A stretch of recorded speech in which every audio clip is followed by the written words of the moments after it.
fine. Good ball.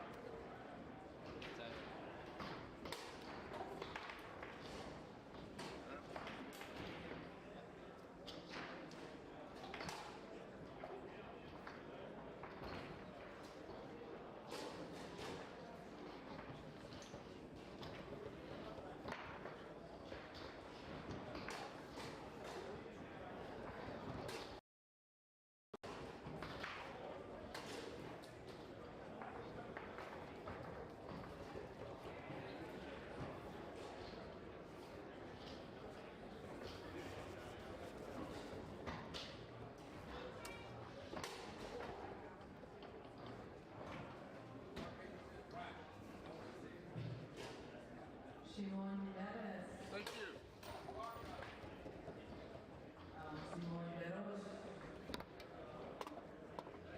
Your order is here, and if it's good, I will eat it.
Fuck, you're throwing off this thing.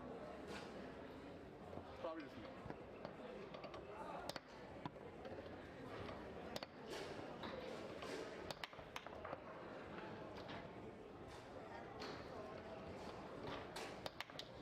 That don't make sense.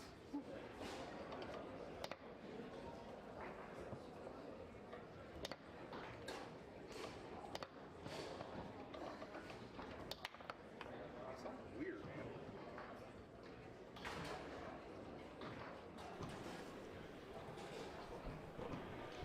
Jim and Mark back with you here on table number one, zone number one, here at the 2025 Tornado World Series. And we've got some more men's singles. Yeah, we get the giant killer, Stefan Bermittler. Yeah, from last year. Who's probably half the size and 1/5 the weight of Ryan Moore. Yeah, Stefan Bermittler really put on a show here last year, defeating Ryan, defeating Tony on his way to a finals appearance and an eventual loss Brandon to Munoz, Tommy York. I think he did. And Munoz, I think, as well, yeah.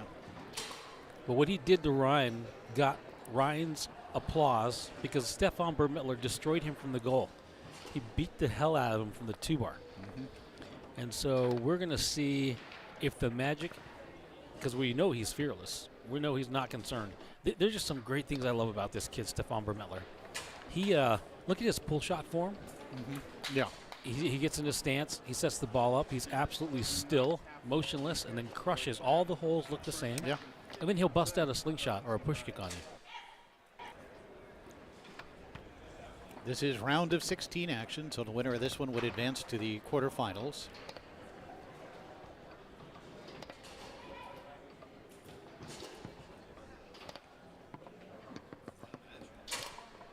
see, if that happens in the match, I'll switch up the rod. Match, brother. Ready? Looks like we're about to get underway, and here we go. Ryan Moore will put the ball back into play. Of course, Ryan, the multiple world champion. Apologies if you missed the tail end of that Stelly Sullivan match. Down 2-0 and 4-1. Isabel Stelly clawed her way back out of that third game, won the fourth game, and then the fifth game blew Sully out from the 2-bar. And anyway, I think we've got started. Sorry, but Sully won that match. An amazing comeback, and certainly a tough loss to take for Sullivan Rue. So let's see if Stefan Burmettler still has the magic. You would think a year later he's continued to play, continued to improve. But going up against one of the great players of all time in Ryan Moore. He'll shoot the pull shot and score on his first possession.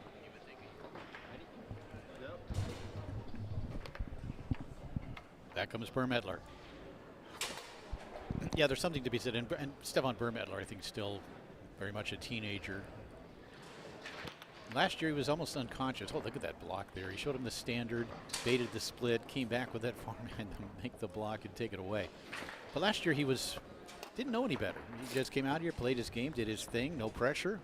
We'll see how things have changed in a year. Expectations oftentimes do change. Also, the other factor is Ryan is a competitor.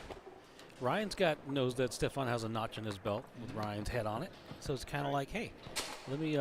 Ryan's going to come after Stefan right now. I think we saw Ryan scoring from goal.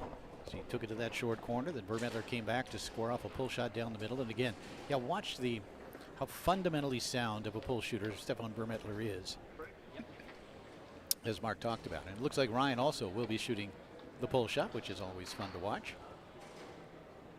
But this is where Ryan does so much damage from that 2-rod. One of the most lethal 2-bars we've ever seen in foosball. Right up there with Billy Pappas. I think you're still a Pappas man on that, aren't you? Yeah. Just by a hair. Yeah, just because I think, well, you know what? I'll say this. I think Ryan has had more success from the 2-bar than Billy, just because Ryan played more goal. Shot attempt blocked by Ryan off the wall and in. And we can expect Ryan also to do a little bit of Bobby Diaz type antics. A little chirping. I think I got Ryan just by a hair again on cue. Yeah. Watch this. Pull shot right down the middle. Just crushes that ball. He has come out to get 4 of the 5 opening up this first game. Burmettler will look to answer. He is able to rattle that one through. It's 4-2. And he's coming out starching Stefan from the 2-bar. And we're going to get a timeout called here. Ryan Moore leading 4-2 here in game number 1 of this round of 16 match in men's singles.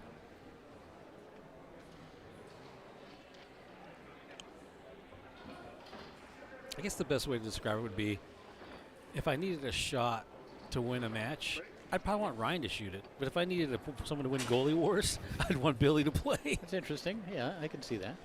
I think I've asked some masters this, and when you talk about 2-bar incomplete, Billy's push shot is just unbelievable. Yeah, how hard he hits that thing. Yeah. The impact to the back of the goal. And let's not also forget about another guy who's here this weekend, Mr. Tracy McMillan, who in a big game situation put on the greatest performance ever offensively from goal.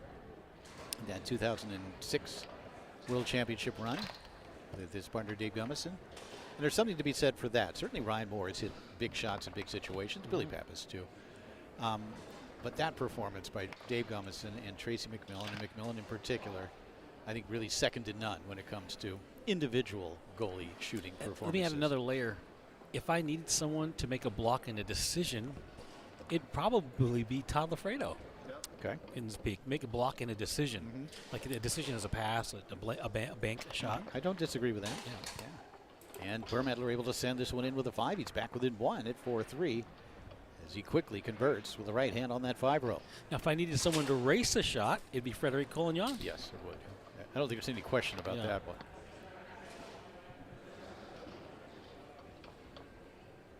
Ryan will set up the pull shot, looking to close out game number 1. He was up 4-1. It's now 4-3.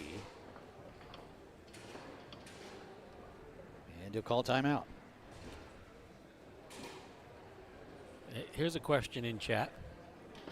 If you needed one person to make one shot for you on 4-4 to win a match, that's easy. Who would you pick? It's Collignon. Okay. Yeah. What, from the 2-bar? Oh, from the 2-bar. Yeah.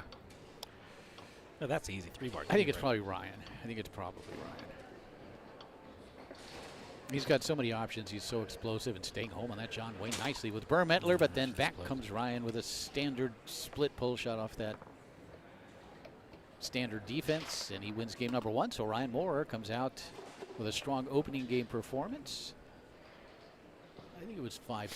They have it at 5-2. I feel like it was 5-3 in that first game. I think it was 5-3. Not that it matters. There's no qualifying points in this at this point. If Ryan's going to shoot like that, kind of like, look, you got me last year, young man. You are not going to get me this year. You did a 2-bar clinic last year. This year it's my 2-bar clinic. I think he scored 3 clean ones from the goal, right? Brush, 2 pull shots, short pull shot, 3/4 pull shot.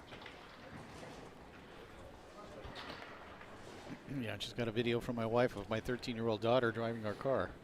Yep. Her car, not mine. Oh, Here we go, second game underway. in a parking lot, hopefully. It was a parking lot, yes. So Barnett could use this one. Falling behind 2-0 to Ryan Moore probably means a non-advancement. Right now, Ryan playing very focused foosball. Got a long pull shot on goal, blocked by Barnett. Again, Moore. Always looking for that John Wayne.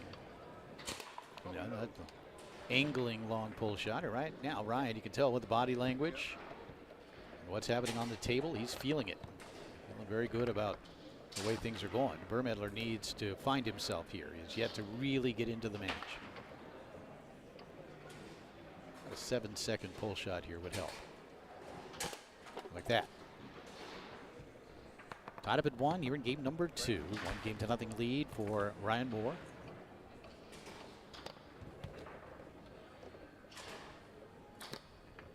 And the steal.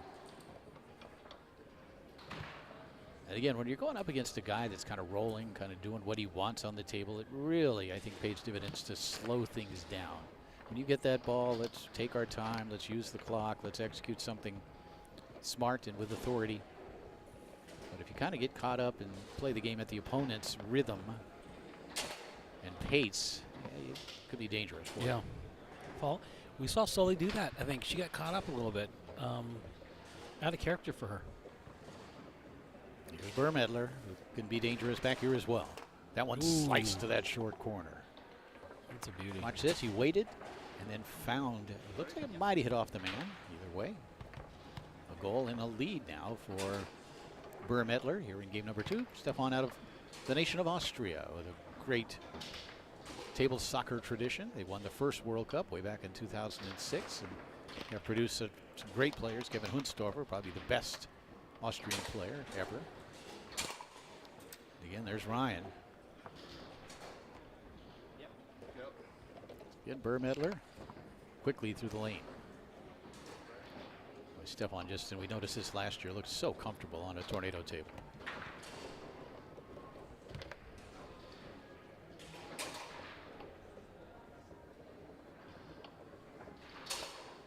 Yeah, I'm curious what Barnett's game looks like on a Garlando, which is the home table of. There's that slingshot. Beautiful slingshot.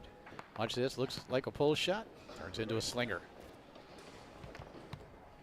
3-2 lead as Barnett working his way back into the match.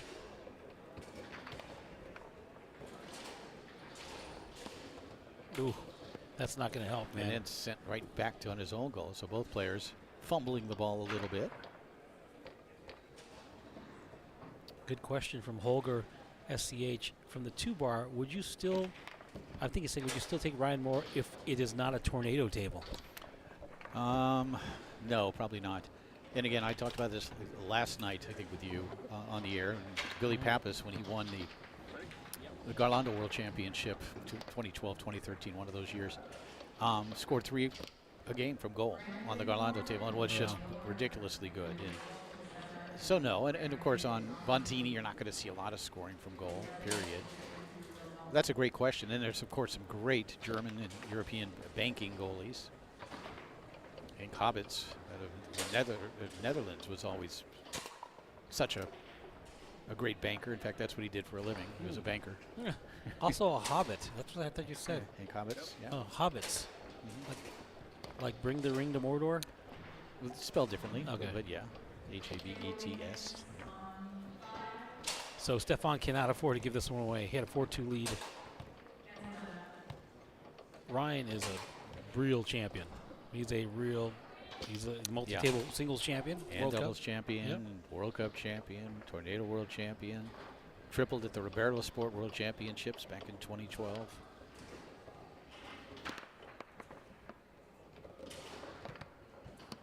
And Stefan able to work this one all the way up the table. He's got a chance to win game number 2 right here.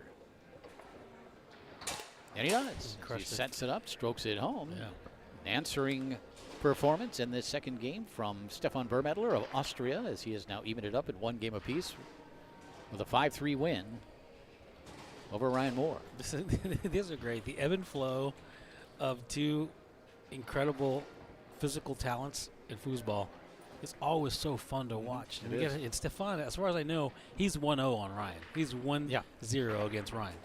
I don't know if they played in the qualifying rounds, but this is the one that matters. So Ryan has a chance to even it up, or Stefan's going to have a commanding winning record versus Ryan Moore. On Tornado. And here's the other thing we can't forget. This is not Stefan Burmettler's home table. He's better on his home table. And that's what I was saying. I've never actually seen him. I've only seen him play on Tornado, and he's very impressive, but no doubt he's outstanding on Garlando as well. He's the Garlando World Series champion. That's how he got here. Of course he is. Yeah. I don't know if he beat Kevin Hunsdorfer. He might have beat Kevin Hunsdorfer in the final. Or en route. I don't know. Anyone in chat know who Stefan beat in the Garlando World Series final? Here we go, third game underway. Ryan Moore on the left of your screen, Stefan Burmettler on the right as Ryan puts it into play. And again, a very even-keeled emotionally. Stefan Burmettler doesn't get too high, doesn't get too low. Lost that first game, didn't matter. He just came out, did his thing in the second game. Didn't look overly impressive. It was a strong performance, but he was able to even the match up at 1 game apiece. Ryan back and forth, and then down the middle. A real short split. That's such a weapon to be able to square that short split off the way he does. Burmettler coming back in a battle of pull shooters. He waits and then finds that hole down the middle. That quick release, the lateral speed on so that fast. Off a dead stop is so impressive. 1-1 here in game number 3 in both games and score. Ryan will have his turn with a pull shot. Someone in chat, taken away by Burmettler. Someone in chat saying Stefan, I think we beat his brother in the final. You know, that kind of rings a bell. That might be the case. We try to go for the inside bank.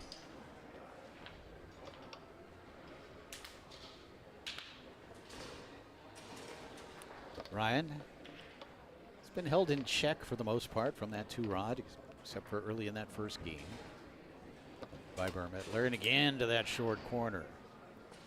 You're looking for the big, powerful one. He gently caresses it into the short corner.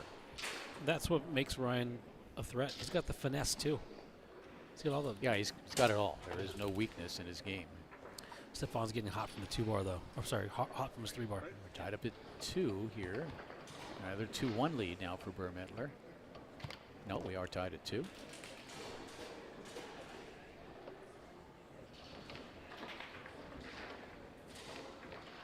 Here's Ryan. So he's established that short corner, which means you kind of have to overplay it, which opens up some other things for him. Quick left hook on goal. Oh, quick and the swing slinger off the outside wall. Both of them blocked by Moore. How fearless this kid is. Oh, 2-2. Man. Oh, I thought he put that one in.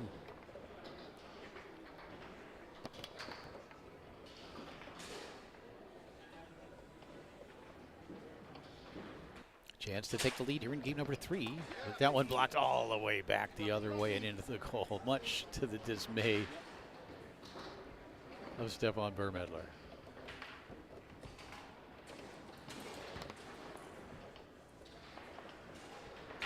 This kid definitely puts in the time, you can tell. He does everything so naturally and organically on the table that spent a lot of time on it. And again to that short corner. Couple mistakes, man. And it certainly has cost Burmettler. It's now 4-2. I think Ryan getting in Burmettler's head just a little bit here in this third game as well. I saw that little smirk.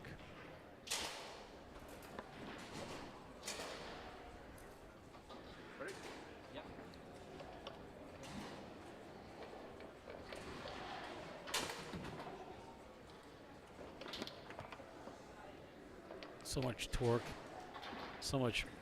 He's also got the banks when he wants to. He gets behind the ball so well from a full pin position, squibs the ball with all that leverage. Fortunate to get this one through as it rattles to the 5. Ryan out stepping into the forward position. He leads 4-2 here in game number 3, and he will call timeout. Confirmation in the chat. Stefan beat his brother Daniel. Yeah. And who was third? You know who was third? Oh, who was third? Anyone know who was third? And anyone know if Kevin played well in that event? The one Austrian we all know about singles is the 2-time World Cup multi-table singles champion, Kevin Huntsdorfer. Yep.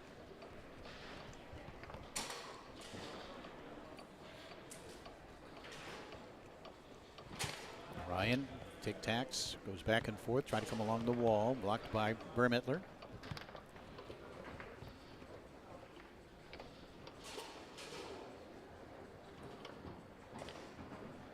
Stefan appearing to not give him that short corner again. But that should open up some other things for Ryan. It does fire that one on goal. Vermittler uses the left hand to contain it. Now we'll step back into offensive position. Dump it, chase it, grab it on the 3-rod. And this has got to be part of the training when we tell after he shoots. Vermittler tried to come down the middle. Blocked by Ryan. Stefan again. Taking some time. Tried to go with a slingshot. It rattles off the man and in. Not sure about the shot selection here. The result, certainly what Stefan wanted, and he is now back within 1 at 4-3. This style of play, we also saw a little bit of this with Nodder last night, Jamila Nodder. It's a efficient. Look at how much or how little motion there is in everything. The defense, the poise, the management of the 5-bar, getting into his pull shot stance. It's minimalist. Yeah. There's not a lot of hopping around. Yeah, not a lot of wasted motion. Very economical. That's right. Chance here for Ryan to take a 2-1 lead, but blocked by Vermittler. And stolen away beautifully by Stefan, who has an opportunity here to even this third game up at 4 goals apiece. But that one goes wide. Rebound up and back and right back to Vermittler on the 3-rod. And he'll call timeout. He knows he needs to put one together. Thomas Haas took third. Okay. It's a nice performance from Haas on Garlando, huh? Yeah. Multi-table, he's a beast. Thomas is probably, it's the way it's a shame he didn't make it into the gold finals or elimination rounds. He didn't qualify, but I'd say he's one of the top 4 multi-table competitors here. Former world champion, and not 8 years ago. That's remarkable. In Hamburg, Germany in 2017. Oh, you're talking about World Cup. Won the World Championship. Right. Yeah, multi-table. In a shocker. All right, Vermittler, again, putting it into play, looking to even this third game up. And he sits on it and strokes it home. Relying on Ryan to come off the long hole, and he does. We're even at 4. They both have one timeout, I think. 4-4, third game, big ball here. Oh, it's 4-4. I had no idea. That was 4-3. Ryan tried to slide it along the wall, blocked by Vermittler. Comes back to Moore. Tried to go through the lane, couldn't hold on to it. Stefan looking to complete a comeback here in this third game and take a 2-1 lead if he can put this ball in. Tried to hit it off that wall, jumps into the forward position, couldn't quite grab it on the 3-rod. It does roll to Ryan on the 5. Moore now will look to advance it. He does, crisply through the lane. Yeah, one too many chances. Showing the John Wayne again. And then stroking it down the middle. You set up the John Wayne, show it to him once, show it to him twice. He's got to stay home, which opens up that one. Hey, but still Stefan putting the pressure on. I mean, he's just there chilling, drinking his water. That was a 4-4 game. Ryan's feeling the heat. Stefan's probably feeling the heat too. He's just managing it differently. But point being, Stefan had an opportunity. Yep. He had an opportunity. He had a possession. Let's see if he gets off to a little better start here in game number 4 after falling behind and having to come back. I don't think he's been ahead in any game. I think he's been behind in every game, right? Did he even? Sounds right. Yeah. We just make stuff up here. And some of it, you land it about 50% of the time, which isn't too bad. And when you do land 50% of the time, I'm right 100% of the time, just like my cologne.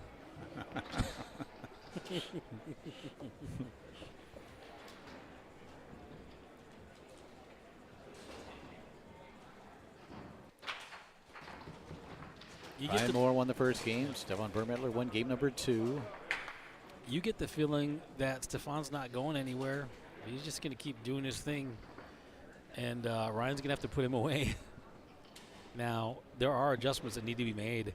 He's tearing up Burmettler's zone from the 2-bar. There you see the scores, 5-3 in favor of Moore, 5-3 for Burmettler, and then that last game, 5-4. I guess he was behind in that second game. Had to be. I mean, he had to be ahead in that second game. As we head to game number 4, and I look for a good, strong performance from Burmettler here. He's shown himself to be pretty good at responding to adversity and coming back after a loss. Terry Rue winning a game over on, or winning a match over in zone 2 on table 4. Tough match for him. Burmettler looking to strike first here in game 4, try to come inside, taken away by Ryan.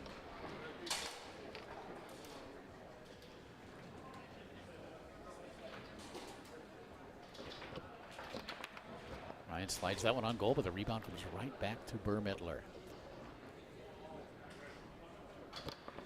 Ryan brings that man across to make the block. So unpredictable defensively. Ryan, as great as he is offensively, I think is pretty much every bit as good on the defensive side of the ball. Well, how about being a student and having Bobby Diaz?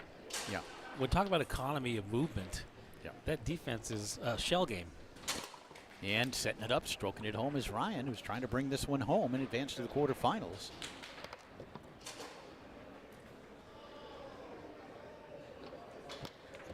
Nope, that's not going to work, Stefan. Yeah, when Ryan Moore and Blake Robertson won that multi-table world championship in Spain in 2019, Blake played great, no doubt.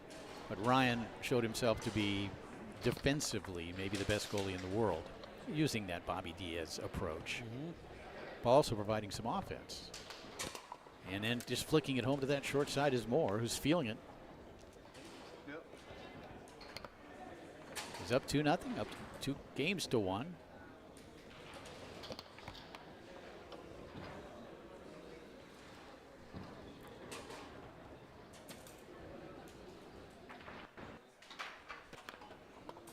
Yeah, I think Ryan's here to take this one back. Bringing it home.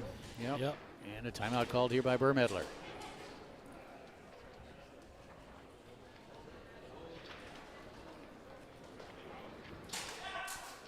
Ryan Moore in great position to move on in this men's singles event, up 3-0. Brandon Munoz was just eliminated on Tornado by the French guy. Sorry. Sico? No. Oh, different French guy. Yeah. Bonzini guy. Huh. Moore? Right now, Ryan really dominating this 4th game. Up 3-0. Oh, what that's a blunder. tough break there. Yeah. Is it a break or is that just a blunder? I suppose encapsulates it better than break.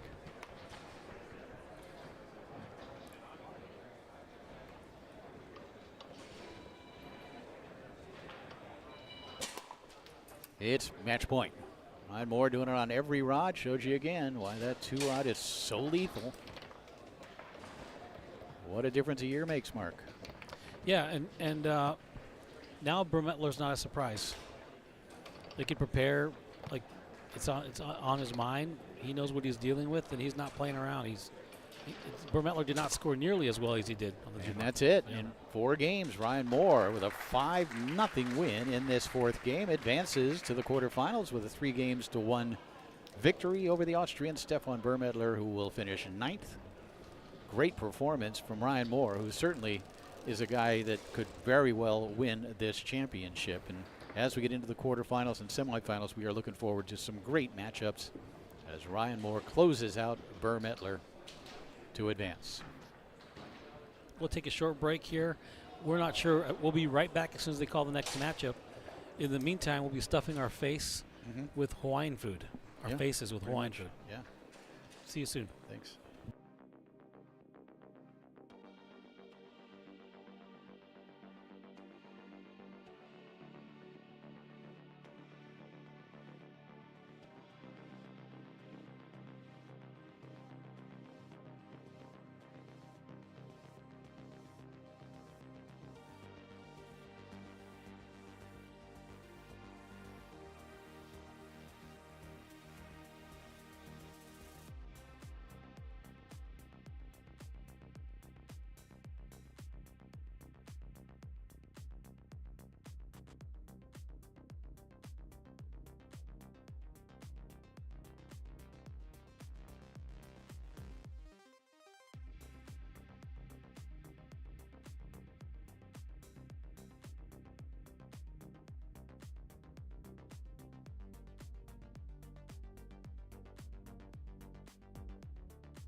No, that last one I felt one coming at my goal. Didn't feel that. Tony, you're on. Please come to table 1. I might use Enrico.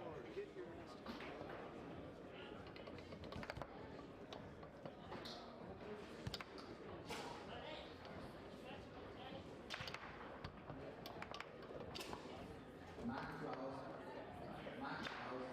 please come to the stage.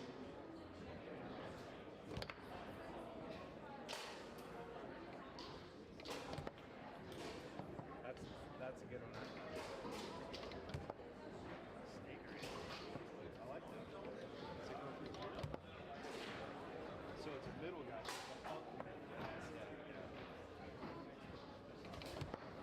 I used to do that. I have to try that one. It's a good one.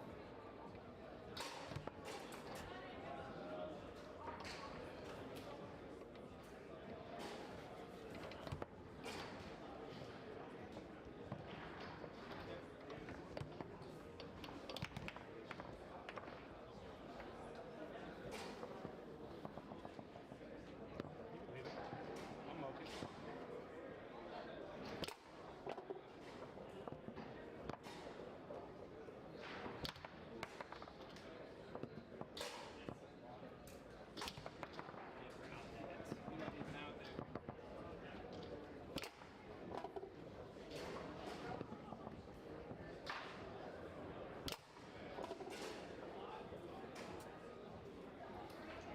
What a bush threw a bag in that fucking bag. Yeah. I pulled one off before and I had half of the bag. That's what I have. I'm trying to fucking bush league. Fucking plastic Walmart bag in there.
Get you to go to the middle.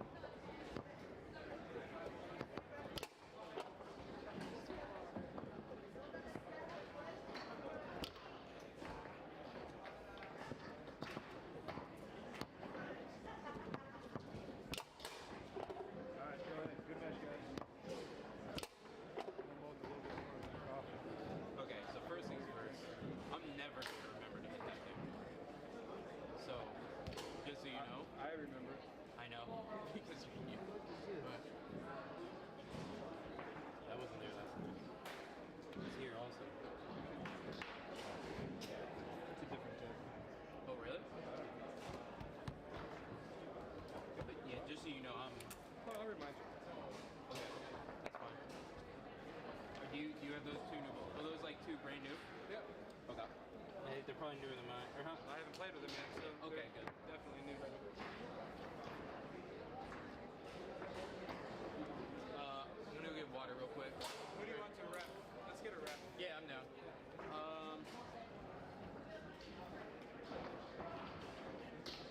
I mean, Terry? Unless he's already. But you can ask him. He's a head official, right? True.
He said he would time. I don't want Eric. Why? He would distract me. He would what? Distract me, honestly. By what? How? Him being there. I would rather get someone else time. Okay. He doesn't want you. You would distract him. You said. To time? Miriam's repping. I'm just timing. I know. I can time from back there. I'm sorry. That's fine. Whatever. It would mess with me.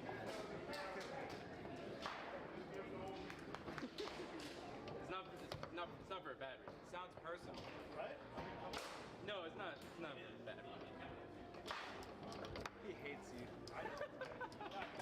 This guy to how many titles? We can't find a timer. There's 4. No, Eric's gonna do time. I requested somebody else. Oh, that's fair. I can do it from here.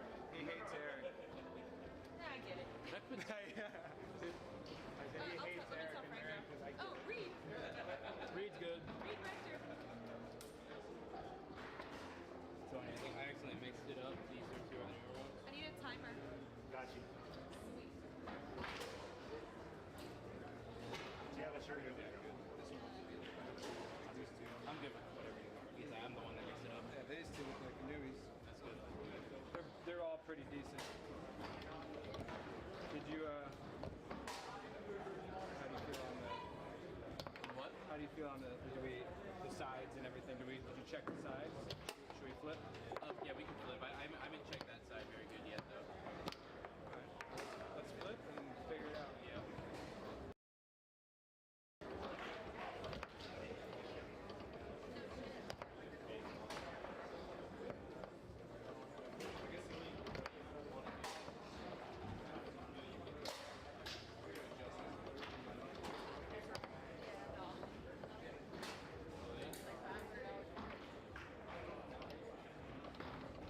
Do you have a coin picture? I think I do, actually.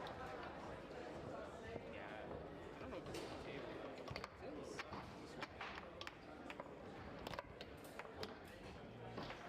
I got one.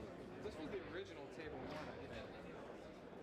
This one feels smoother. Good. This side definitely feels way nicer than that one. Heads.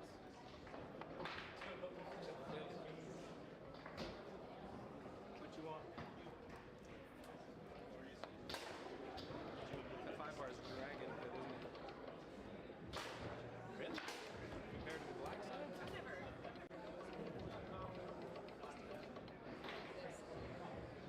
Yeah, that makes sense. Because I'm right No, I'm next to saying the it's table. like I know what you're it's not as smooth as the other side. honestly, I've noticed.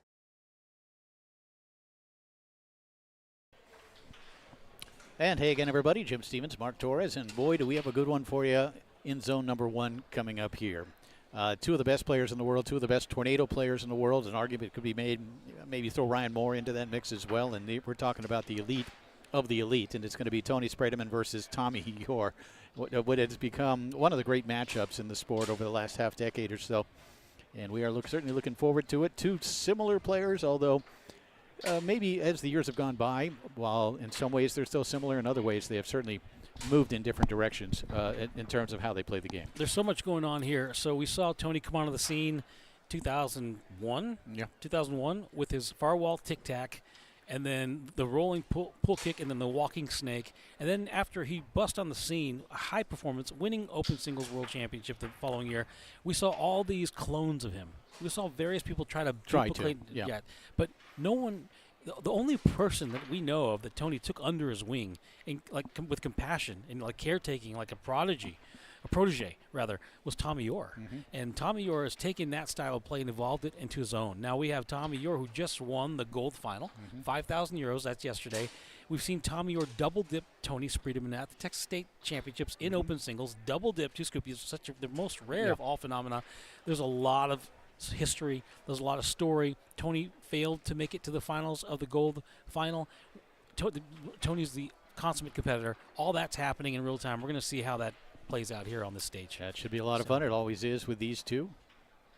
Let's get the shot of the table and the gentleman getting ready to go to war. Yeah, and that is, of course, Tony Spreman on the right side, now playing out of Romania. Originally out of Wisconsin, and of course played in the Tampa area for many, many years. And Tommy Orr also from that Tampa area. Born and raised in Tampa, Florida.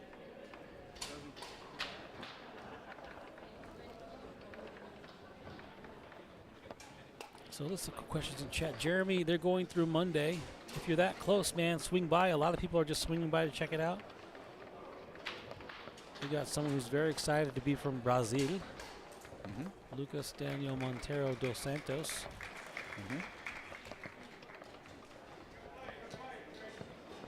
So we're going to get rolling here. It'll be best 3 games out of 5. The winner of this one would advance to the quarterfinal. And we've talked earlier about the whole idea of qualifying, right? And how much effort do you put into qualifying? Well, Tony Spreman doesn't have any choice. He's going to play every ball. He qualified number 1.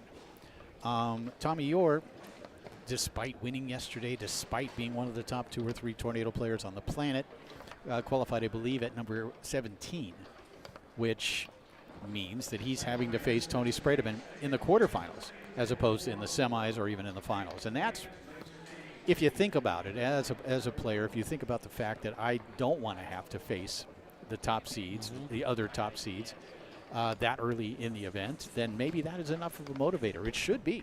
Tommy Orr should, despite the fact that Tommy does feel he can beat Tony, he has beaten Tony, etc., still I think he'd rather play him a little bit farther down the road than the round of 16. To that end, do you think it'd be incentive enough if they showed the potential bracket as it was currently? That's interesting. So, right? So now they show you, if you don't win your next match, you got Tony in the first round.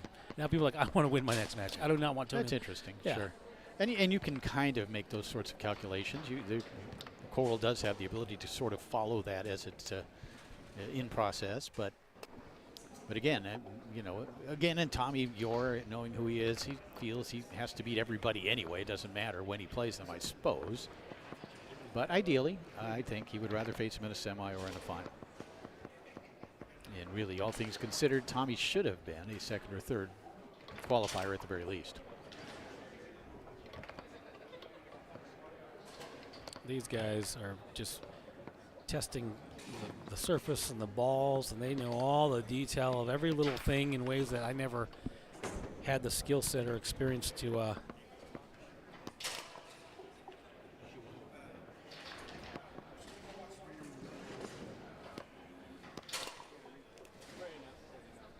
just about get this one underway.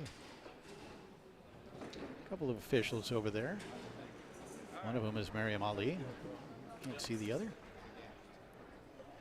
And here we go. First game underway. Best 3 games out of 5. The winner would advance to the quarterfinals.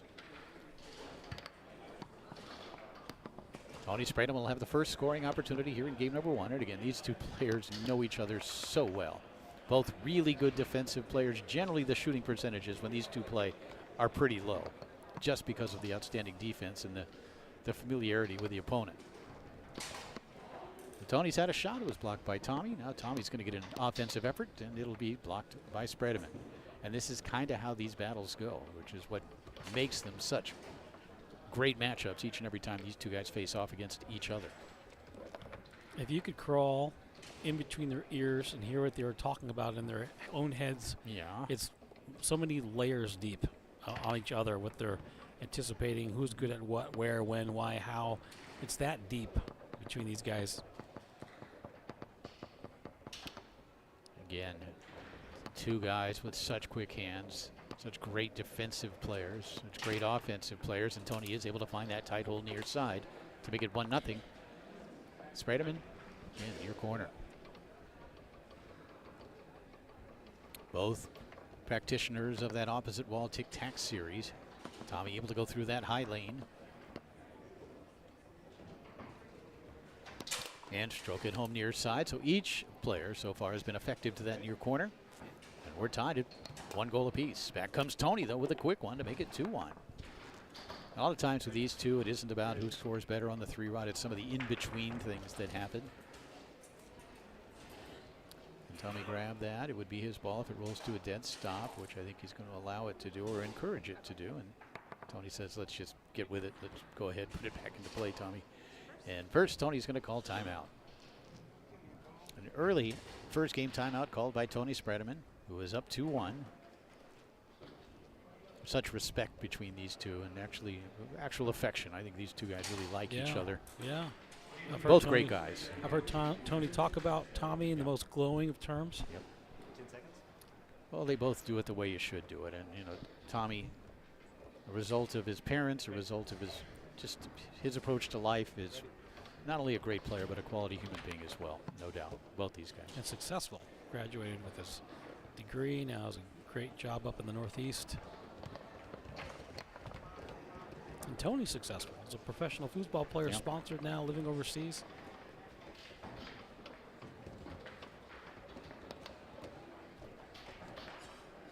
Worked up the table by Tommy. It's 2-1 here in the first game in favor of Spreman.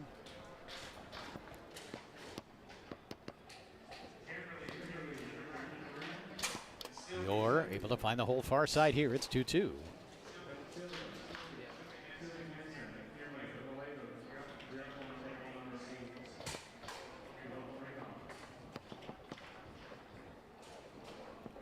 Here's Spreman.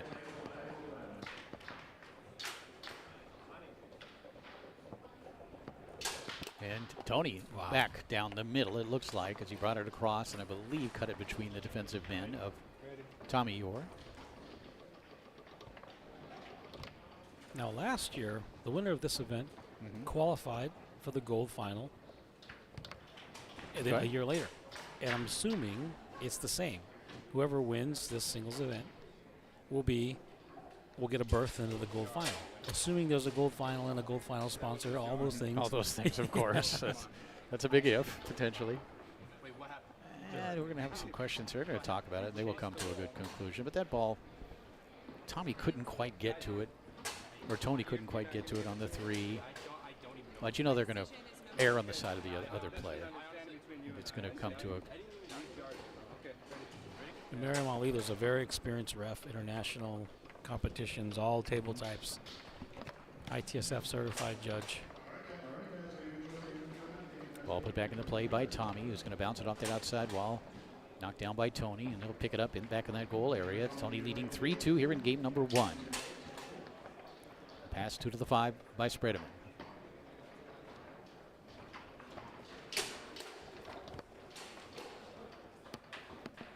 Looking to increase his lead, Tony Spreman. Sits, waits, a little bit of movement, and then right back to that far corner. That's a beauty.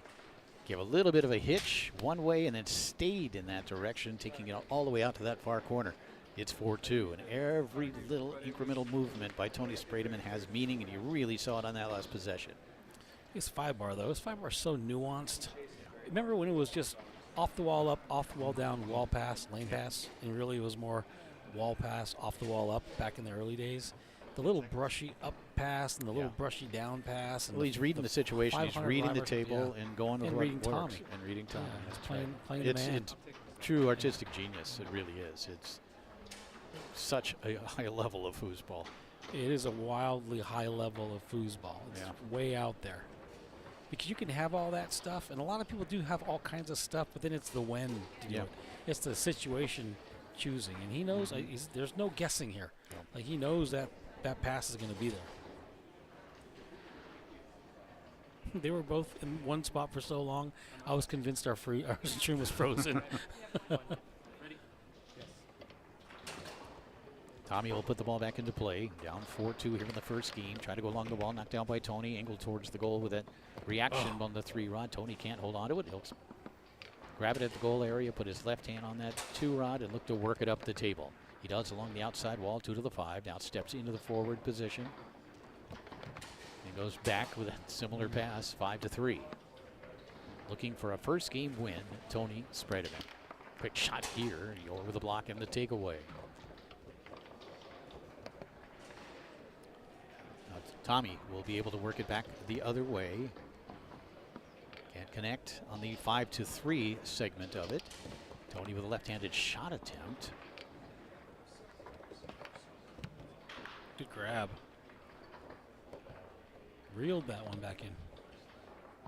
There was the brushy up.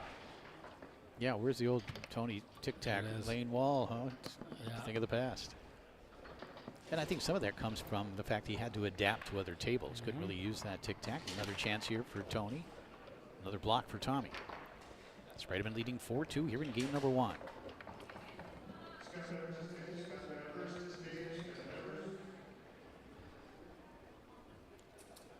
Tony Spreman really controlling play in this opening game. It's been played at his pace, his tempo. Things can turn around quickly with these two, though. Generally not any easy goals on either side of the table here. Everything is worked for. These two are so quick-handed, so good defensively. Nothing easy is going to get in. That recovery right there with the left hand, grabbing the ball as it goes through your zone, is the difference between wicked hand speed and average hand speed. Yeah. Ooh, look at Tommy get up there and almost knock that in. Tony back the other way, grabbed by Tommy at goal. That was on goal, man. Flipped them in and didn't score. Yor, 2 to the 5. Digs it off that outside wall. Tony's defending against the 5-bar shot right now because he knows. Bounce pass through the lane for Yor. Looking to cut the lead to 1. Tommy strokes it back to that near side. Hitch to the far side and score to the near. 4-3 now in favor of Spreman, and the ball stolen away by Yor. Tommy with left hook on goal. Tony was looking for it, able to grab the rebound, went with a quick one wide of the goal, and Yor able to pick it up. Told you, that's Tony's waiting for. And the turnover here. Boy, yeah. The transition games on both sides are just as good as you're ever going to see. Another chance for Tony, who closes out game number 1 with that one to the near side, powering it home for a 5-3 win and a 1-0 lead. Tommy's kicking himself for little mistakes here. The turnover from the 2-bar to Tony's 3-bar was the big mistake, but Tony quick shot a couple times, got away with it. Tommy shot the 5-bar shot. Tony had been waiting for it with his hands back there. You know Tommy's going to fire some on you from the 5-bar. He's going to do it. What a great last exchange.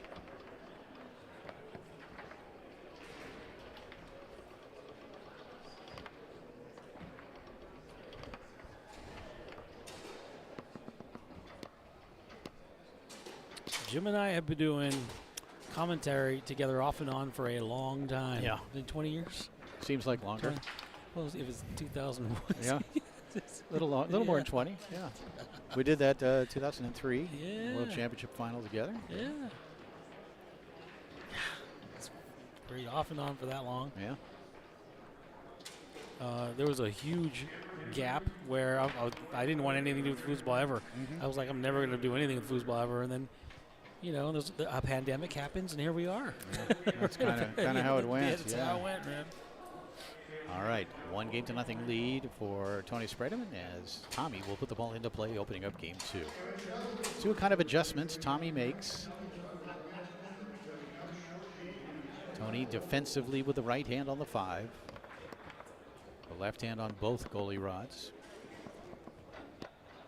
Here's Tommy looking to open up the scoring in this second game. And the reaction in the block there by Tony.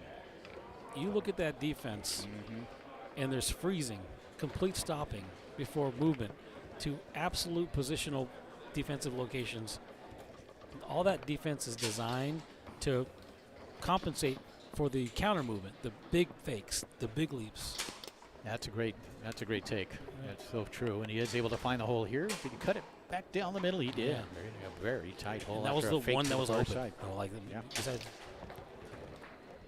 Tony able to get this one through. He leads 1-0. Looking to even this second game up at 1 as he sets up the snake shot. Rocks quickly trying to take it out to the far side. Blocked up into the air. And off the table by Tommy Yor. Get settled in, folks. We could be here for a while. This is generally a match that goes to a 5th game. But an exciting road. It is an exciting road. Nothing easy. Everything is earned. Really, foosball, singles foosball played at the highest level.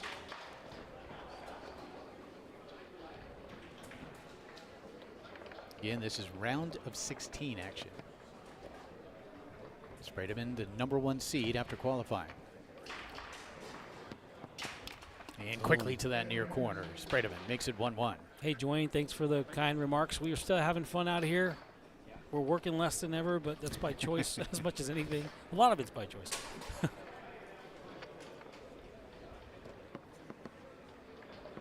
Even at 1 here in game number 2. Tommy finds that hole far side. He waited till the hole opened up, and then he exploited it. 2-1 lead for Yor here in game 2. Back comes Tony along the outside wall, so smooth. And it really has been interesting to watch the evolution of Tony's game, because this is a different looking player than we saw 20 years ago or even 10 years ago. And a lot of that, again, I think the influences of other tables, things that he found on those tables that he can use here, or things he doesn't have to do anymore here because he has something he learned there. And then just general experience of playing full-time foosball now for 2 decades. It's always fascinating how far greatness will take someone, right? It is absolutely a work of art what Tony does on the table. 20 years of excellence, of super high end, of hundreds of thousands of hours, right? And what does it produce? And we see it on a regular basis in the greatness of that man right there, Tony Spreman. These conversations with Tony over the years, I probably have some deep conversation with Tony once every 5 years or something, a deep conversation. I can't fathom what it takes, because you run out of things. You start to create your own nemesis. Yeah. You conquer the mountain, and then like you lose Billy or Ryan as a regular nemesis. You got to create a man. Why am I doing this? And he's been able to do that over and over and over. Finding new challenges always, and that included moving to Europe and playing more international table soccer, certainly. And sometimes you just have to find it within yourself, right? I'm not beating these other individuals. I'm just finding different levels I can take my own personal game. Right. And it becomes so nuanced. Tries to shoot the bank. Think of beauty. And he's worked his way back into this second game. Even at 2 here in game 2. Spreman finds that hole far side. Again, taking his time, waiting, and then finding that hole to the far corner. And you see Tommy Yor stepping away.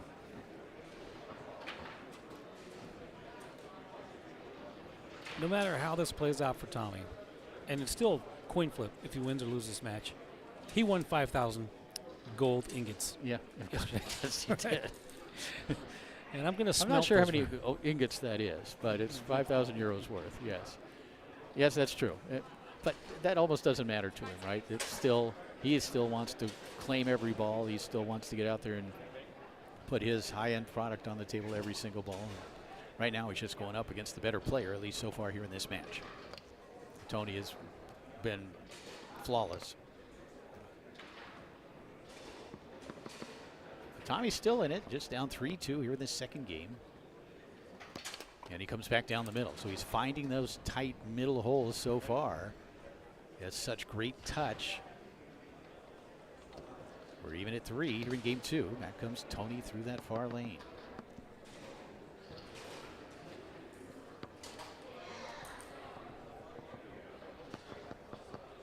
And again, Spreman. I remember the zone. I remember making jokes about the earlier versions of Tony Spreman when he would score his off-the-wall lane pass. Yeah. With some freaky frequency. Yep. 10% of his off-the-wall lane passes went in the goal. Remember? Totally. 1 per game-ish. Yeah. And I wonder if that evolved over time, because those started turning into conversions where they'd catch them or block them, or they zone that miss out. Interesting. Yeah. So now you get a risk because it's on the opponent's 2-bar. That's right. And Tony definitely breaks the game down that way. And a steal here by Spreman and a chance to take a 2-0 lead.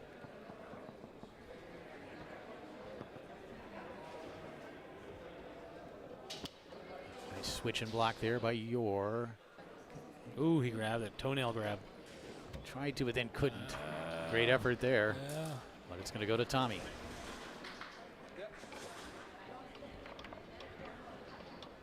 4-3 lead here for Tony Spreman. Tommy had it, then lost it. So those little mistakes, those little errors you cannot afford. And Tony gave it right back with a near wall pass. Tommy staying at home, to his credit, to make that stop, and that one saved by Tony.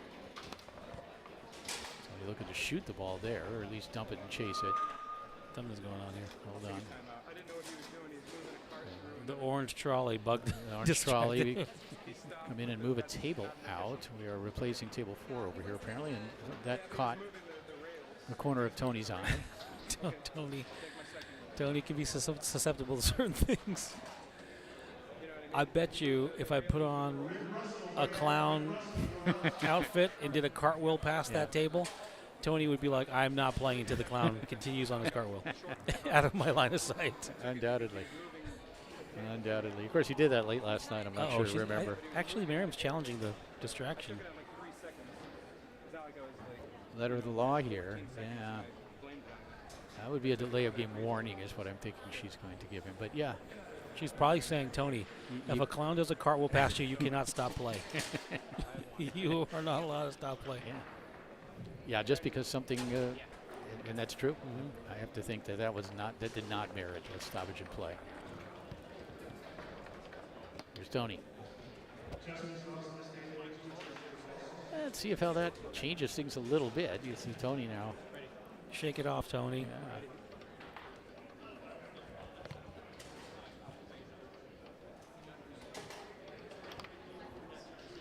Tony's defense on the 5 and him shaking his head a little bit here.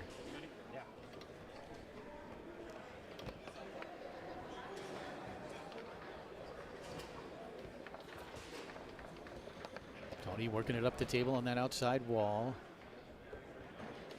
4-3 lead here in the second game in favor of Spreman. He leads 1-0, bouncing, and then brushing along the outside wall. Well, that's such a tough pass to stop.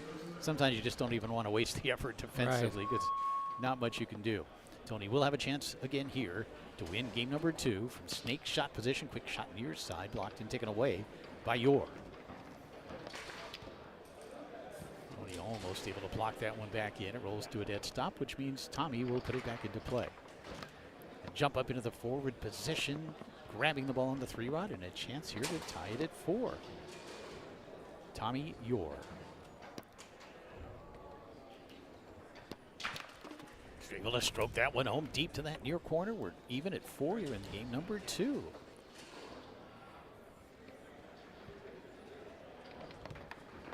Oh, this is one's going to hurt Tony. If he loses, it's going to hurt Tony. It's going to bug him. Yeah, but here comes the red dolly again. Ooh, take away here by Tony. Tony could probably use a timeout here. Doesn't appear he's going to use one. Pass attempt taken away by Tommy, who will call timeout. Tony's pissed off. You see Tony's like not happy about it. But you know, at some point, you just got to own that. You got to own that it distracted you or disrupted your play or whatever it was. You got to let it go. Now move on. Tony has shown enough winning prowess to have the resiliency to let that kind of thing go. Yep. I'm not ready. Ready? Yes. For me, I always wore that's why I wore a hat, why I wore a baseball cap or a visor during my career. I didn't want to see anything outside the table. Tony's wearing his backwards. That doesn't work that way.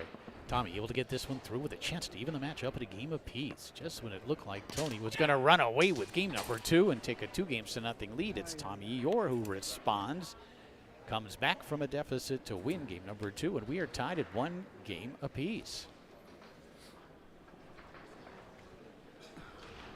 If he wants to come up here and see the replay of that truck going by, we'll show him it actually happened. Yeah. I took it on 2 seconds. I'm just kidding. He was moving the rails. I think the problem was you said. But again, he's still talking about it. That's the time. No, but no, you literally said. I'll take This is an ITSF event. They're moving tables in and out all the time. Well, And people something are you also just- walking by that area. It wasn't like he was within the camera range. He wasn't near the table. So, yeah, the gentleman's just doing his job. It's not his fault. He feels like he's in an area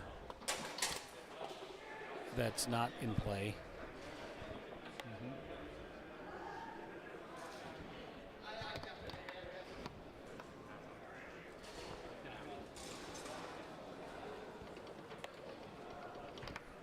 Got to admit, I really enjoy seeing women referees, and because it wasn't something we had for decades. There were no. Kathy Brainerd would maybe step in and do a little time here and there, but really nice. And then over on table number 2 down at the other end, there's also a female referee. And of course, we've got Mariam Ali here. I think Stella just got eliminated. Anything happens, anything goes. Tony Spreman on the scoreboard first here in the second game. Let's see how Tony responds. Generally in a very positive manner. But Tommy now much more focused since the truck dolly event. Yor stays to that far side, firing it home. Again, I love this play where it's just a little bit of a movement one way, and then you kind of stay in that direction because the opponent, especially a high-level opponent, is going to react off of it. And then you fire it home as you did there, and you even it up at 1. 1 game apiece, 1 goal apiece here in this third game round of 16 action in men's singles. But Tony coming right back, right down the middle. You know what we're leaving out? Tony looking for nemesis. Now his nemesis may be the truck and the dude with the ponytail and Miriam. Yeah. He's like, you are the demons I have to defeat right now. There's some truth to that, Yeah. isn't there? Yeah, Yes, get angry. Absolutely. You got to find things. Yeah. You need things. Yeah, it's like, you know, you're at home playing with your wife on the home table there in the living room. And it's like you're just kind of playing. But if she says you want to play for $1, it's like, yeah, I'm in. Yeah. Changes everything. Changes my whole approach. You want to wash? You want me to wash the dishes? Let's go. Do this. I'll bury you. No. I don't wash a lot of dishes at home. I do not. No. Yeah.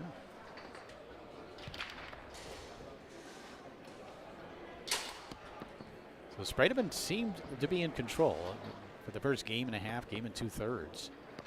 Kind of let it get away from him a little bit, although Tommy Yor also seized that opportunity. And now Tony looking to seize it right back as he's up 2-1 and looking to increase his lead from snake shot position. Spreman trying to bring that one, maybe cut angle down the middle. No, he tried that little angle, brushy angle down pass. You know what we haven't seen from Tony? A 5-bar shot. No, isn't that something? Yeah. Or Maybe a that shows left-handed effort from goal. That's right. Maybe that shows his respect for the conversion rates that happens between Maybe him so. and Tommy. Interesting. Yeah. Tommy, after a couple of blocks, with Tony having opportunities to take a 2-goal lead, comes back, fires this one home to even it at 2. And again, these are those big pivotal points. Tony had opportunities to make it 3-1. Good defense from Tommy resulted in him tying it up at 2-2. That's a big difference. That's where matches are won and lost, and those pivotal points. A quick shot here, blocked and taken away by Yor. And then stolen away by Tony. Great block by Tommy, who got the left hand back there with that flip over to the far side, which goes in about 90% of the time. Yeah.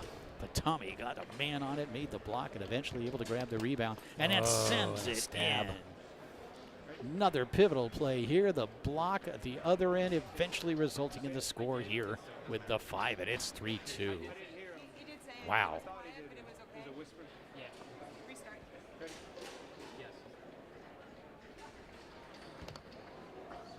Back comes Tony. When Tommy Yor has defeated Tony, and 4 years ago here, 2021, the match you alluded to earlier, that double dip in the finals, it was because of Tommy's defense against the 3-rod. That was primarily what it was. He really did a great job of keeping Tony out of the goal in that offensive position. We're even at 3, as Tommy calls timeout. Check swing on the 5-bar shot. Just see how his Tony's reacting. And then maybe he's like, I'm going to do something stupid right now. Let's call Tom Yor timeout. There we go. You're looking in on one of the great matchups in the sport of table soccer. Tony Spreman versus Tommy Yor really doesn't get much better than this when it comes to singles play on the tornado table in particular. So far as advertised, even at a game, even at 3 goals in the 3rd. Tommy tic-tacking. Trying to go along the wall, taken away by Tony. Spreman for the lead. Try to come near side. Tommy gets a man on it. Can't connect on that brush from the 2 to the 5. Spreman. I tell you, I sort of miss seeing Tony do that far side tick-tock. Yeah. It was a thing of beauty. It was something we had never really seen before like that, on the far side especially. He is able to brush this one through. We'll set it up again, looking for that 4th goal, and he finds it. But you know, he's not any less effective, and he's No, of using so course. much less energy. That's right. So, what is the sound of one hand clapping, Jim? It's what reductionist, right? Yes. He's That's exactly right. That is spot on. But he's a monk, dude, with a beard. it's a really good beard, though. That's a Really sick good beard. Asians can't do that. Just makes me angry. All Asians? I think so. Maybe the Indian. Asians, Indian big. Asians. It's a big continent. Indian Asians. Taken away here by Tony, who's got a chance to take a 2-1 lead, leading 4-3 here in the third. Boom. Watch the defense from Tommy, and Ah, watch the crushed it. goal from Tony. So Tony Spreman responding after that second game loss, comes back to claim game number 3, and he's now up 2-1. Here's my theory. Tony needed a demon, and he can't make it out of Tommy because he loves Tommy. That's true. But poor Miriam. Miriam is like, he's just furious for now. He's like, you know what? Where's that dude with It's the truck? only funny because it's so true. Yeah, the dude with the truck's not here anymore.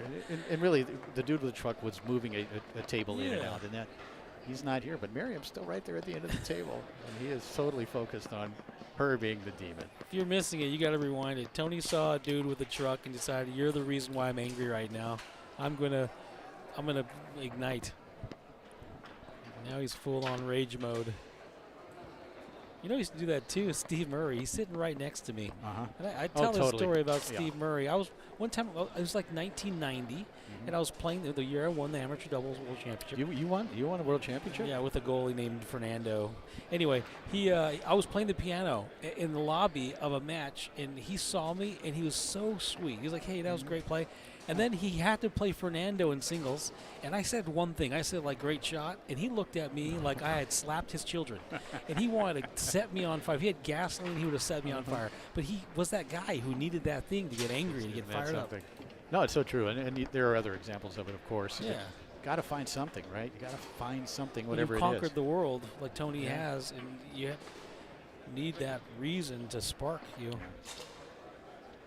All right, now leading 2-1. Tony Spreman watches as Tommy Orr serves the ball down to his 5, or opens up on the 5. And now on the 3. Tommy trying to get rolling early here in this 4th game. Orr trying to walk it, then bring it near side. Tony got a man on it, and eventually able to pick up the rebound at the other end of the table on his 3-rod. Spreman tried to come back down the middle, blocked and taken away by Orr. That's a big block early in this 4th game. Tommy really wants to get off to a good start here.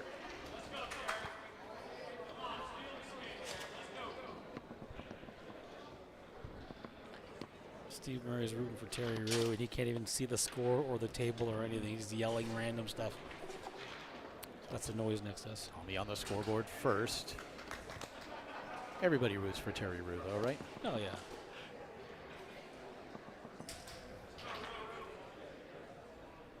Tony looking to answer. And he does, as he strokes that one home to the far side. Took his time and then found the far corner. And back comes Tommy with a left hook. It's 2-1. The game that Tommy Orr must have to stay alive.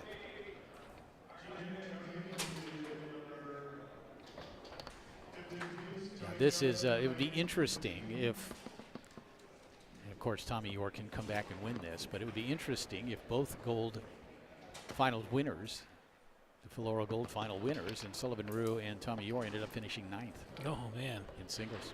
If you don't know yet, Sullivan Rue was eliminated by Isabel Stelly after a 2-0 lead and a 4-1 lead. Stelly came back, and then Stelly did win her next elimination match. She did. She did. That's good. Someone's saying in chat. Tommy looking to increase his lead here and tried to flip that one over down the middle, blocked a bit of the air and off the table by Spreman. Remains 2-1. But again, still lots of foosball to be played here in this men's round of 16 match. Great energy here in the room. I think everybody having a great time, really enjoying the feel of this event as both an international event and a Texas State Championships. Those of you watching out there, if you have a chance to make this tournament, which I think will probably continue next year in a similar format, both respecting the international game and the history of the Texas State Championships, try to make your way here next year. It's a good one.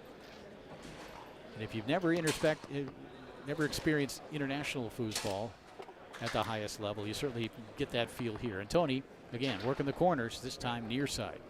If you're a fan of the sport and you don't realize how often you're seeing the same guys over and over and over, you come out to an event like this and you see a whole different brand. All these amazing people from all over the world, different styles of play, different cultures of play, different personalities of play.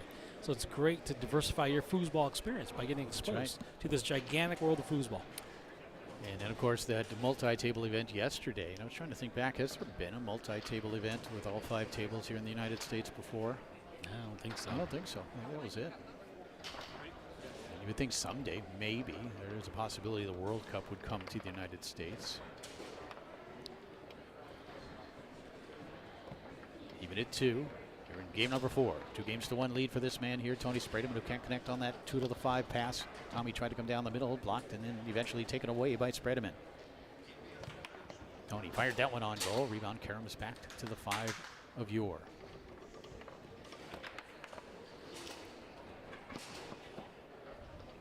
Tommy will shoot for the lead. He trails 2-1. Again, there's no loser's bracket. There's no safety net to fall back on here.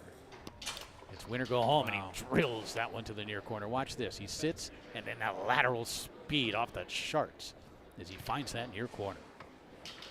Beautiful shot by Tommy. He makes the steal here. Kind of nice. There's seating in here for, what, a couple hundred? Close to it. It is full house. Every seat has someone in it. Three different zones of play. 5 total tables in here. That was blocked by Tony. Tommy will take it across the table. He leads 3-2. So Tony kind of looking up at the official about something. Tommy finds the hole far side. And again, Tony not happy with Merriam, the Demon. Don't know what the call was. Didn't see it. And the timeout called. Tony not happy. Yeah, Tony's talking to the crowd.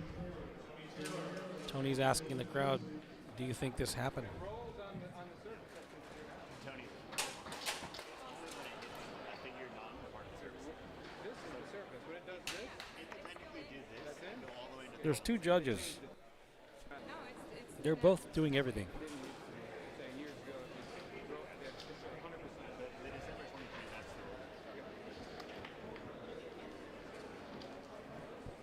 the Such a tough job. I never wanted to be an official. I never was. Even at local tournaments, needed an official. It wasn't going to be me. I was a certified judge for many years, and I'll tell you what, I have had to judge Steve Murray next to me before and Johnny Horton before. Yeah. And those are just like, people would like Impossible. drink because they knew they had to judge those matches. But I'll tell you what, no one messed around with Dave Council. No. Dave Council, if you're listening, you're not probably. Terrible. No one messed with it. Everyone straightened out. All right, Tony puts it back into play, able to pass it through, set it up and stroke it home to the far side. It's now 4-3. Tommy can't connect through the lane. And there's Tony from goal. 2 in a row from Tony, including this left-handed effort. And it's match point for Spreman.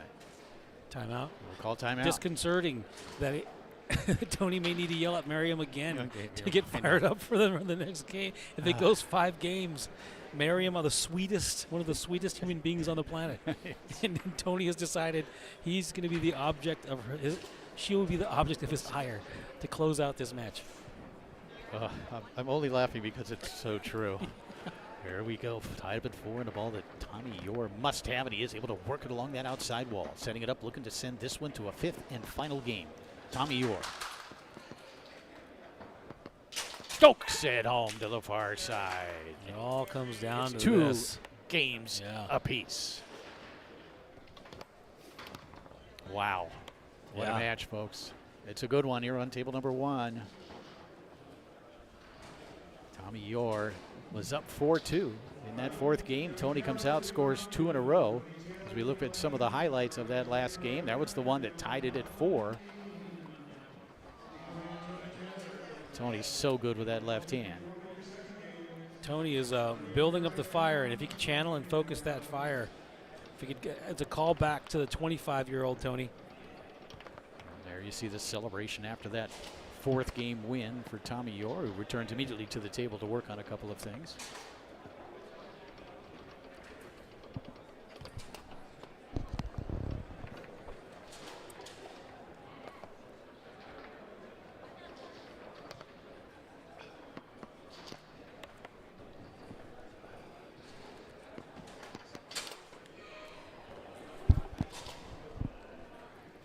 It doesn't get any better than this, does it, Jim?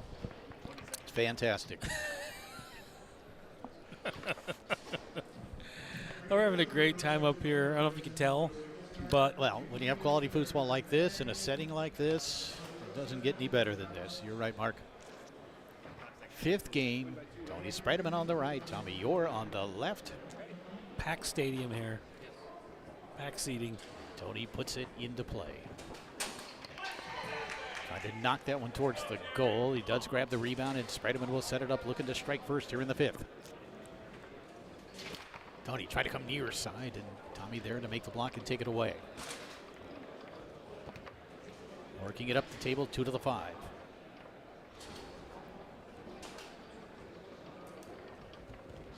Yore back along the outside wall, again using Tony's speed against him. That's worked a couple of times in these last couple of games. Tommy walks it, regrips, blocked up into the air and off the table. Great block by Tony. He's going to make that fury work for him. No score here in the 5th.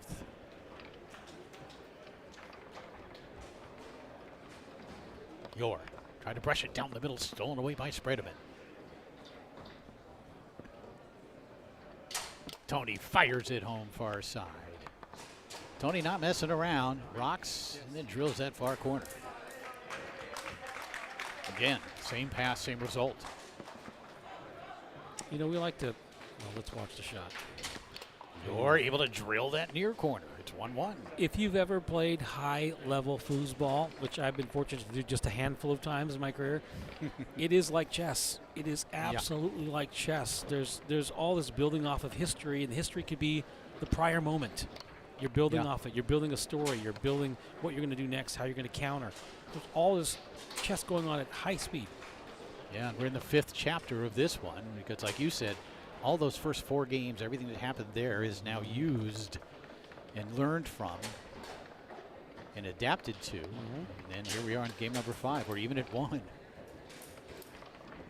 some things you do early on, and Todd Alfredo was so good at this, right? He would do something early in a match, early in a game, early in a possession, knowing that it wouldn't necessarily be successful as far as scoring. There's that quick set from Tony.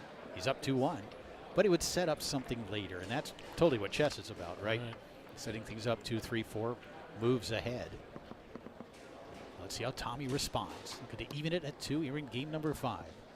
Yore fires it home near side. It's 2-2. Other things on that note that I was never good enough to do, they would score something, and if they knew it was that easy, they'd hold on to it. Like, I'm not going to score this again till I need it. Save it. Oh, and the left hook blocked back into the goal by Spreman. Look at him shaking his head. It's 3-2. He's shaking his head. He loves that. He's been waiting for the 5-bar shot. We've been talking about he stuffed his 5-bar shot. Those are the moments, man. Those are like the defining little moments. Watch this. Watch the celebration. He was waiting. He was there. Yeah, and he's in the celebration. You got to love that. Wow. Come on. Stuffing a 5-bar shot is pretty damn cool. Great stuff. That's good stuff. That is awesome. Great replays. Yeah. 3-2 lead for Spreman. Boy, it's been a good one here on table number 1. I'm going to take one actually. And we get another timeout here. Back-to-back timeouts. Tommy, you can see him right now. They showed him. He's sitting there smiling, shaking his head because we just talked about chess. Yeah. He's been waiting for that 5-bar shot, and he timed it perfectly and stuffed the 5-bar shot. He knew it was coming. He stuffed it. That is good stuff, man. Tony Spreman leading 3-2 here in the 5th and final game of this men's singles round of 16 match. The winner survives, moves to the quarterfinals. The loser is out at 9th. That one blocked back towards the goal by Spreman. I think everybody here hoping that this match goes into overtime. They don't want it to end. Tommy works it up the table, 2 to the 5, and then quickly along the outside wall. Went from the 2 to the 5, 5 to the 3. Now looking to go from the 3 to the back of the goal. Tommy Yore. Swings and misses, gets it back, sends that one my on God. goal. Well, you had to do In and out of something the with zone. it. Did put it Yeah. on goal. I thought the time call was going to be coming anytime. Can't connect there. Spreman all the way along that outside Very wall. rarely you see the double miss. He usually grabs on his 3-bar and passes 5-bar. Oh, And another one. A little bit loose on both sides right here. Yeah, those are just little mistakes, man. Yor bounces it through the lane. You saw he'd been using that back to the wall. This time he brushed it through. And again, looking to even it at 3. Tommy strokes at home far side. It's 3-3. Couple of misses there by Tony. Like the foosball gods are saying, we can't make it this easy for you. And the steal almost by Yor. Left hook towards the goal. He Blocked blocked by it. Yor. Yeah. How do you react like that to make that block? Extraordinary. You have to think it. You have to react. Oh, and then the steal here by Spreman, who will shoot for the lead here in Game 5.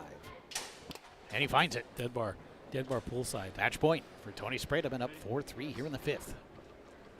Yor looking to score and send it to overtime, but a little bit of a loose effort on the 5-row taken away by Spreman. There's that really brush Squibs down. it through Yeah. for the win. Spreman. Strokes it back down the middle, and Tony Spreman holds on in He's 5 so fired games against Tommy Yor, winning 5-3 to advance to the quarterfinals in men's singles. Tommy Yor, yesterday's winner in the gold final, finishes 9th. Go back to that 5-bar stuff as a key play. If there was a key play, that was kind of a momentum changer. They did back-to-back timeouts. He stuffed the 5. Now Tony's over there telling Miriam, you know, I was just kidding. I love you. Sorry. Sorry, Miriam. Yeah, I just needed you to be my villain for this match. Miriam is very sweet, but she can also be tough. You have to be. She knows her way. They're going to hug here in a second. She knows the rules. Yeah. All right. So let's hope he would have done this either way. Look, see, there it is. So hilarious, dude. But going back to it, right? Tony stuffs that 5-bar shot, and then he calls a timeout. He's so fired up, he'd been waiting for it. And then Tommy Yor called the timeout. They're both trying to recover, one from the enthusiasm, the other from the dejection of that 5-bar stuff. Totally. What a sick What a great match. That was a great one, folks. 2 of the best in the world. And Tony able to come out on top in that 5th game as we're going to have a look at all the highlights. And you can always look back on a couple of plays. Tommy got a little bit loose on a couple, and of course the big stuff on the 5-row, which Tony was absolutely 100% looking for, knowing he was going to do it. Every game he'd been looking for, his hands were back there, and I think he had a read on it too. Not only just anticipating. What if they're going to show it? They're just they're going for a full recap here. Those splits though are gnarly, man. When you time a split like that and you can hit both sides, equally lethal. Again, looking at both these guys and how much they have refined their shots to where there's not a high backswing, not a lot of wasted motion, just real simple, quick releases on both sides. Well, I imagine there's some, and they hold the rod similar too, right? That underhook, a little bit different. But so there's still so much downward torque on. They have so much downward pressure on the rod that it doesn't take much for them. Yeah. In the old days, before they had those wristbands, and I guess maybe Tony's all calloused up or whatever now, you would look like you tried to kill yourself because you have these crazy scabs on your wrists, and you're like, what is wrong with you? Do you need help? No, it's foosball. Oh, that explains it. Yeah. That's Tommy Yor's little stab. Dead bar poolside. It's fun to see a full recap of all the offense, but it's going to be interesting to see if they get to that 5-bar stuff that happens in the 5th game. I think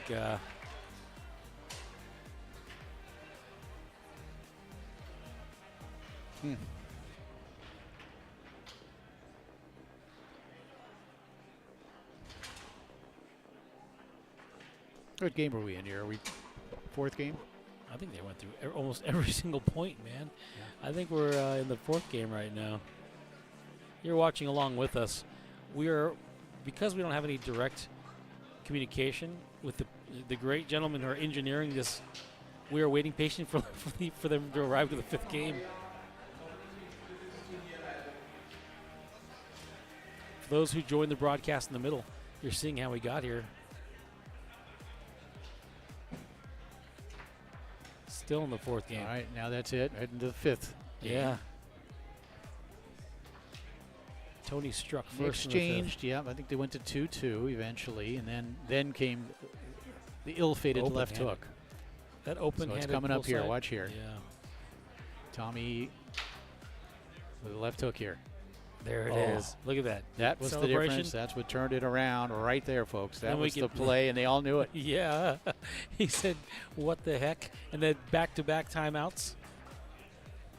Come back and try to recover. Now, credit to Tony, because this goes into overtime if it's 4-4. That's right. But Tony able to finally put it away for the win with this one right here. And as far as getting past people that are the biggest threats to your opportunity here, check a box. Tommy Yor has to be considered one of the favorites to win because he won last year, and he won the gold final. Yep.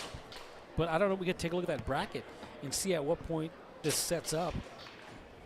Tony, is Ryan lurking somewhere in that bracket? Ryan's actually playing Benjamin right now.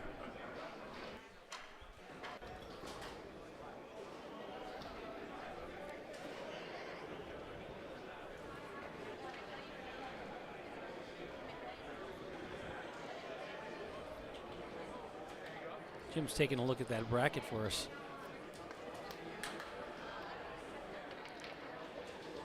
Let's head over to the quarterfinals where it's Tony Spreman versus Jake Barnett. So they are set. In fact, it looks like Terry Rue and Matthias Berg have already played their quarterfinals. So Matthias Berg of Germany is in the semifinals. Beat Terry Rue. Tracy McMillan, Martin Dusa, Ben Wilford, and Ryan Moore playing right now. So it's going to be Spreman versus Barnett. Good for Jake Barnett. What a great performance by him. Well, Jake beat Tom Yor in 3 straight games, 15-8. Wow. Matthias Berg advanced with a win over Jacob Valkos, and then beating Terry Rue in 4 games.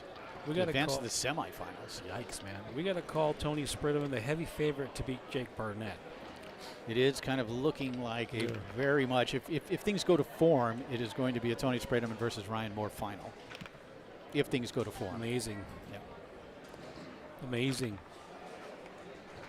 There'll be however, based on what we've seen so far this weekend, it seems like anybody, the international contingent is somewhat unpredictable. They are better than people think they are on the tornado table. And they've picked up some huge victories, including Matthias Berg over Terry Rue just a few minutes ago. Brandon Munoz lost to who? He lost to Martin Dusa. Yeah. Of the Czech Republic, who is still alive. So, wow, what a great event here, folks. And Mark and I are going to take a short break after that classic match. And we'll be back with more. We'll see you back soon.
Okay, guys. I don't know how much of that. I don't know how long Jim and I've been talking to ourselves. Did you have us muted? I don't know. Okay. Hey, everybody, can you hear us in the chat? Oh, apparently not. Well, all right. Well, welcome back. It's one game apiece. We can kind of recap if. That was an interesting point. We've just been sitting here talking about it, not realizing that Mark had not unmuted us, which is one of his jobs, one of his few jobs, one of the few things I ask of Mark. Please unmute us. We had a great conversation about the difference. Well, we were talking about why, there's been several upsets, quote unquote upsets here this weekend with European players beating Terry Rue and Tom Yor and some of the America's Brandon Munoz, some of the top players in America. And why is that happening? Why? And we said that they're doing better than we expected. Well, why are they doing better than we expected? And we talked about during all that quiet time that you guys just didn't hear about the culture being different over there, more opportunities to play, and just the approach to the game. The approach to the game as athletes, the attention to detail. They're walking around with their bags that have their sport drinks and their bananas and their fruit in it, and they're dressed like athletes and they're sponsored, and they don't come here to party with a foosball tournament as a sideshow. It's a serious commitment to it. And then the other thing we spoke to that I think is of interest is we still have this lingering kind of playing for money, $100,000 event. And the ITSF needs to get credit for playing for pride and playing for the ranking system, playing for things that kind of transcend the flimsy dollar amount that actually is never profitable for anyone really, except for very few people, right? There it is in a nutshell. Yeah, and the ability to play tournaments almost every weekend. There is a tournament every weekend somewhere in Europe. Over 3,000 in Germany. Over 3,000 in Germany. Many of those local and regional tournaments, we'll say, not all national events, but opportunities to play and play consistently and play a sport consistently. Because we are seeing some great play from international players here this weekend. We got one right here. Katerina Charbulescu. She's on the left. Isabel Stelly on the right. The winner of this one would advance to the women's singles final to face either Keita Tanasova or Hannah Bufkin. Formerly Hannah Smith. Recently married. And Caddy finding that far side of the goal with that snake shot. We are even, rather it's 2-1 now as Charbulescu has surged ahead. She just finds ways to get it done. So we had mentioned earlier in the broadcast when we were muted that Katerina won the Bonzini World Series Singles Championship against Lynn Tran in the final. And she's a defensive specialist. She's a multi-table world champion in World Cup with her partner Anna Bobby. She's a highly skilled player. The other thing we mentioned, let's see if she makes a shot. And the block here. Again, showing you the defense. We talked about all these tournaments, and you can get on a plane or a train for $75 to $100 and cross a border and play in another country on their table and stay in a hotel or a Airbnb. A three-hour train ride, Everything is close. The transportation in Europe, easy.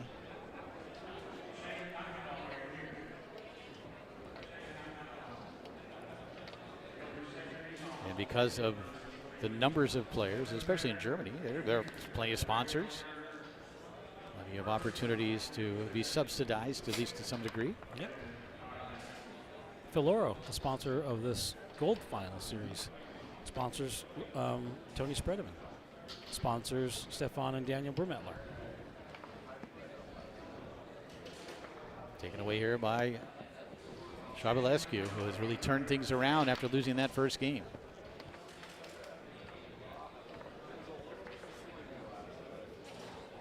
And Stelly will call timeout. Brandon over there coaching Stelly. We also discussed Stelly having the great opportunity to compete with Sullivan because they live within minutes of each other, I guess. Sullivan Rue and Terry Rue, and she's playing against Brandon all the time. She's playing against Keisha Rue. These are multi-world champions, future Hall of Famers that you get to practice with all the time. It raises your level of play. There's the hard work And there's that part of it that is, attributed to talent. And then there's who you're practicing with. Yeah, Great no game. doubt about it.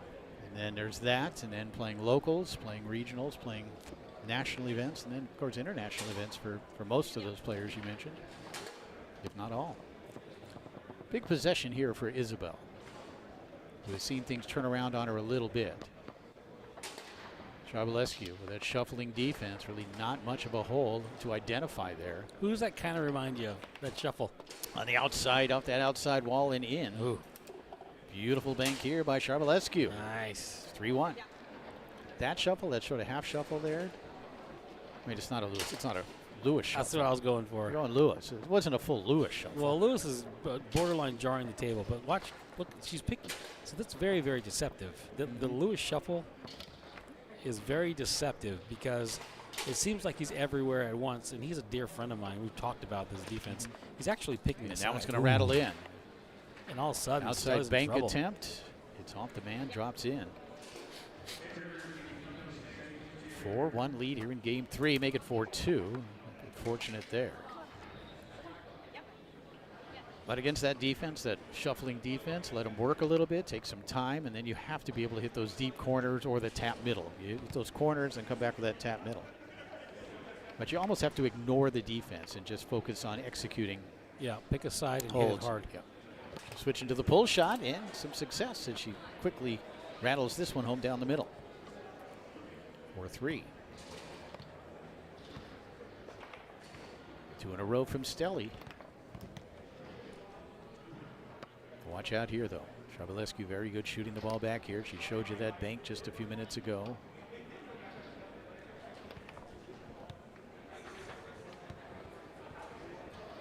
Yeah, you're not the only one who has forgotten to click the unmute button. I have done it before many times. In some cases, even for long periods of time, where I had to go back and re-commentate Oh, them. no, man. Yeah.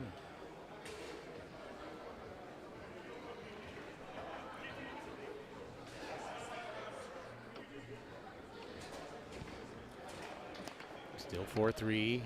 Chance here for Stelly. Back to the snake shot. There's If she makes it, it's the right choice.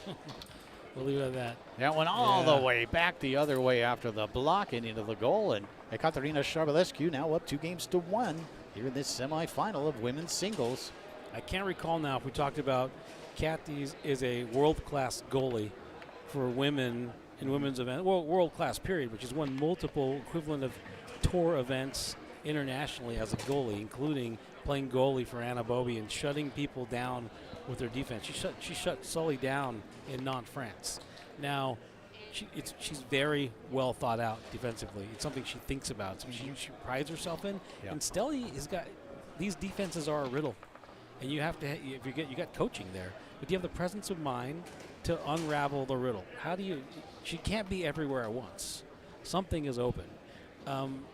What are the solutions? You got to tap hard and see which way she commits. Tap hard twice. Maybe you so. Rock in one direction. Certainly need to take some time. Yeah. Work some holes. If you can do that little angling cut middle, that can be effective. Make her tighten things up a little bit. But a tap middle to at least bring her off those corners to some degree. Yeah. And then the confidence. Right now she can't see those That's corners. right. Can she hit those corners? Heck yeah, she Yeah, can. right. She's got a great snake shot, but she can't see them. So I've been in this situation where I was playing with Billy Pappas against Lewis Cartwright and Fernando we were playing for third. I remember the Vegas tournament, and Billy got totally bricked by Lewis, and he started shooting. And you have to commit. You have to commit to a side, or you have to get the defense moving in the direction you want it to move. But don't be a slave to the movement until it looks like a blur of one giant man. Yeah. And then you panic, shoot a hole that's completely blocked. She can't be everywhere at once. Or Izzy should go back to her pull shot. She did slop one in, but maybe we could test her pull shot defense. Kathy's feeling absolute dominion of this table right now. Yes, she is. She's stalking Izzy right now on the other side of the table. Here we go. Fourth game underway. Isabel Stelly will put the ball into play. And that's the thing. Isabel Stelly, so talented on the table, can do anything. Has great shots, great passes, etc. But it's what you do with them, when you do with them. You have the tools, and then you just have to use them. And that one able to lucky see what happened here. She looked like she was trying to go far side and then cut it back to that near corner. Yep. Hey, if you can do that consistently, take it what you got. The caddy, of course, just shakes it off, understands that was a break. Not going to happen again, and she comes back down the middle to even it at 1. And so let's talk about something for a second. You know what we've seen Stelly do over and over? Hit the hardcore push side. Just crush that push side all weekend long, the 3 days we've been here. I think that Katarina might have that read and might be taking away her push side. She was all over it when she shot it, by the way. Yep. She cut it back the other way. That one fired on goal and then set towards the goal with a 5. Caddy able to keep it out, and we'll move back into offensive position, even at 1. Here in game number 4. 2 games to 1 lead for Charbelescu, looking to reach the final. And for these great European players to be able to say they reached a final or won a Tornado World Series would be a huge notch on their belts. No doubt about it. They just take it all, Jim. Take everything. Take all our trophies. Take all our medals. And when I say they, I mean our friends. Jim is the ultimate agnostic, and so am I. I mean, I love Kathy. She's awesome.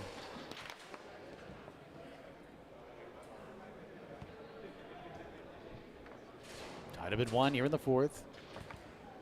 Ooh, quick brush down. Coming up on about 6:30 p.m. here in Dallas, Fort Worth, Texas. Gosh, it seems so much later. And there's Caddy again. She's hot now. She's scoring at will. She hasn't even had to pull out an extra bank from the 2-bar yet, where she's shown herself to be able to see those tornado holes. She's taking Izzy out of her game. And is this the difference between someone who's been here many, many times? Yeah. She is just so clever and crafty. Yeah. And again, Stelly, still relatively young in the game. Really just the last, 3-4 years has she sort of burst on the scene. Yeah, right. There's something to be said for experience. And Charbelescu has a lot of experience. Plays a lot of tournaments in Europe. Plays a lot of multi-table events, tables on different tables. She qualified for this event. I'm sorry, I got it wrong. She qualified for next year's event by winning Bonzini. She qualified for this event by being #1 in the rankings.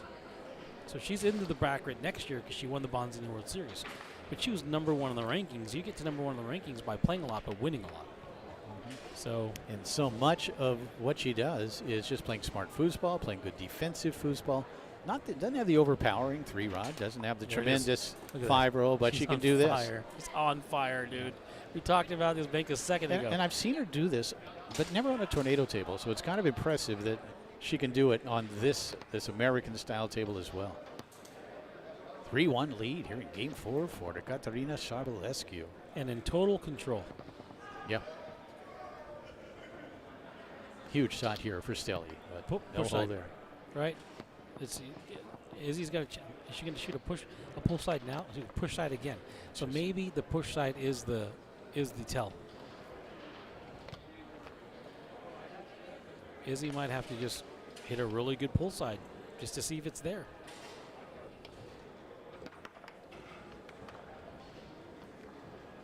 She was starching people from her 2-bar too. Ooh, nice. Oh, just that pull kick off the post.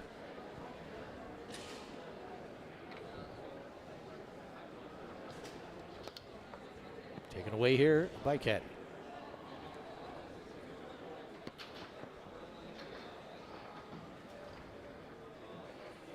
Charbelescu gives herself a match point as again she finds the back of the goal. A bit fortunate there, that same cutback that we saw earlier from Isabel.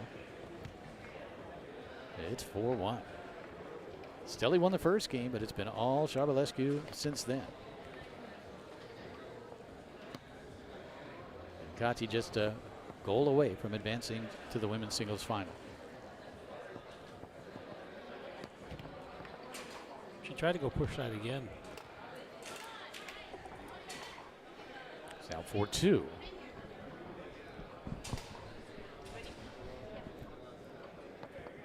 Wow. Chance to put it away here for Charbelescu.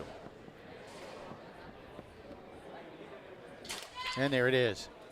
4 games. Ekaterina Charbelescu defeats Isabel Stelly to advance to the women's singles final here at the 2025 ITSF World Series, the Tornado World Series in Dallas, Texas. Impressive performance from Sharbelescu. She'll face either Kate Tanasova or Hannah Buffkin in the final. And of course, we'll have that one for you a little later on tonight, as everything, all the singles championships will be decided tonight. I hope our American friends watching now that aren't used to watching international play, who are really used to seeing the same 3 or 4 people on the men's side and the women's side, and the same people in the quarterfinals, semifinals, are getting a kick out of seeing what kind of talent there is out there. If you're used to seeing just Sully or just Isabel or just Stacy or Liz Hill, well, there's a whole gigantic universe of amazing women players out there, and they're taking our players to task. They really are. And again, a lot of it comes just from the fact that they play so much competitive high-level foosball. Each time they do that, they learn a little more, they refine their game a little more, get a little more confident, and it really shows in the performances of those European players here this weekend. And in this case, Ekaterina Sharbelescu of Romania.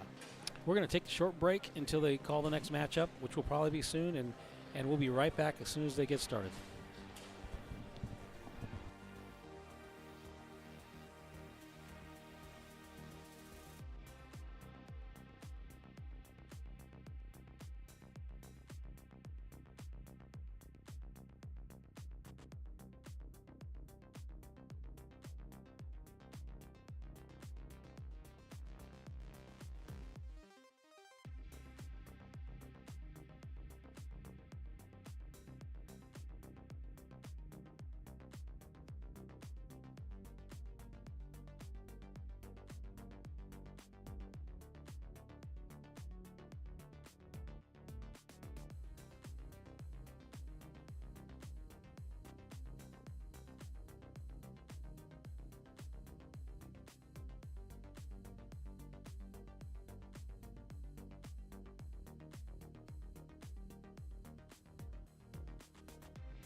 from the tournament. No, they're not. These are the soft ones.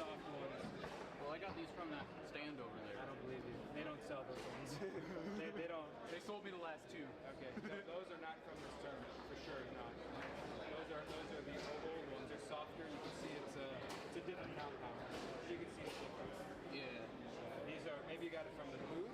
Yeah. Yeah. These are the ICSF balls that they've been giving us were completely different. These ones are really soft and like. I mean, if so, I'll go in if you want to buy 2 brand new ones.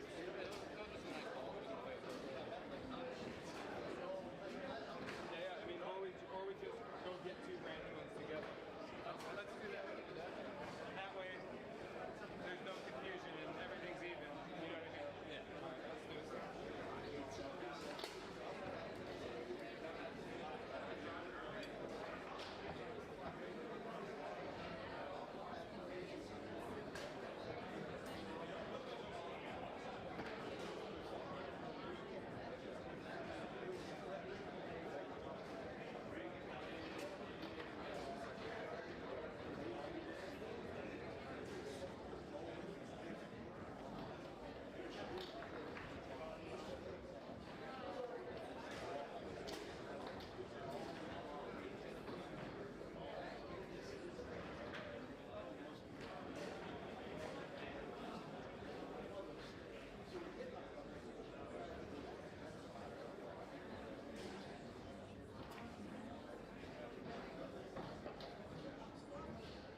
All right, we're unmuted. That's good. Good job, Mark.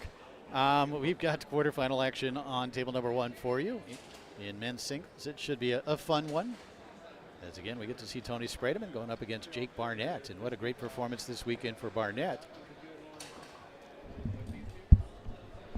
to get all the way to the quarterfinals and then have a chance here against Tony if he can beat Spreman to get to the semis.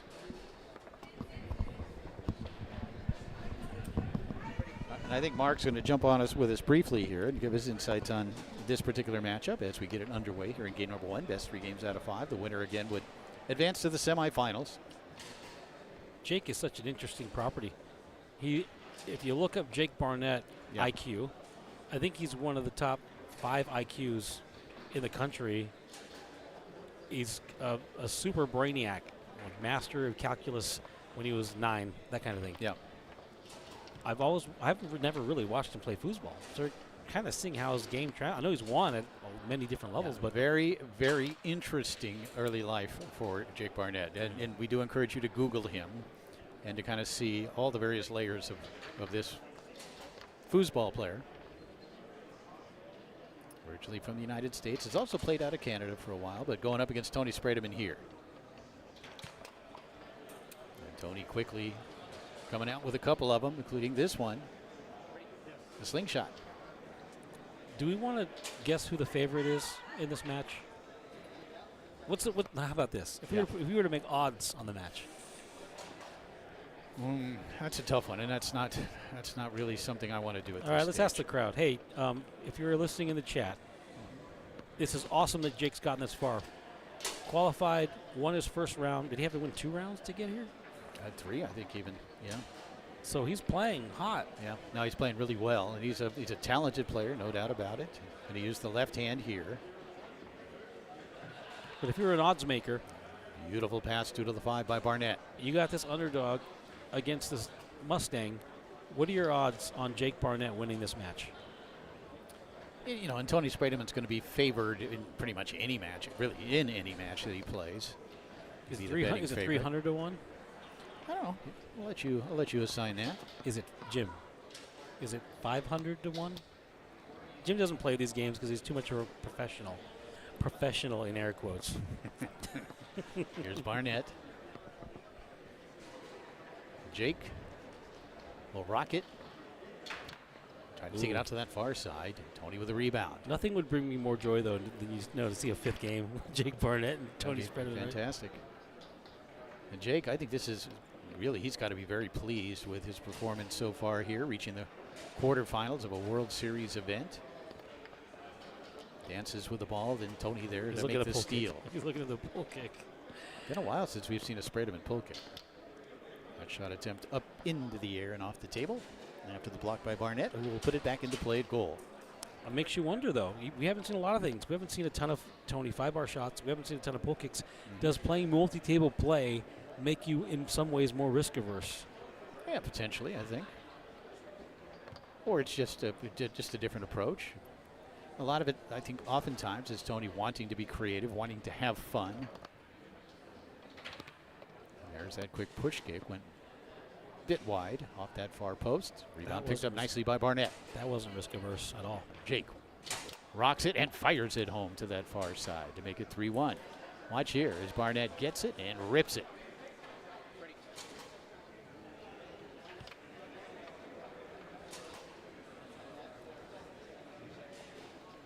Barnett tried to advance it along that near wall.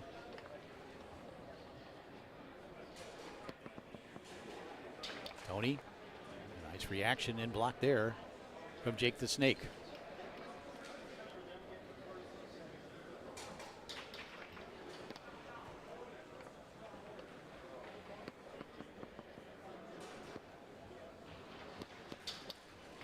Another block here.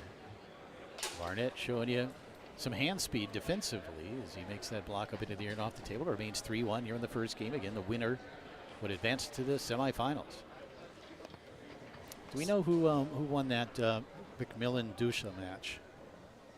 If you're in the chat, let us know who won. Well, you have it on your... I'm not going to do that, You're not doing it? No. We've already arrived there. 2 things. Unmute us and look up results. You can't do it. Holy cow. I was thinking about Jake being one of the highest IQs in the country and having command of advanced mathematics by the age of 11, and how much that understanding of physics, beautiful push shot, plays into how he practices foosball. How does he see the table as a formula? Does he got the lead to 1 here. You would. It's hard to say, but you would have to think that factors in it at some level. Or maybe it's kind of an escape from him. It's a different arena for him where he gets away from the X's and O's, the grids of mathematics, and is able to kind of be a little more free, creative. But I do encourage you. Very interesting story, the Jake Barnett story.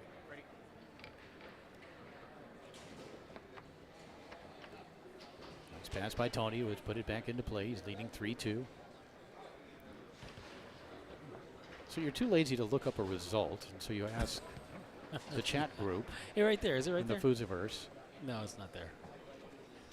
I'll do it. No, and I commentate at the same time. No problem. Didn't Jake play Nets in Vegas finals? I don't know, man. I don't follow foosball, brother.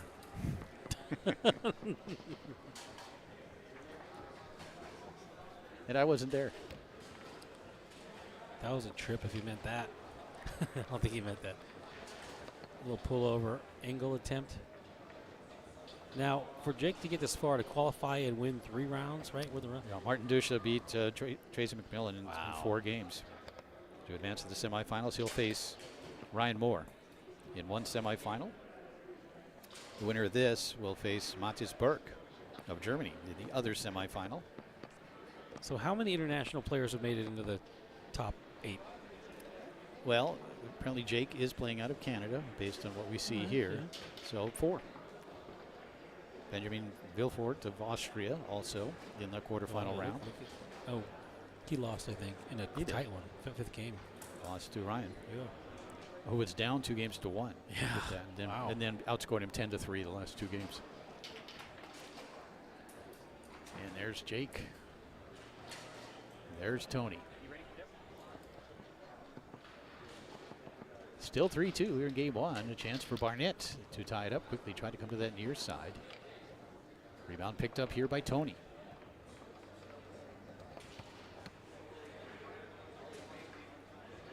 Tony looking at that little bank. You could see it coming. Yeah, that's funny. He can execute that consistently. It just has to be open, and Barnett was able to get a man on it. Tony will use the left hand here. It's an interesting thought experiment to think about, because that's what you do with thought experiments. You think about them. That's true. But does his filter of the world affect the way he approaches the game? For example, the great Terry Moore. Did he see a giant chicken leg? I'm just kidding. Very interesting thought experiment there, Mark. Are we getting to that hour where it's time to retire me for someone else? Did Lewis Cartwright see a box of donuts? I don't know. Jake Barnett now will set it up. And that shot attempt again blocked by Tony.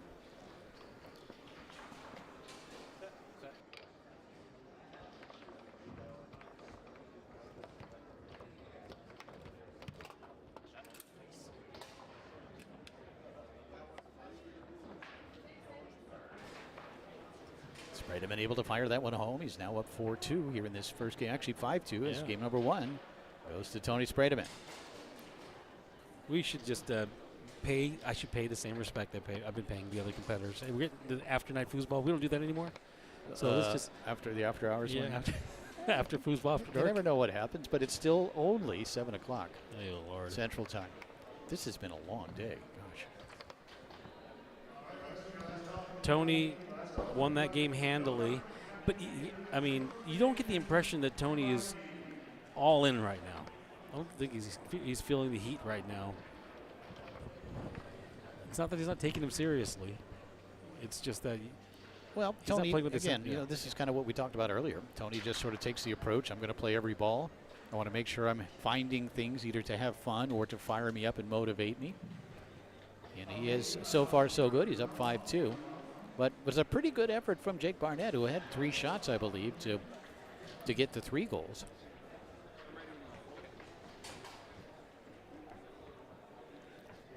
I like the matching beards, though. Best beard competition. Second game underway. Jake Barnett putting it into play smoothly through that near lane.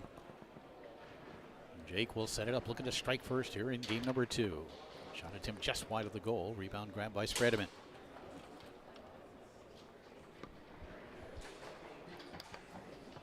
Beauty. Tony's such an artist on the table. Comes back down the middle. After that great pass, he comes back with that effort between the defensive men of Jake Barnett.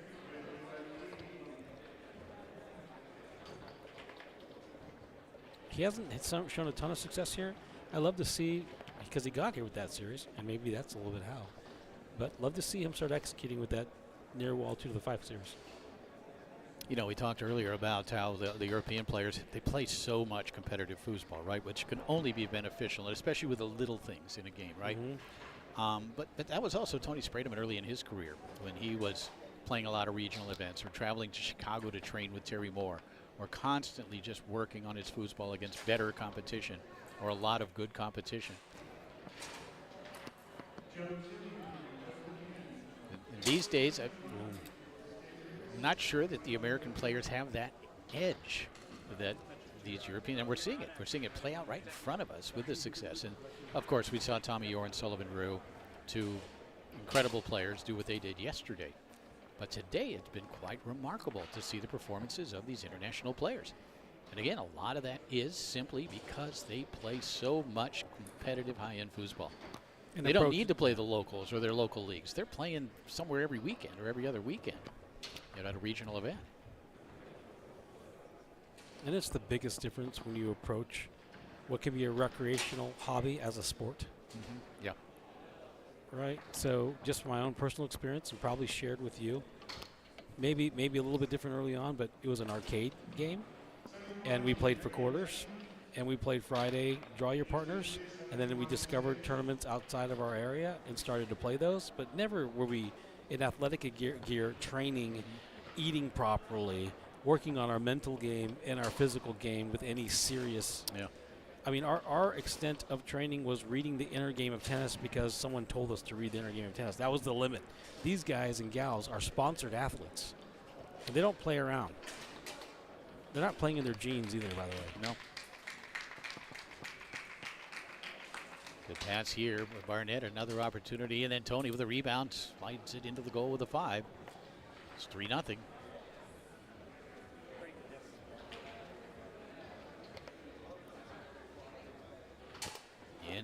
Stroking it home here off that pull shot set. So there's Tony with that little 5-row effort. Jake came back, setting it up and hammering home a pull shot. And boy, a lot going on there. 3-1.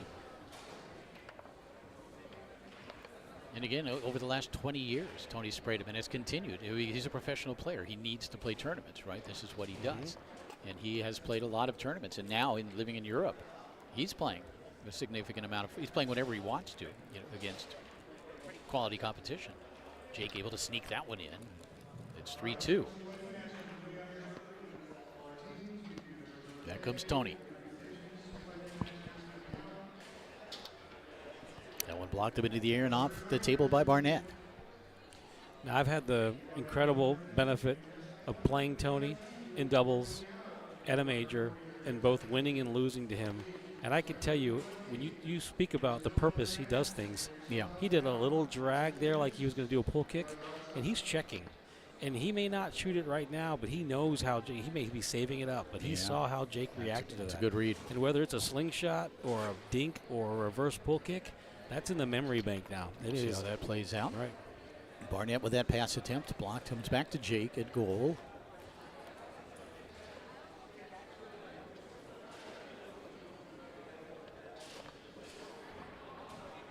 Jake caressing the ball, looking to pass from the 2 to the 5. Is he caressing it, Jim?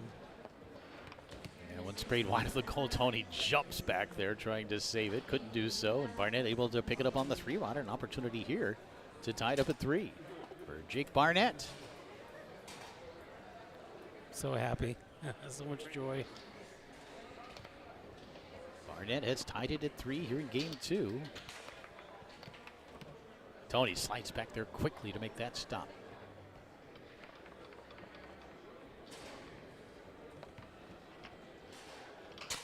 And the big left hook, the famous left hook of Tony Spreman, makes it 4-3.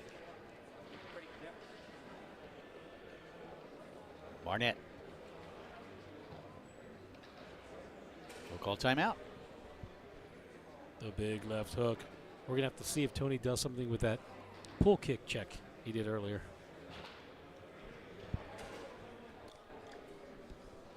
Yeah, it's I haven't played a ton of foosball, but playing it against Tony for fourth, and then just seeing what, because you know what's happening. You see how he's building one shot to the next. You see what's going on with him, and then you see him again, and you're like, well, this is a completely different person. Barnett now with an opportunity to tie this second game up at 4, and he does. He grips it and rips it to that far corner. It's 4-4. Back comes Tony, and quickly converting just like that. So Jake Barnett had some hope there briefly, having tied it at 4. And 12 seconds later, that game is over. It's 2-0. I think 12 seconds. I don't think it's 12 seconds. Yeah, let's see. No. But it was great. It was exciting. I'm counting. He scored. Mark just told me I'm number 1. Thanks, Mark. Tony able to close it out. He's up 2-0 and just a game away from the semifinals. At which point they maybe start blasting through these semifinals, because there was a little bit of a delay, as there was a conflict of all things, which you don't typically see at a Swiss event. But there was a conflict.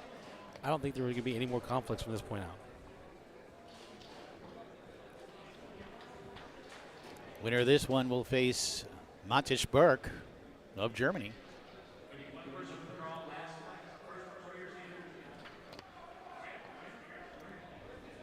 You have the other side figured out. It's Ryan Moore versus who? Yeah, Ryan Moore against Martin Dusha.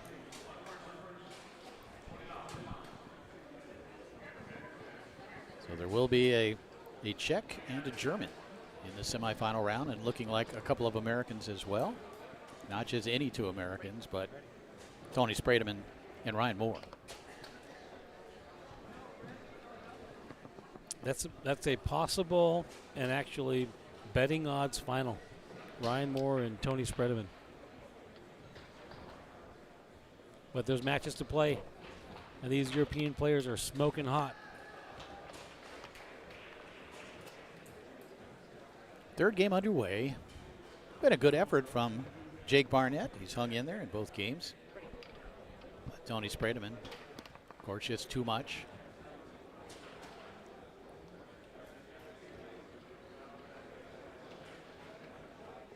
Barnett weaving. Can't underestimate what a difference it is when you're competing with someone who makes you second guess your decisions. Yep. That level of comfort for a master level player like Tony just gets like, would Tony have shot that same open-handed 1-second pull shot on a number of other people?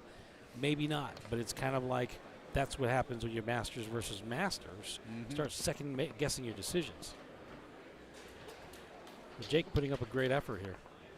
It's not like he hasn't been defending well overall.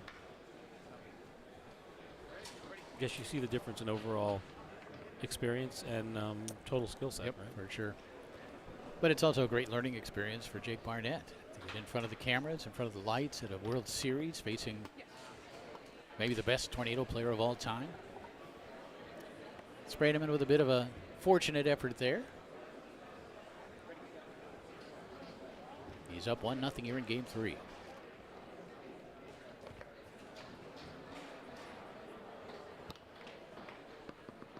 I think we gave Tony the best tornado singles player on the U.S. Well, on the American Tour yeah, ever. Tour. The best American singles player, best American Tour singles player ever.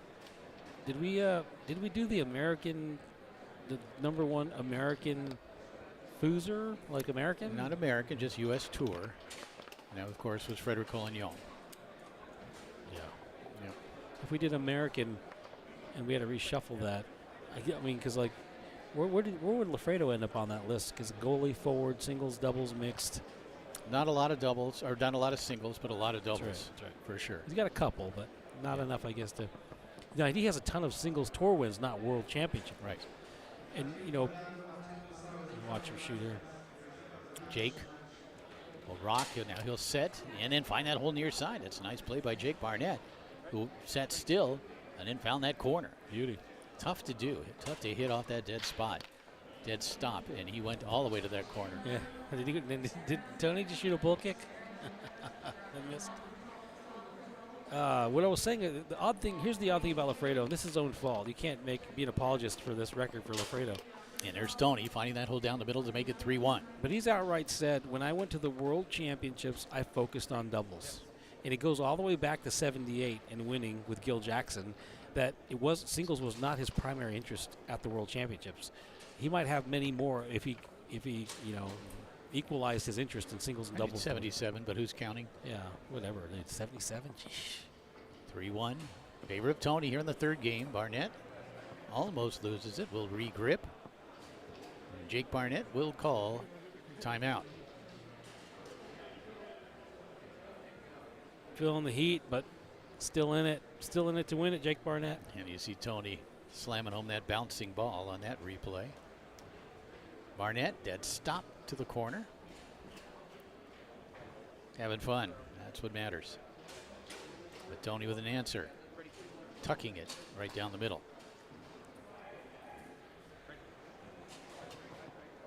This is the most replays I've ever seen while working a foosball tournament.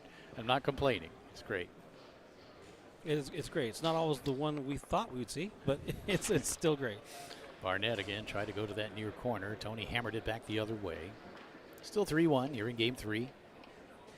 Quarterfinal match in men's singles.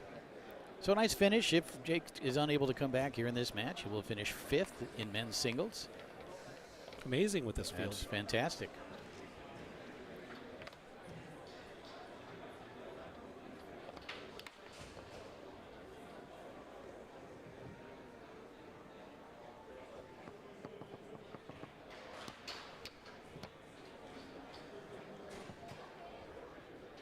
Spreman through the lane, looking to move within one of the semifinal round. So he comes off that wall, then right back to it. Watch this, a little bit of a hitch, gets Jake off the hole. Tony finds that corner, it's match point.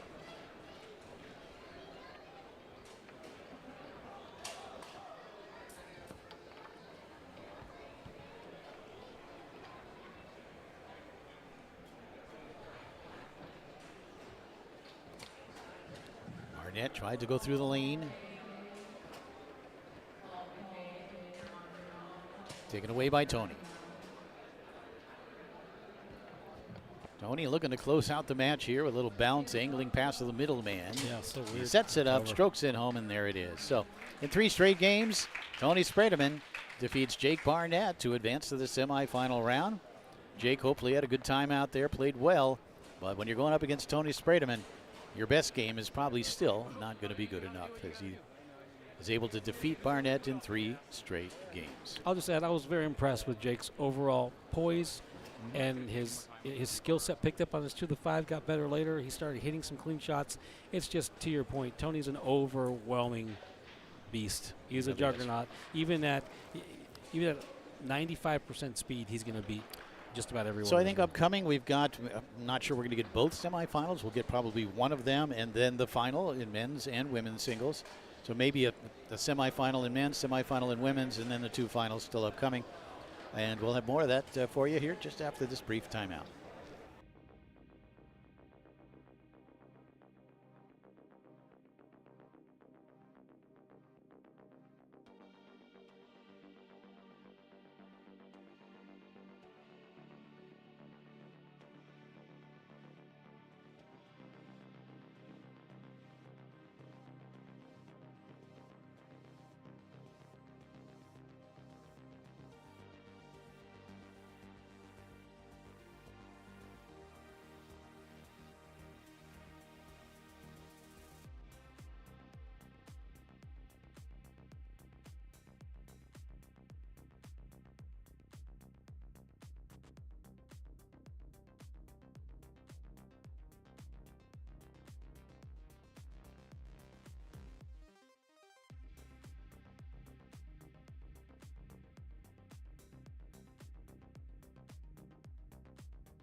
Yeah, go ahead.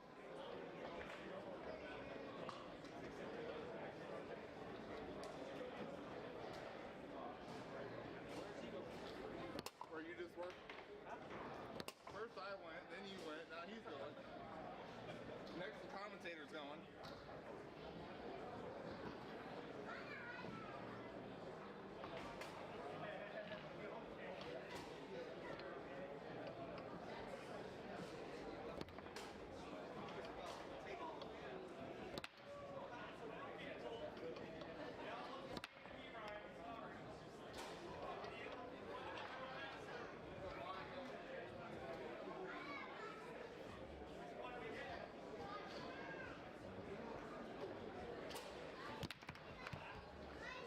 I tried.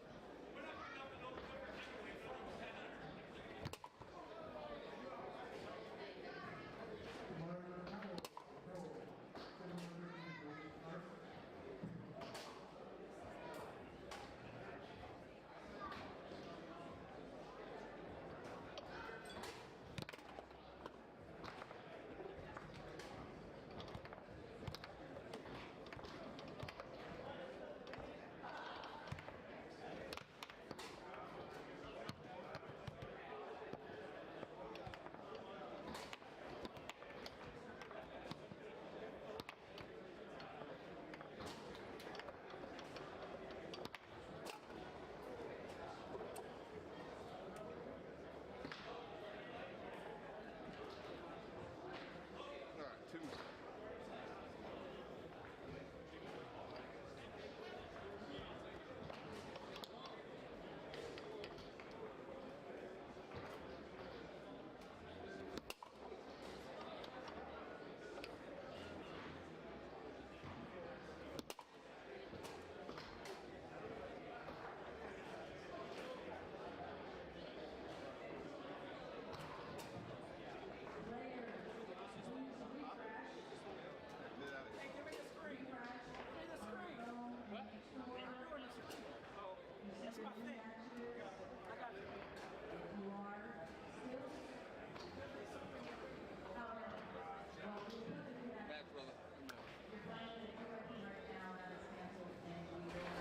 And we welcome you back to Inside Foos's coverage of the 2025 ITSF Tornado World Series.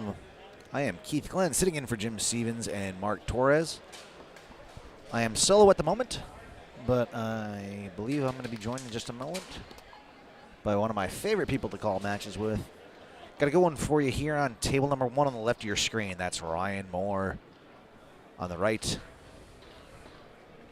I know his name. I apologize. Out of the Czech Republic, that's Dusa.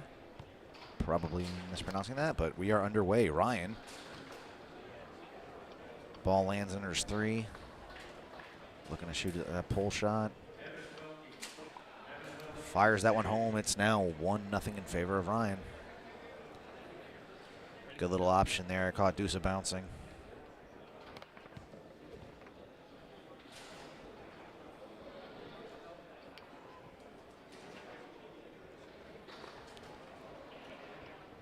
Dusa surveys, fires a shot on goal, can't beat the zone, and that's going to end up back. Oh, no, Ryan able to dig it out.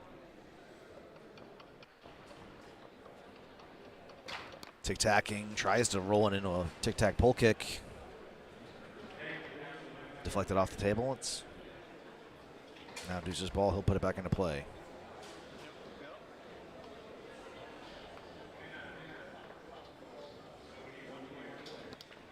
Ryan denies his first clear attempt. And Dusa able to clear it. Ryan Moore, known for one of the more lethal 2-bars in foosball, especially on a tornado. Taking his time. That one kicks into the corner. Ryan got a man on it, but couldn't hang on. So Dusa will go to work. Tries to run that one up. Can't get it. And just a little off the mark there. So again, we'll get another look at Ryan's 2-bar. He has fun back there. As he fires that one home. Good long pull shot. Dang near dead bar, if not. And Dusa now gets his 5-bar attempt on goal, but Ryan able to keep it out. So again, tries to spray the short, can't get it. Good reaction there from Dusa.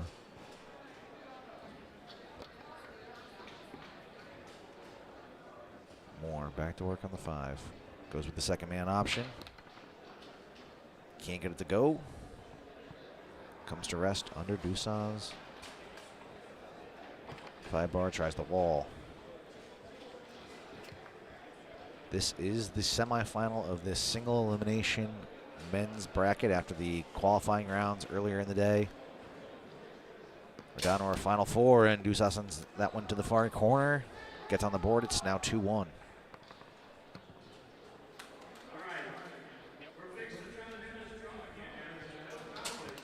Ryan dials up a big left hook. That doubles his lead, now 3-1 in favor of the new head of the World Foosball Tour. If I understand correctly, it appeared that they were sponsoring other players, Tommy and Brandon Munoz, Tommy Orr, that is.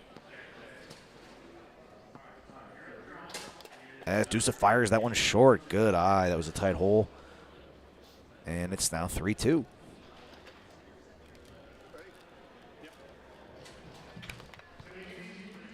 Ryan looking to regain his 2-goal lead. Dribbling. Tries to go long. Dusa greets him out there. Good defensive effort.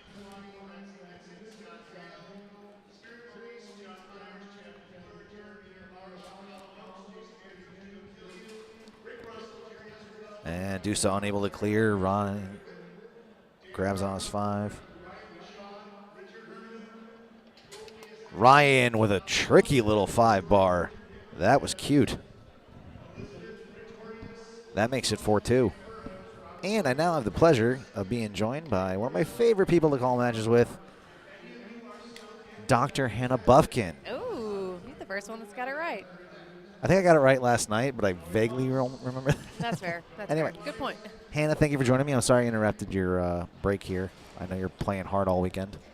Yeah, it's all good. I just had plenty of time to get to the room and chill out, so no Well, problem. I appreciate you joining me. As soon as Mark and Jim were like, you're going to have to do it solo, I was like, I don't want to do that.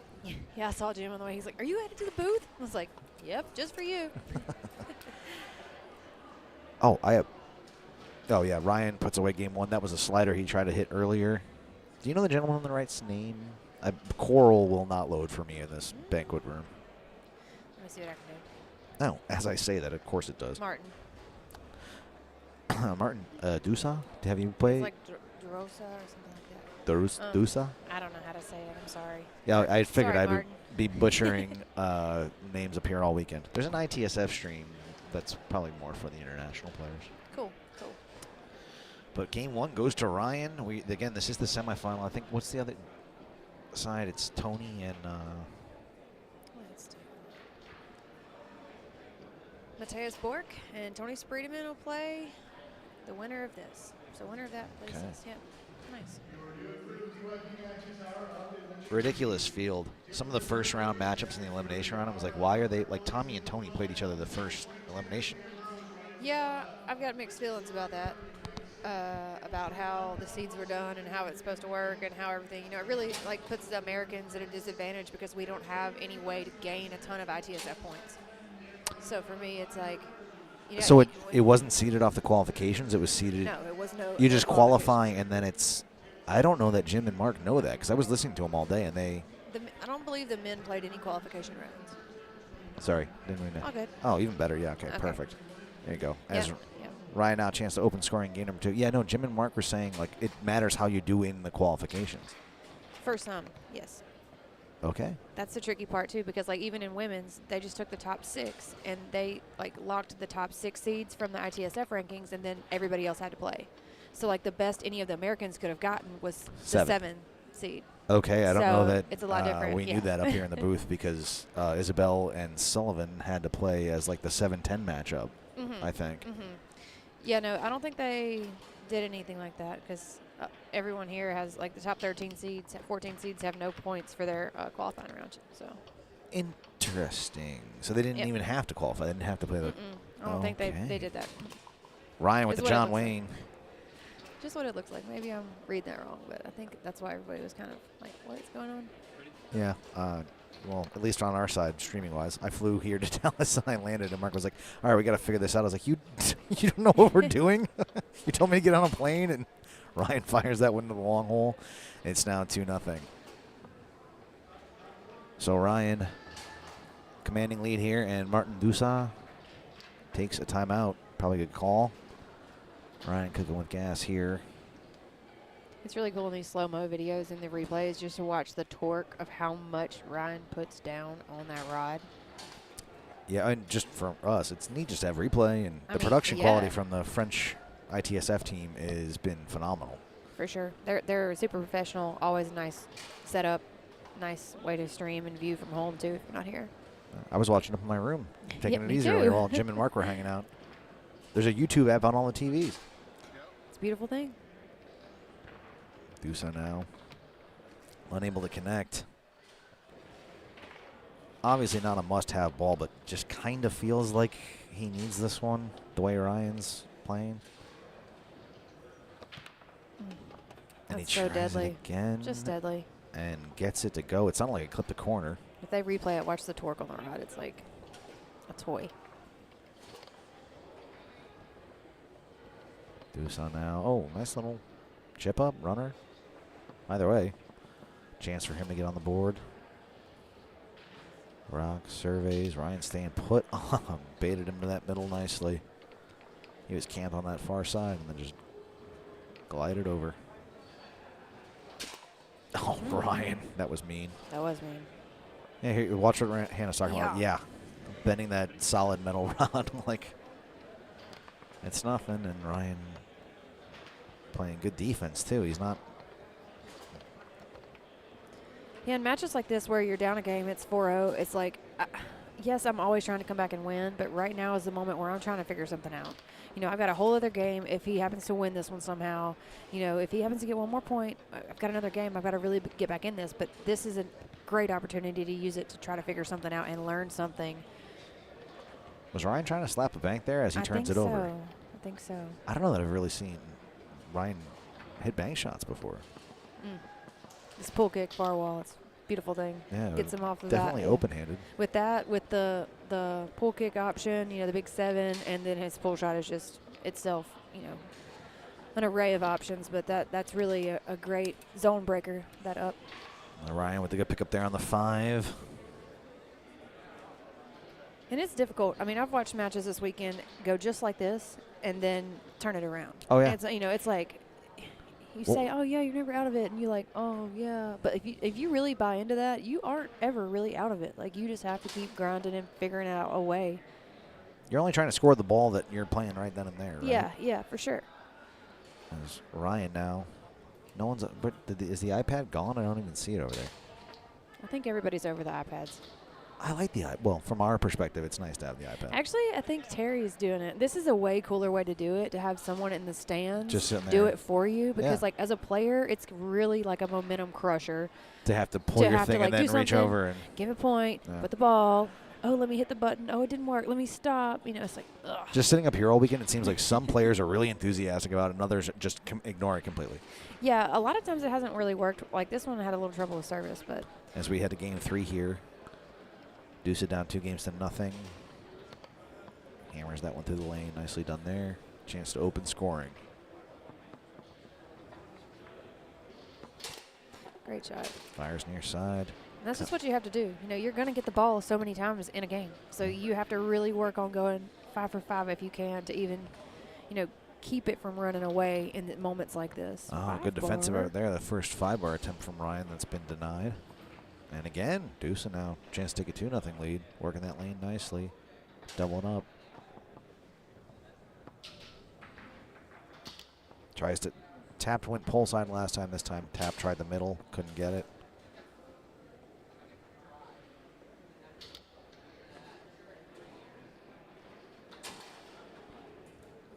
Ryan's just got super fast hands too. Like it's really difficult to be able to think about defense the way he runs defense because most people would try that and never be able to do it just because he's like so insanely fast. His hand speed is crazy. Probably just one of them, him, Billy, from what I've heard / seen, amongst the more just naturally gifted, talented foosball players. Yeah, no doubt. I mean, they lived on a foosball table, and they're just naturally that talented, so it's a deadly combo. Okay, with the sling attempt. I like it. Me too. Mix it up. Why not? Mm-hmm. Oh. Nice shot. Beautiful push shot there from the 2-bar of Martin Dusa. Getting a little clarification here from someone that was paying more attention than I was. Top 14 men did play in qualifying. Top 6 women didn't play in qualifying. Top 14 did play? From the men.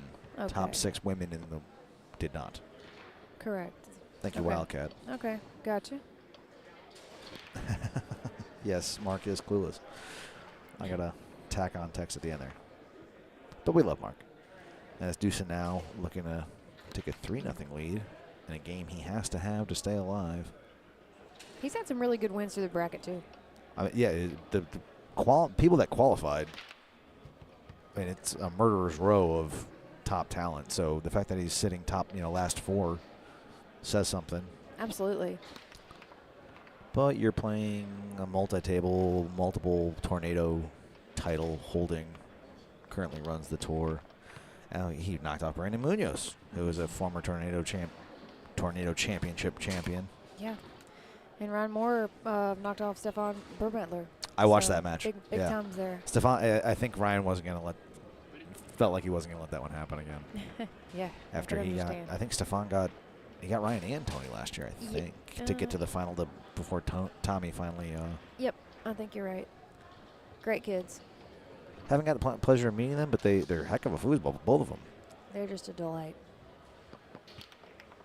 Tap tries to come near side. Ryan sat still.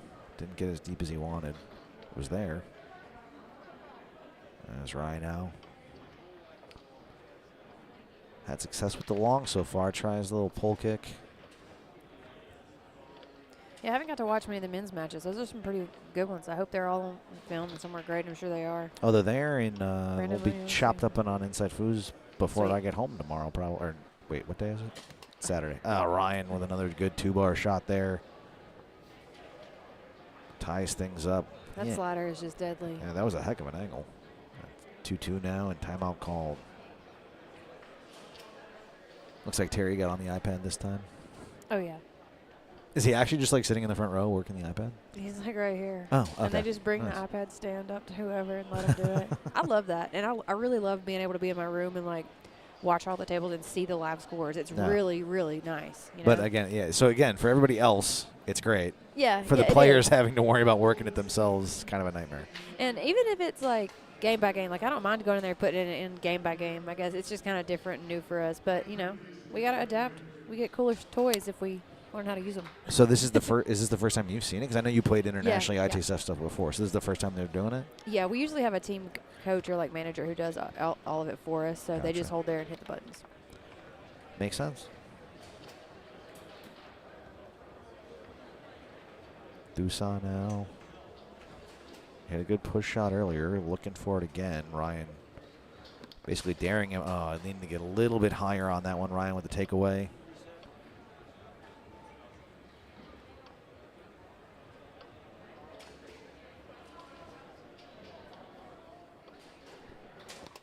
And again, that's the second time he's gotten that little pull kick tuck. Caught Dusa bouncing. And Ryan, 3 in a row now with a lead, 3-2.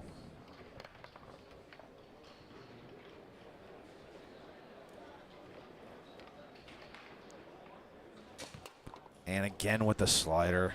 Disgusting. That thing is just disgusting. It is now match ball for Ryan Moore with a trip to the final on the line. Dusa has to have everyone from here on out if he wants to stay alive, and nice job working through the lane.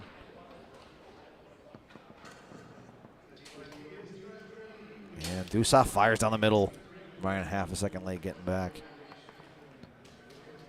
So Moore with possession and a chance to advance. And did he do that? I have to assume he did that on purpose. Yeah, the back pass. If I had a 2-bar like that, I would too. That's true. Okay. Awful lot of confidence. Oh, man. Ryan Moore. I think he knew he wanted to do that before Dusa scored that last goal. Monster Dead bar bull shot. Slams that bumper. Wow. Yeah, that was mean. That was mean. Yeah. Well, just the American in me coming out. But I would love to see a Tony Ryan final. It would feel like a world. You know, and I love Mateus. He's great. Super nice guy. I want the best for him, too. But it's just like, man. Or in Texas. I know. Yeah. I know. I've got to tuck my American back in because I'm just like, I want to see those two big dogs fight it out. So in 3 games, Ryan Moore in the semifinal defeats and eliminates Martin Dusa to advance to the final. I assume, I don't know if you want to hang out with me some more while we're sitting here, but I assume that Tony, pronounce that other name for me real quick. Mateus? Mateus, thank you. Mm-hmm. I assume that will be coming up next. What's going on the women's side? I'm sure you're going to be on that. Waiting for the final. Are you playing in the final? Yeah. Nice. Yeah. Shows you how I had to play. I was playing earlier while all that was going on. It's all good. But nice. Who are you playing?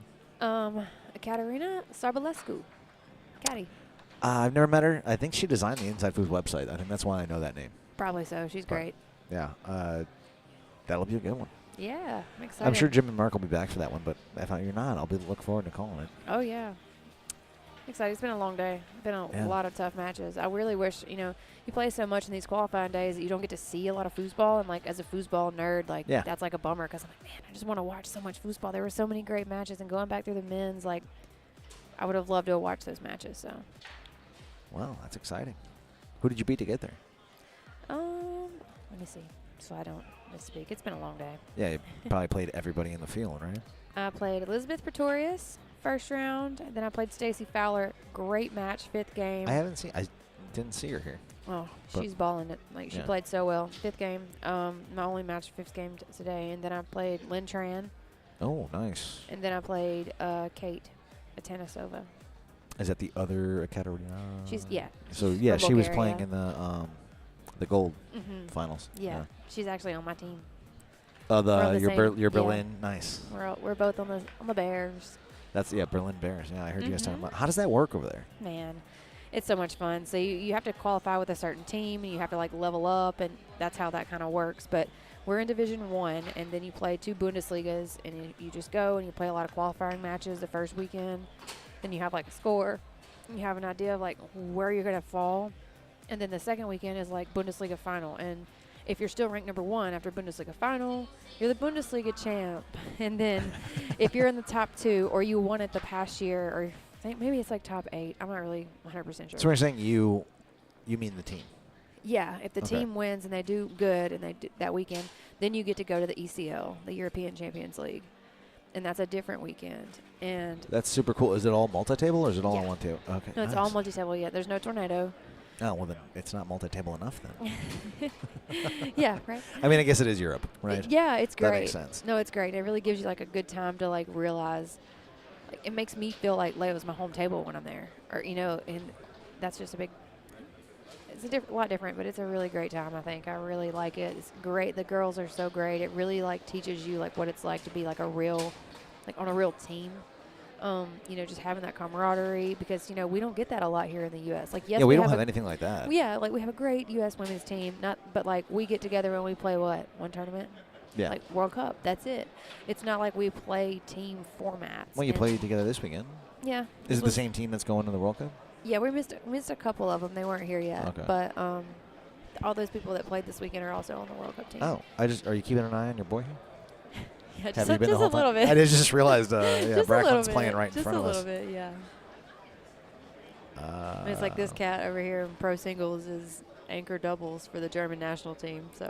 Oh yeah, I've heard it's a good time. some groaning about the international players. Yeah. And expert singles and but that's just part of it. I mean, I can't tell you how many events I've went overseas and got to be an amateur or something and won, so I don't really get to cry about it gives and it takes away. That does. What's going on with these solo cups? I have no idea. It's probably pink lemonade. Hopefully. Yeah, for sure. I will say this. I've got to shout this place out, even though this is a hidden secret and only for the elite. If you like tacos, you must go to Taco Charlie's. Where is Taco Charlie? Okay, it's really scary. You got to risk your life to get there. It's in a gas station. Also a casino. Also has a store. in the gas. It's great. It's gas station tacos. You But just named like every generic seedy if thing you that need exists. anything, it's at Taco Charlie. It's a Valero, actually. Gas, feed your gambling addiction, a taco. You can do it all. One-stop shopping. You can do it all. We found it a couple years ago, and now we're like all obsessed with it. And like yesterday, we ordered like 45 tacos Awesome. for like the group, and they're so good. Oh, so I went to I actually got to leave the hotel yesterday. It was like Mia Dia or something like that, but it was very good Tex-Mex. It's nice. I never leave the hotel, but since I'm not playing a ton and Jim's here, so I'm not commentating a ton, I actually got to drink a little bit of local flavor. That was a nice slingshot. yeah. Mexican Sugar is a great place too. It's a really nice, authentic Mexican restaurant. Really nice. But the Taco Charlie's is like super authentic. They're like the real one. Corn tortillas, no flour. For sure. No lettuce. Cilantro, onions, the whole shebang. 2 homemade sauces. It's what You you make me want. hungry. Man, I'm I telling wasn't. you. They're like $3 a piece. Oh, man. Oh, yeah. How You'll hurt yourself. far is this drive? 3 miles, 3.5 miles. Might have to Uber out of here once Jim and Mark get back. Uzi out of here. I would say you could just go in the truck with us, but I think we're tacoed out for today. it's all We good. had like 50 in the last 2 days between the 4 of us, so When in Rome. that's what they say. We look forward to this place because of food. Oh, we get to go to Dallas? Great. We got Mexican Sugar. Taco Charlie's. You got Taco Charlie's. You got Hard A Barbecue. All good stuff. All Yeah, good stuff. it's weird. I mean, obviously, like, there's tacos and barbecue everywhere, but you get a place where you can get good barbecue or good tacos, like the real deal. For sure. Welcome to Texas. All right. Game ball. Game 2. What are we looking at? Pro singles. Yeah, loser bracket. Ooh. Yikes. But yeah, the qualifying rounds is something that's new for all of us. I really like it to an extent. I wish that they would do a couple things different, and I think they will in the future if they've got a Nice. brain. What did you just do? You do something good? I just caught over as he was reaching over to slide the bracket, but Me too. Dang. this pro singles match on table 5 going to game 3 tied 1 apiece between Max Hoyer out of Germany and Bracklin Buffkin out of Mississippi. What's he ranked now? Brack? Yeah. Expert? Nice. Yeah. In both? I think so. Nice. I haven't checked in a while. We got to play pro in Vegas. It was rocking. But yeah, the qualifying thing. I want to talk more about it because I have an idea that I want to pitch out there. I'm fine with the pre-seeded stuff. I'm fine with all that. I think it might be best. It's like either one, tell us how we can figure out how you get ranked or not. You know, like, I don't know. You can manipulate the bracket a ton and sandbag and this and that and qualifiers to get in the bracket side that you want when the top 6 are already predetermined. And you know what? Oh, you yeah, know it's the true. best 3 are going to be in this one, It and gives the you other something 2 to are going to actually be in aim this for, one. whereas you don't know what's going to happen. And Yeah, but it's like I know if I let this next girl beat me and I score 6 on this next girl, I'm going to be ranked this. Therefore, I'll fall into that bracket with the top 3. You can kind of manipulate it, like if that makes sense. If you're like a numbers nerd like me. pay enough attention. I just played so bad today. I didn't have a shot. Played bad. You're about to play the final. Yeah, I just didn't play well. I've just been grinding it out and finding a way to make it work. But That's all it is. yeah, and I'm getting better at that and learning how to play through adversity and stuff. So I'm interested in seeing, making adjustments and seeing how you can use different strategies to win, basically. Yeah. Doesn't matter how you do it as long as you get it done. That's what they say. And this tournament allows you to have a lot of downtime. Like, Oh, yeah. I think we were done yesterday at like 5 or It was probably wild. like 6 or 7 p.m. There were 2 matches going on at 10 o'clock. Yeah. I was like, what am I supposed to? And we ended up going to the bar, and then the bar closed at 11:30. I walked across the street to the gas station. Apparently, they stopped selling alcohol at midnight here. I had no idea. We went to Denny's Nice. at like midnight. It was great. Oh, did you guys drive here? You guys have We vehicles, did. yeah. But you can walk to Denny's Is it near here? across the street. There's a gas station and like a Red Roof Inn. There's not. Is there a Denny's? Denny's is right beside it, yeah. Oh, okay. I didn't know that. Denny's. Or I you try gotta not go to this eat way. late Go night, this way. but that would Denny's doesn't sound like a bad idea. No, But I went and smashed some food because I don't eat on singles days, so I ate all my food last night. You don't eat at all? No. Okay. I mean, I guess that's, don't want to get way down. If I get weird and start getting dizzy or my head starts trying to eat a little something sweet, I had some popcorn. Some rolled gold. Yeah, I got some fudge from Buc-ee's. So I've just been a little bit of sugar here and there won't hurt. Yeah. Was that say 1-1? 2-1. 2-1. Okay. Chop it down. It's so weird to see how people from different countries have the same tendencies on their fives and the same option base. Yeah, well, we had this conversation earlier in the weekend because for me especially, getting a first look at some of the international players. But we kind of have that in the States too. I mean, it's disappearing a little bit in the States because there's more travel in the internet. But if you were from an area where your top player did this, and you came up, you were probably that's probably what your game was going to look like. Is that Mateus? Yeah, that's him. No, yeah, I saw he was way too nice as a referee earlier. He let someone argue with him for 15. I mean, it was way too long. It wasn't 15 minutes, but it was way too long on a basic call. And he was right. He just let the guy kind of keep jawing. Should have just put an end to it. But that's cool. I didn't know he was also obviously very good player. Yeah, he is. He's a pro-ranked player. He plays a couple tournaments on IFP, or used to be IFP. Usually plays Vegas. I've seen him a couple times there at Worlds. German, correct? Mm-hmm. Super nice guy. It is funny how basically all the internet, it's been a lot of American and German this weekend. Yeah? Well, both Nations Cups, you guys played Germany, and then the men played Germany. Yeah, for sure. Who did Sullivan beat to win the goal final? I was actually at dinner when that happened. Actually, I don't think it was a German. Oh, no, it was, wasn't it? Jamila. Yeah, Jamila. And then, oh, no, Tommy beat the Frenchman. Mm-hmm. That guy was a baller Bonzini player. That was really cool to see Tommy take great. 2 of those games off Bonzini. And Tommy was very impressive on Bonzini, and Johan was really impressive on Tornado. Yeah. He had a plan. He had the defense. He had the hustle. He had the things, He beat somebody I think it might have been in the qualifiers that was dang. Was it Brandon? I'm not sure. Did Brandon lose in the qualifying? Somebody told me that, was it Sicot? I don't know. Best attempt at the French pronunciation. But that gentleman, somebody came, because obviously everything after yesterday is all Tornado. Mm-hmm. Yep. And he apparently had a nice performance against, it was some former one, and it wasn't Tommy or Tony. He got somebody earlier, and it was dang, dude. Well, that's how he got Tony, right? Tony didn't play bad on Bonzini. That guy's just really good on Bonzini. He played well enough on Tornado to be able to hang. That way in the 5th game where they bounced back and forth.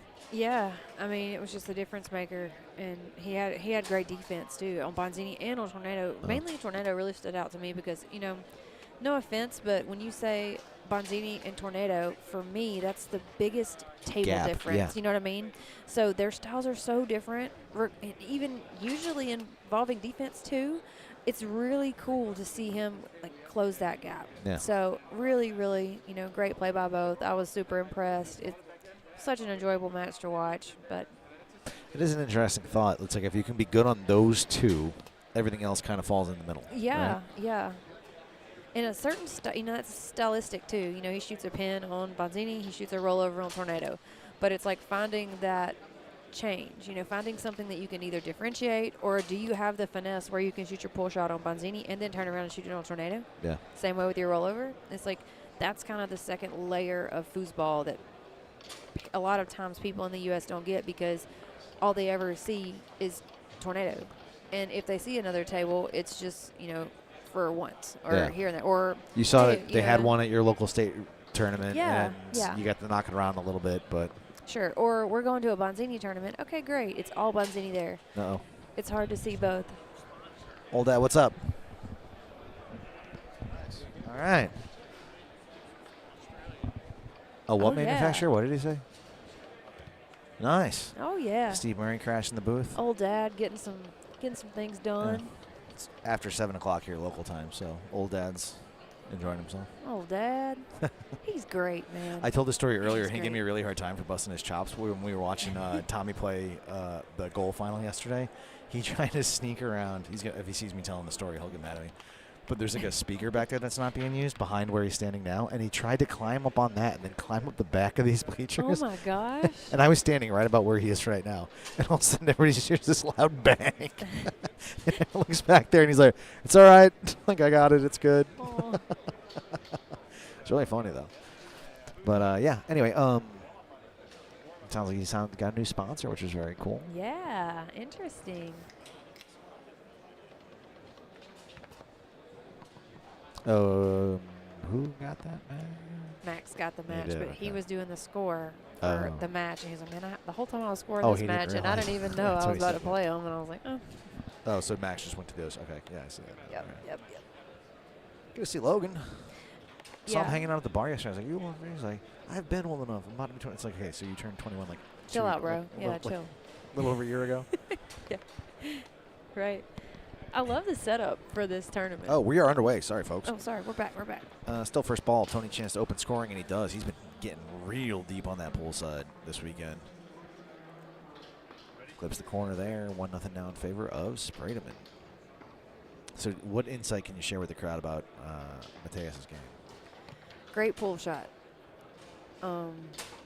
Super structured. He thinks a lot. He usually doesn't have much of an issue with execution.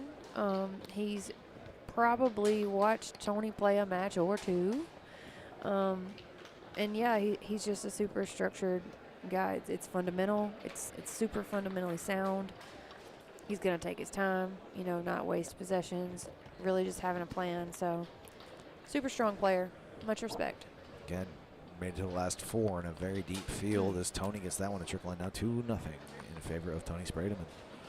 And, you know, I think about this, too, from Tony's side. You know, if you are not an American and you want to go watch foosball, who are you going to go watch? Tony Spreman. Okay. So how many times do you think Tony That's a goes and watches other people? Yeah, you're right. That is quite the disadvantage. You know, it's like everybody watches him. So they're going to know. But, you know, that's nothing new Great for him. block there for Tony. Nothing new for him. So it's just something to kind of think differently about. Good long there for, is it Bork? Mateus, yeah. Mateus Bork. Mm-hmm. Make sure I pronounce that U with the umlaut correctly. Actually, we have a little line obscuring our screen. I don't know if that's... Anyway. Spreman now, chance to regain his 2-goal lead. Taking his time. Ooh, with the cut. Angles it through. Don't see a lot of that from Tony. Okay, Tony. But if you got it in the bag, why not use it? One more thing for your opponent to worry about. And speaking of misexecution, you jinxed him. I did. That's on me, buddy. It's all right. He'll probably watch the ITSF stream anyway. Perfect. As long as he doesn't Tony watch getting me. fancy off the back wall. Fires near side, and in a hurry, it is now 4-1 in favor of Tony Spreman.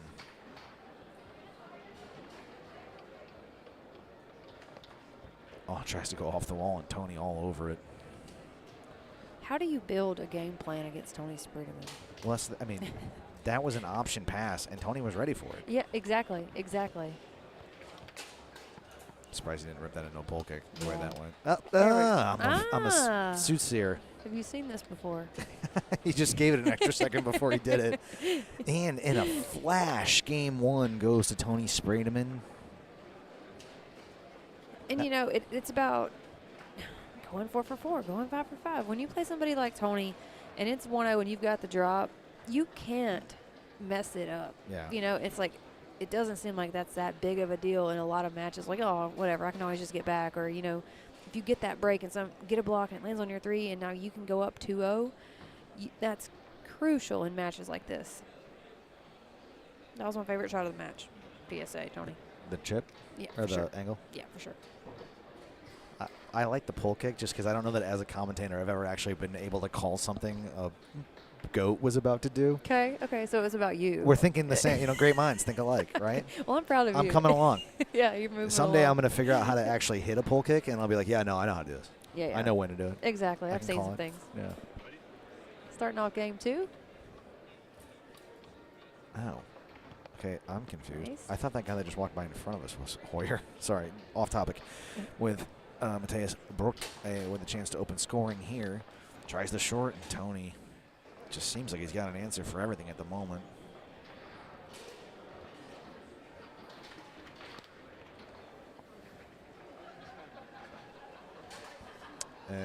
Looks like we're having a discussion here. Turn in the They crowd. were just rolling a trash can Oh, down through there. One of the workers was the like hotel emptying staff. stuff. Yeah, they don't understand the etiquette.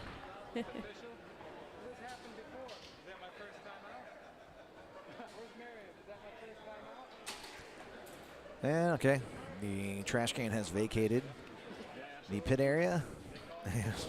Having a good laugh about it. I think Not like this is a Tony's big deal or giggling. anything. Yeah, he's just giggling because like that's like the third time that something crazy has happened while he's trying to play it like a big match on one. Gotta do something to get him off his game. Can't just let him roll everybody. Oh, and Tony. Okay. That was good eye. Good option. Good, nice option there, buddy. He's the heavy, hover back and forth and then just pulling that out.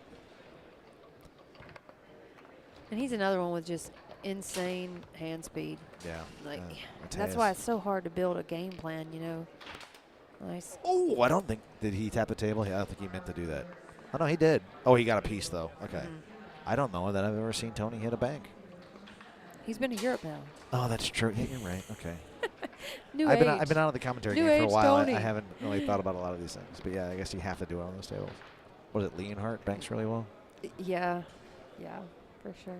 Mateus now down 2-0. I know it's still early, but feels like he needs some momentum. Okay, Beautiful short nice there. Shot.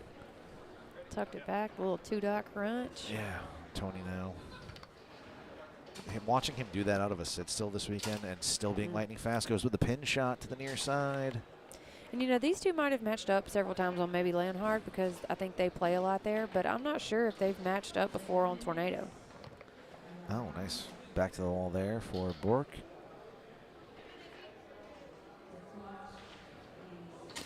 And again goes long and cuts the lead now 3-2. So some life out of Mateus Bork. As it looks like he calls timeout. Switching sodas. That was interesting. He went from Coke to Pepsi. I think he has it might be a Coke Dr. to Pepper. Pepsi to Dr. Pepper to Yeah. Pepsi. Picked up one, took a sip, then switched and Gonna have to get the intel on that. yeah. Yeah. Is this something I should be doing? 2 sodas?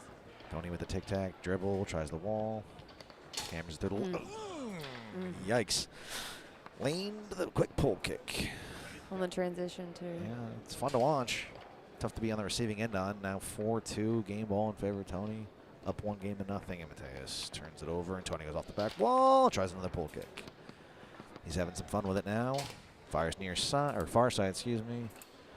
And just like that, it's 2-0 in favor of Tony Spreman. Yep. Well, your patriotism seems to, for your countrymen, seems to be headed that way. I know. Oh, this is the first time Jim's ever come up here and then vacated the booth to let me finish. I was about to say, you can fire me and come Oh, back. no. We're here doing this, and it's only going to last the way this is going. Well, the way Tony's playing, really. I don't want to take anything away from anybody, but Tony's on fire right now. They can, him and Mark can come up and, or maybe get rid of Mark, and you can. Have you ever commentated a match with Jim? I don't think I have. No, I don't think I have. I'm sure the crowd's sick of Usually Mark I'm at like this point. scrub level, so if he's here, I just let him shine, and I'm just Scrub like, level? hey, What did you- I'm not very good. So Like, I just hang out you whenever get- you need me. Like, you have no one else. I think you just call me a scrub. No, I said I'm like tier Scrub level. All tier right. -5. No, it's all right. I realize when it comes to the gym and commentary, I am scrub level, so I'll take your You're crushing it, bro. assessment. I'm just here to fill in whenever people need a water break. Well, I always appreciate it. Oh, that would have been cool. He's like, A little bit of a discussion here. Well, I always appreciate having you. it's a great time. I love commentating. I wish I knew a little bit more content about a lot of these players. I mean, of course, I can talk for days about Tony. Well, you know more than most color commentators, and you know the game better than anybody else that's sitting up here talking. Nobody else up here has a world title or Hey. all these other fun. I mean, it's a long list. So you're definitely the most credentialed. Thanks. Thanks. And I always appreciate you coming up to keep me company. Tony fires that one down the middle. It's now 1-0 in favor of What do you Spreman. call that? That shot right there. I would call, again, it's not a tap middle because he walks it off center. I called it a step over middle, and Billy thought I was an idiot. Well, what does Billy call it? Like step over back is No, what like that's I a thought. great And I was name like, for bro, it. it's a step over middle. He was like, how do you even do a step over middle? What? You're a hater. Off center middle. That's what I'm saying. I'm going to have to find out the actual words that he's going to call it from now on because Well, it's like. I mean, that's one. They don't just tell you that's crazy without a better Thank you. answer. Thank you. That's not what I helpful said. for anybody. Also, you're the one in here talking to the world. If you wanted to just declare that's what it's called. For sure. For me, that was a step over middle. Yeah, he would have to get on Facebook and make posts about it. You can just say it right now and make it official. You're right. And I did. Step over middle. Billy. Oh. Oh. Oh. I don't know if I've ever seen Tony hit a push kick. Yikes. And one thing I really like, I mean, you know, Tony just seems a lot happier in life right now, but I'm just so glad he went and is putting in so much time on Landhart, and it's so fun. I was about to say watch the all same of his thing. Fun options. Multi-table, like, it really is. Multi-table Tony is. Sorry, we got distracted there. Brian Ingram, my man. That's Teddy Wayne. His name's Teddy. His name's Brian. His name is Teddy Wayne. Thanks, brother. Good catch. But yeah, Tony's options, way No more one knows. fun. Way more fun. Yeah. Since he's been to Europe, and I don't know if that's just because he's getting more creative, just because he has a new table to play with. I don't know, but man, he's fun to watch before. Yeah, sure, but it's like leveled up. Best player on Tornado in the history of the table. Sure. Goes over to Europe for Ooh, a year or two. left-hand Oh, and well, that's what happens when you have fun with it sometimes. It comes back to bite you. That allows Mateus to cut the lead to 3-2. Tony tries to Skippy. Tries a far wall off the wall and goes quickly back to the wall. It is wild, though, to think, oh, yeah, there's a new dimension to the best player on Tornado of all time. Yeah, it's like, does he practice that, or does he just get bored sometimes on Leo and like, hey, let me see if I can shoot this, and then he gets over here on his home table, and it's like riding a bike. Yeah. Yeah. I mean, I'm glad I'm not good. This would be horrifying to have to play against. As Tony fires that one near side, and it is now match ball in favor of Tony Spreman, who looks like he's having some fun with this one. $5, he does something cool. Oh, yeah. There's no way with a 2-goal lead and match ball and 2-game lead. But yeah, I mean, when you're saying Mateus is a very structured player, and then you have to deal with something like that. It's just, oh, good. Nice shot. Little tuck straight. Pulled it. He did move it. Good option. Got plenty to jump. And I don't know how it got to the 3, but here we are. And a pin shot again, and in 3 relatively quick games, Tony Spreman defeats and eliminates Mateus Bork to advance to the final, where he will be in a matchup we have seen quite a bit over the last 15, 16, 17, 18 years against Ryan Moore. Woohoo. Just what we wanted. What else could you ask for? I It would have mean, been cool to see it's a Tommy great repeat. That too. I don't fanboy, but like my first ever open singles loss when I've been playing for a few months was against Tommy. And Tommy Orr? Yeah, and I bought the Okay. table that he won that tournament. So Oh, like, cool. if I have, I kind of am a Tommy Orr fan. But Okay. for the crowd at home, it is really cool to see Tony and Ryan going head to head here. Absolutely. And I'm a Tommy fan too. Both victims of Stefan Bergmettler last year. Absolutely. Yeah. So cool to see him get to match up here in the final. Hannah, thank you so much for keeping me company. It does look like the A team, not the, what did you call us? Me? Scrub? We're scrub level. Scrub level? Not Yeah. you, but me. Well, you only do this with me. Because you're the only one that likes me. Because I'm scrub level. No, it's cool. Well, I very much appreciate you joining me. It was great that we at least got to do this for a couple matches here, and they were good ones, even if they were short-lived. Jim Stevens and Mark Torres should be back in the booth here in just a second. Otherwise, folks, stay put, and we will be back here with that final shortly. Unless, when is your final? Women's. Is yours first? Yeah, I think they're going to do women's first. Oh, so you can't do that one. No, I'm going to let somebody So else you had do to it. leave anyway. Yeah, I got to go anyway. All right, Sorry. well, good luck, Hannah. Everybody wish Hannah good luck, and I'll be First watching game. in the stands, and Jim and Mark will be in here to call it. So sit tight, folks, and you get to cheer on Hannah in just a second.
And just a couple of matches remaining on a Saturday night here in Dallas, Texas. We're going to have 2 finals. We're going to have the women's singles final coming up here in just a moment. And then after that, Mark Torres, it's that exciting men's doubles final in one of the truly great matchups in the sport. Yeah.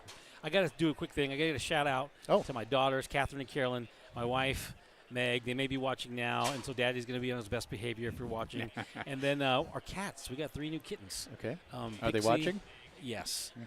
Pixie, Olive, and Goose. We got 3 kittens in the same week. No cats on a Friday, on Monday. 3 kids on a.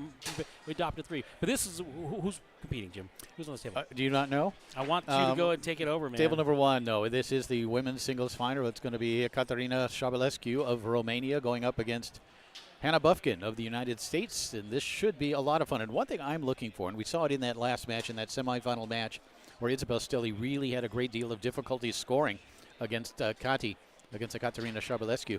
Her defense is outstanding. I think any of us would have difficulty scoring. I want to see what Hannah can do with that defense.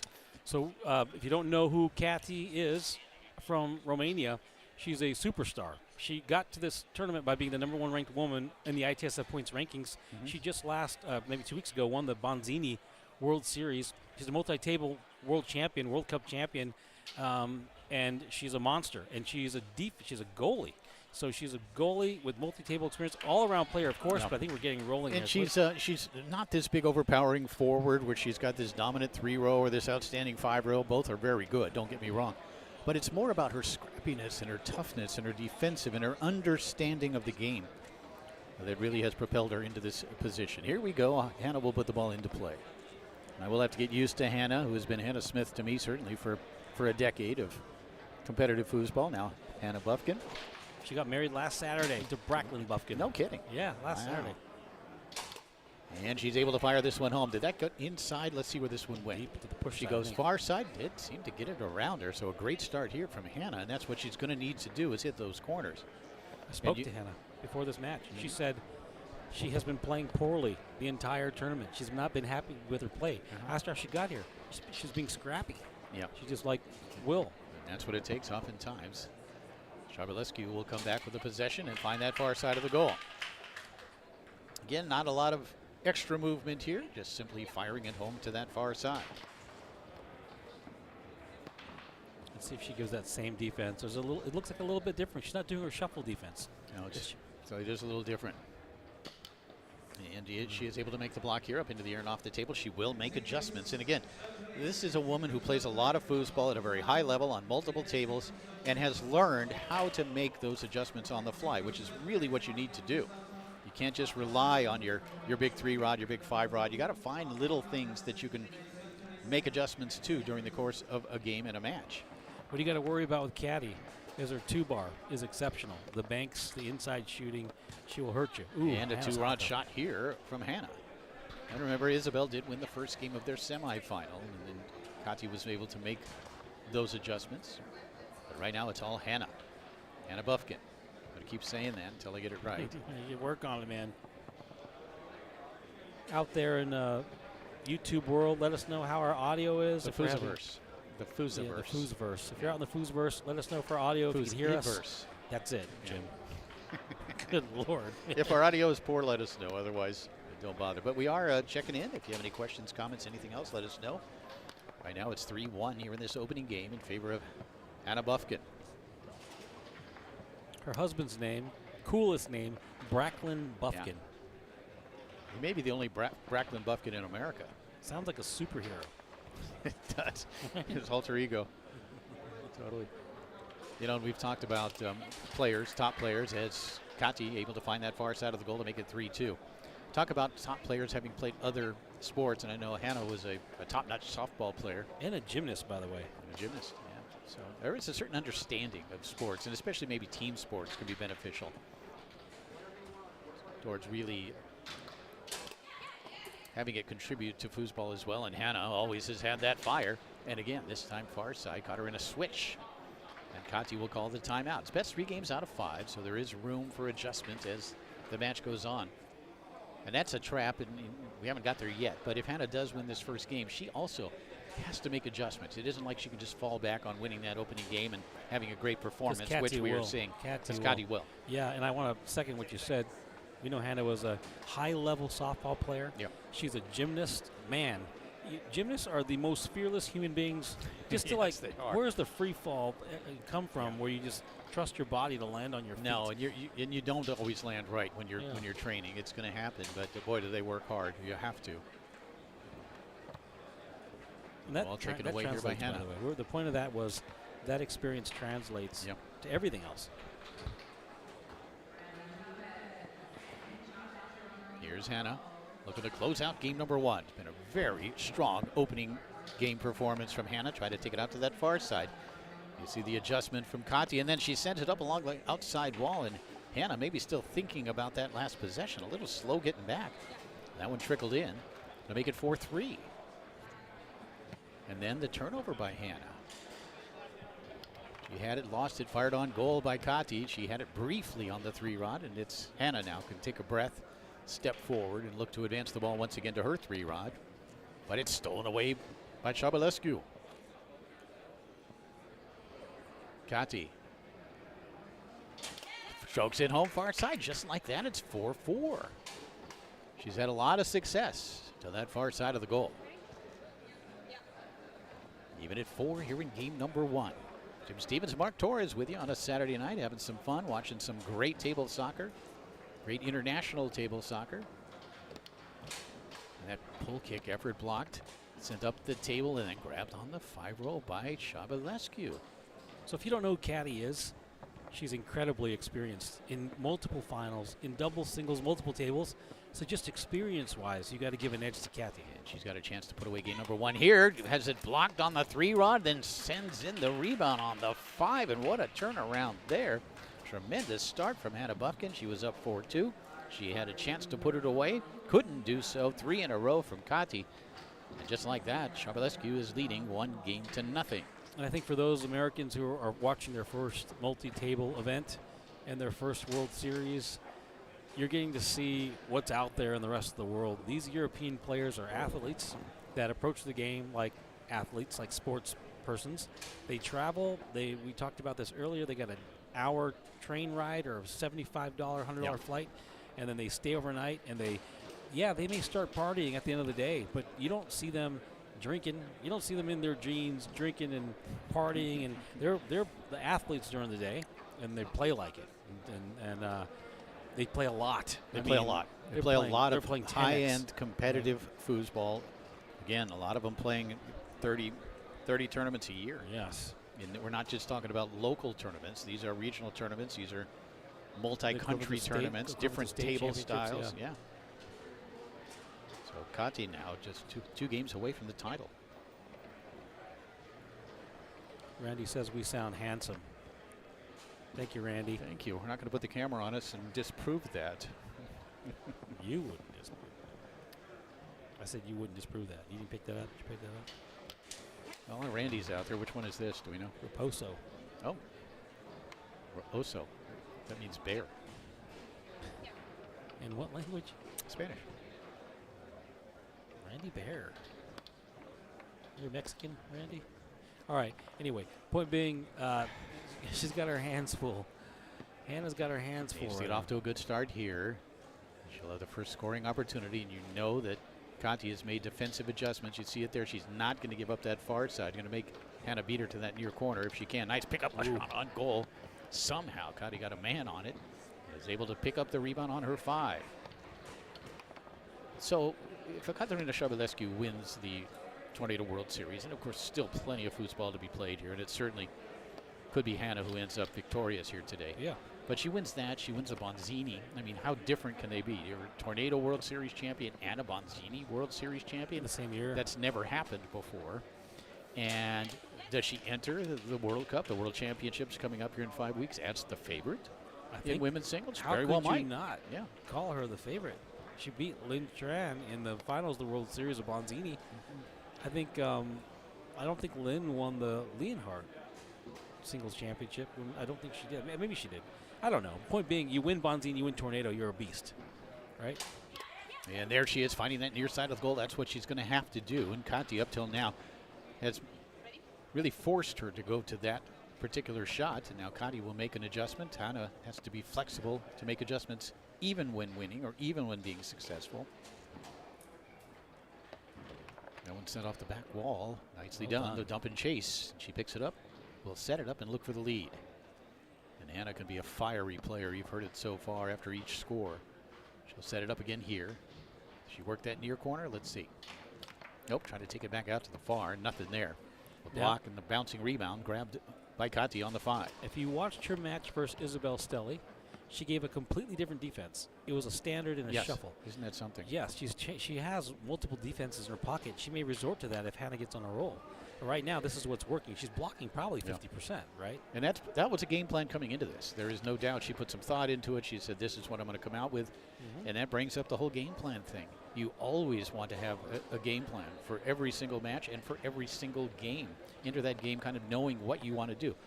And you don't have to stick with it necessarily. You don't have to change, but it gives you a good starting point. It gives you a foundation to adjust from. Yeah, and it keeps your mind agile and looking at the game that way. And super important to have a game plan each and every match you play. She's able to convert here. She's back on top 2-1, already leading 1-0.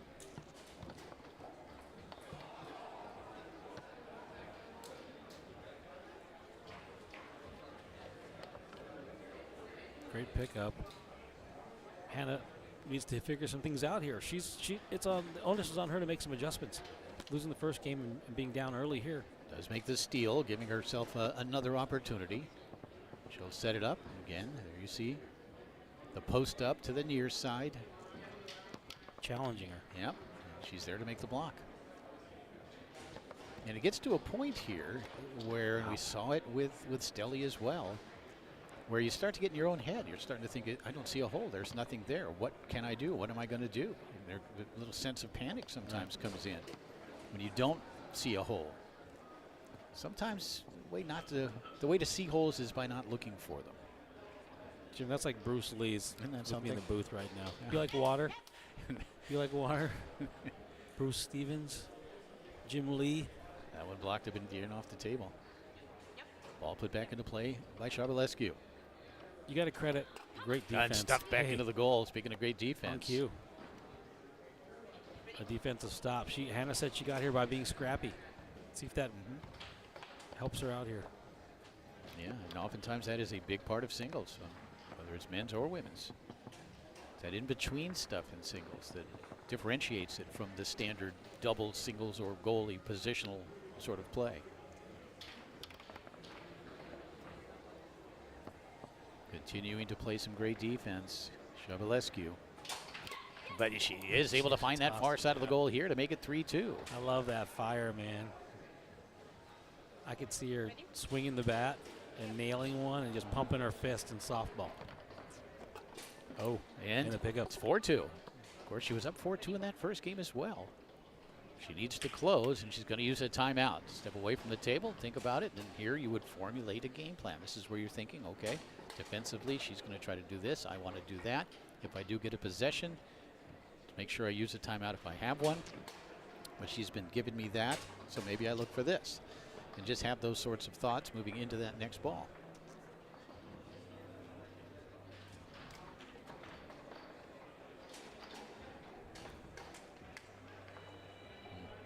A sweet moment of Hannah being coached by her husband, Bracklin.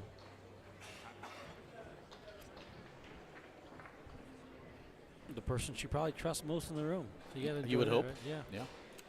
It's only the first week, though. We're joking. That's funny, dude. 4-2. Nubbing it off the wall, but then Hannah can't hold on to it. You got to be careful. We saw in that first game that Kati came back quickly. The jar. And she called that jar on herself, or was it called by the official, Franco Lupacella, who was there, very experienced official. Chance to put away game number 2 here for Hannah Buffkin.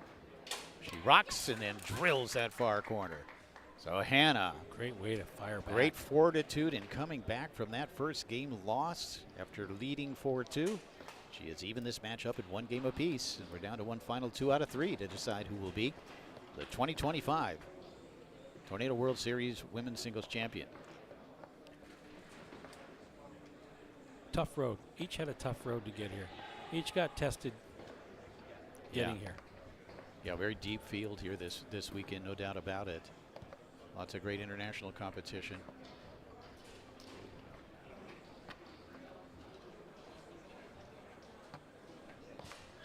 We kind of give the edge to Hannah for being in this situation on a foosball table many times over the past, I guess, 10 years. No, I'm sorry, caddy. Did I say caddy? You said Hannah, but no, sorry. caddy. Yeah. I meant caddy. We give the advantage to caddy for being in the situation. It's interesting that that's my feel, even though Hannah, this is her home table. Yeah. Tornado's her home table. I just think it's the international experience. And that being said, yeah, this is more like a 51-49 kind of split, right? It's a slight edge. It is, and you have Hannah and Isabel before her, and Sully, whose skills and tools on the table are going to be stronger than Kati's are. But it's those other things, the intangibles, the in-between game, the hustle, the experience, all that plays into her favor. Right. If you saw the way Kati beat Isabel, it was just maturity and seasoning on the table. And finding that hole down the middle is Shabalescu to open up the scoring here in game number 3. But make no mistake, Hannah has all the tools. She has everything. Yes, she does.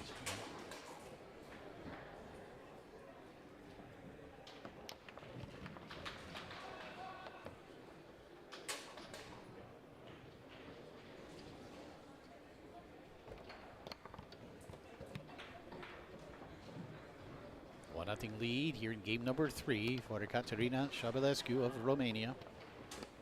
And the American, Hannah Buffkin, able to find that little tic-tac pull kick.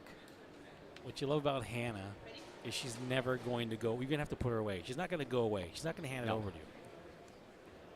She's a fighter. Yeah, she is going to fight you. Shabalescu rocking, trying to take it out to that far side, blocked by Hannah. We're even at 1 game apiece, even at 1 goal apiece here in game number 3, and finding that split hole near side.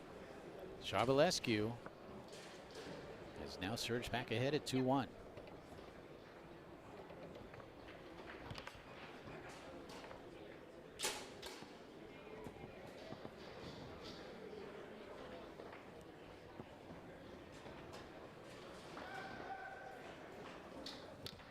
Hannah's shot attempt blocked up into the air and off the table. We put back into play by Kati. Fun thing about a post defense is it kind of goads your ego into shooting the dead bar side. Yep. And if you play a shell game, you could basically play the odds and get to just sit on the other side. They're going to shoot into your men, just like what happened on the push side. And that's really what that defense is all about, is getting in the head, appealing to the ego. We saw Ryan Moore certainly use that with great effectiveness with Tony, and that has become a standard these days of defense. I love using it against the snake shot. It's really just an A/B thing. Yeah. It comes down to very simplified defense. Shabalescu showing you that middle snake. A little Chuck pistol cutback right there. The great Chuck Pistol, the late great Chuck Pistol. His name's the Chuck Pistol was Mr. Tuck, pull kick Tuck. Yep. And if he caught fire, look out. Yeah, light you up. Ball put back into play by Kati, who leads 2-1 here in game number 3. Loses the ball. Hannah. Again, looking to dump it and chase it. Set back the other way with a left hand by Shabalescu. Buffkin once again in possession at goal. Again, Kati looking for it. Not going to get that one through her. Anticipating. She'd get that on me all day long, Jim, 10 times in a row. She got it once early against Kati, and then not since. Again, the adjustment. Nice ball pass.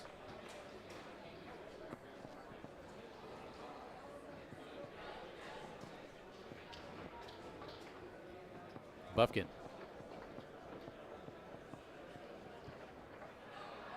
Taking some time here and try to take it out to that far side. Kati is there. A little past 9 o'clock Central Time here in the Dallas area. Just the big men's singles final still to come. Kati's not clearing as well, but also Hannah's not scoring.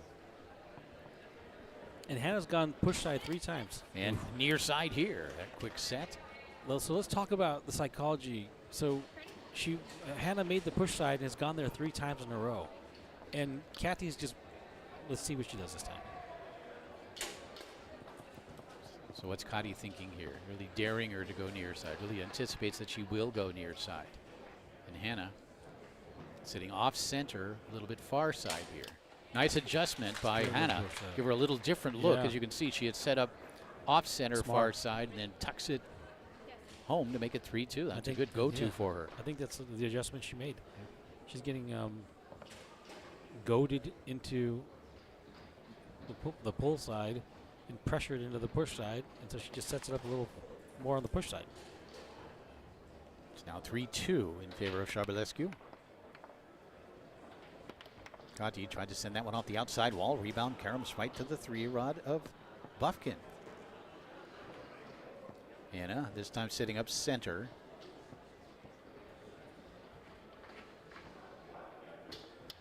And does try to come near side here. I think I might have gone right back to that off center and maybe use an option from there. I'm not sure why. Elected not to. She didn't do it. Not sure why. She should go back to that. And she's able to reel that one in. It remains 3-2 here in game number 3. Tied up at game apiece. It's the women's singles final here at the 2025 Tornado World Series and Texas State Championships. And here's Kati finding the far side of the goal. It's 4-2.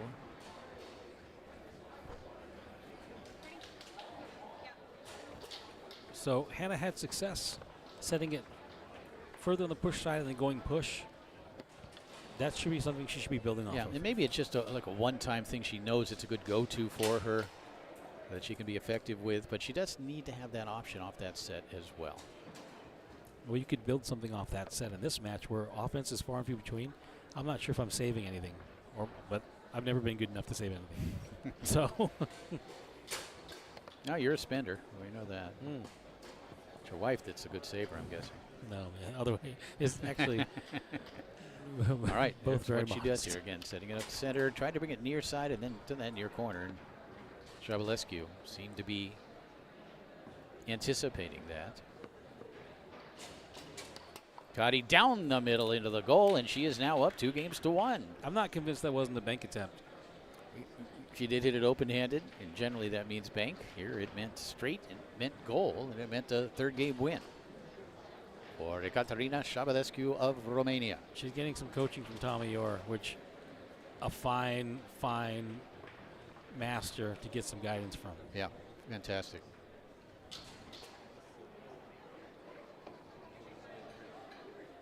You know, we talk about all the great Europeans and their approach. We can include guys like Tommy Orr and Tony Spreman and a few others in that mix. Terry Rue, who really treat the sport with great respect and as a sport, do it the right way. Terry Rue, Sullivan Rue. Sullivan Rue, yep.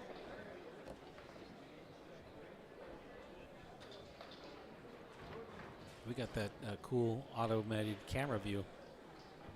Kind of I guess they swiveled that camera around on that. Or something.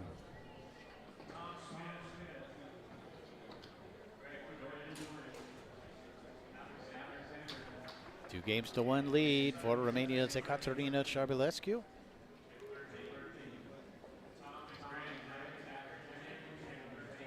So you have to assume that Hannah's shirt must be brand new. It does say Bufkin on the back of it. Yeah. Well, she's known for a while. I think she's going to marry the guy. It's possible they had it made previously. Wouldn't wear it for a wedding, would you? I don't want to jinx things. Yeah. Do you? No. Superstition is a thing, Jim. Here we go. 4th game underway. Hannah will put them all into play. This is a game she has to have to stay alive. She is able to work that one through that near lane and will set it up, looking to strike first here in this 4th game. Bufkin. Again, she's thinking, what do I do here? What do I do? She is able to find the hole. Let's look at that one again. See exactly what she did. It was a tap and then kind of cut it to that near corner. Yeah. Well, you know, it's different. Little tap, little hesitation, little reset. Yeah. It's different, right? And make it different. Gatti comes back, tried to take it to that far corner. Rebound grabbed by Bufkin, who banked that off the inside wall. Now, Hannah said her keys to success to getting here was not consistent play, high performance play. It was scrappy. She didn't feel like she'd been playing well at all. And we got to see if those things will work for her to get her through this match. Gatti has that one blocked by Hannah. Charvalescu again, kind of squibbed that one wide.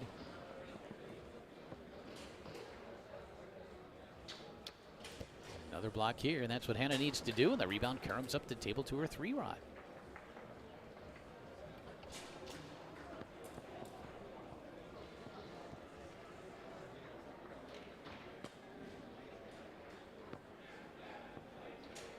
Walking it a little bit and then finding that hole back down the middle. That was an excellent choice. Watch this. A little bit of a tap near and then right down the middle. She got the reaction she wanted from Charvalescu, and that opened up that center hole. Maybe Tommy Orr's coaching was exactly that. Interesting. Interesting. I'm guessing it was. Yeah, tap it around. Give it a second. Hesitate. You want to fake her off a hole instead of just waiting and shooting into her man. Now I'll tell you what to look out for. Let's watch this shot here. One blocked and then sent towards the goal with a 5-row. Ooh, nice. Good job of Hannah staying back there defensively, able to knock down that 5-row reaction shot. Got to think defense. You're always ready for anything from any angle in singles. Got that left hand back there ready to move back at any time, and we've seen that from Hannah this last game. And she's keeping Kati out of the goal. We need to see if Kathy's going to let her score 3 in a row and then switch her defense to other versions of defense. You don't want to switch too soon. Right. You know, you want things to kind of play out. But we'll notice it immediately when the defense switches. It'll be something very different. Charvalescu. Hannah there again. Now it's Bufkin, whose defense is paying dividends. Game again that she has to have to keep her hopes alive.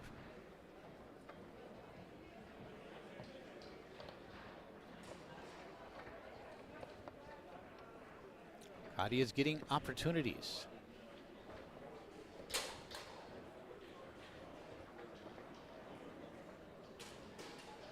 Taking some time and then able to find that hole far side. So she slowed it down. That was the adjustment she made here. She waited, and executed nicely to that far corner.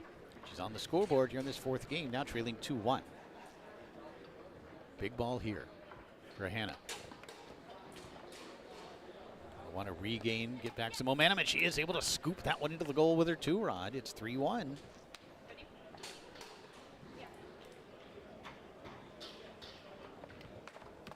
And that one off the outside wall, off a man and in. It's 3-2. No break there for Kati, but you definitely make your own breaks, and especially the way she plays the game. Those things are going to be a result of her scrappiness and hustle.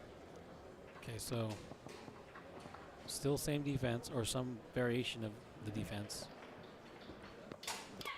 And pounding it home far side is Hannah. Look at this one, deep to that corner. And a timeout called.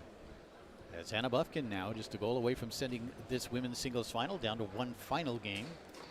So as someone who prides herself as a high-level defensive women's doubles goalie, let's see if that adjustment comes. Yeah, it's when do you make that adjustment? And at this point, I think she's hit like 3 of her last 4. So maybe it's time. And now she's talking to Lynn Tran. They've played a few times together as well and had success. Won multiple women's doubles events on multiple tables, including the Bonz. I think they won the Bonzini doubles event together. They definitely won the Leonhardt, I think. Yep. Now trailing 4-2, leading 2 games to 1. Charvalescu puts the ball into play and has it taken away by Hannah.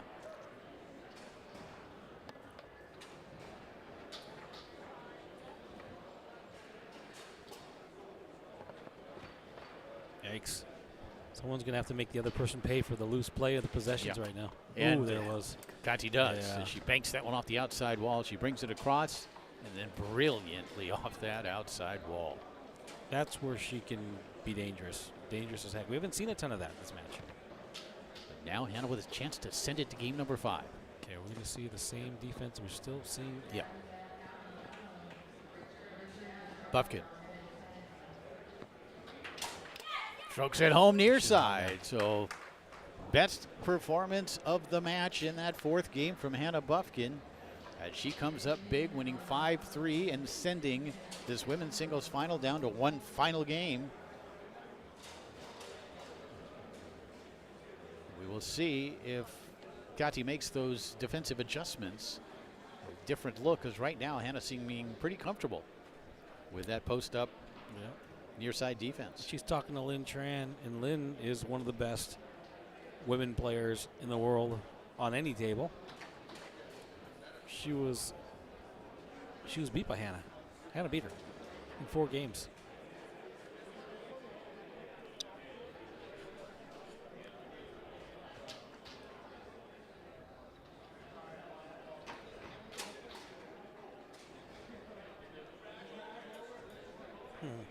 That fire. And again, though, if you're Hannah, you don't want to settle back on your heels. You don't want to take your foot off the accelerator, whatever analogy you want to use. You need to come out and elevate your game even more. Maybe make an adjustment or two, anticipating that Kati will. You got to be a closer. And coming up, we're going to have Ryan Moore and Terry Spreman. Tony Spreman and Ryan Moore are going to play their finals match after this. Always fun to watch that one. So much history.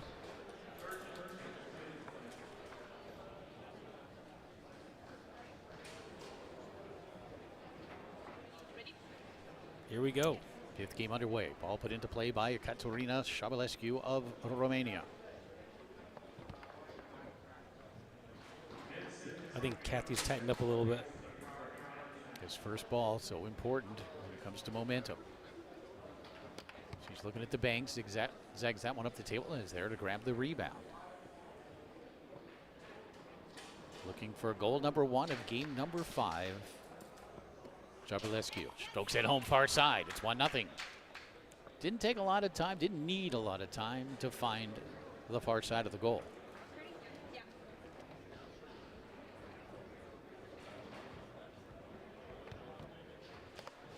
Anna holds on to it. All right, was there an adjustment? I'm still working that same near side post-up defense. Able to keep her out on that near corner. Sent back the other way by Kati. Picked up on the 5 by Șabălescu. And that one's going to rattle into the goal. A break here for Kati, and it's 2-0. Be a good time for a Tom York timeout right here for Hannah. She will not Denied. use one. Denied. Timeout denied. Tom York timeout is underused in my opinion. It's you know who uses that? Tommy? No, you know who uses it? I'll tell you after this. Not a foosball player. That one blocked on that far side Everett. You know who? Every time he gets down 0-2 when he's at the plate, Shohei Ohtani always calls the Tom York timeout. Really? Yeah, I watch him every night, so I know. But you know, this incredible, great hitter. But if he falls behind 0-2, no balls, 2 strikes, he's calling a timeout. Steps out. There's something to be said for it.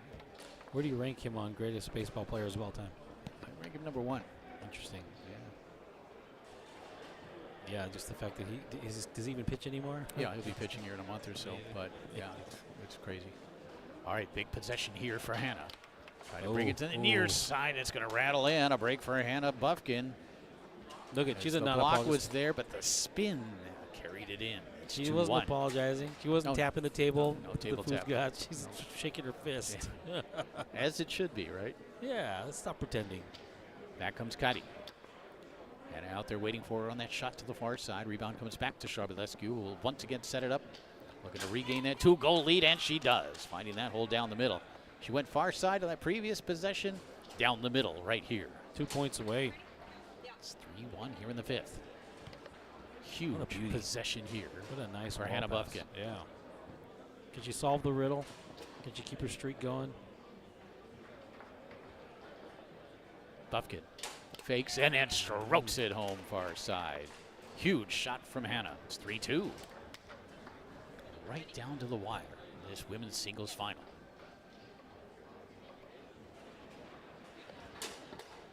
One blocked. It's going to roll to a dead stop, which means Ekaterina Shabelescu will put the ball back into play. And can she hold on to it? No, it gets away from her. Hannah in possession. Toenail.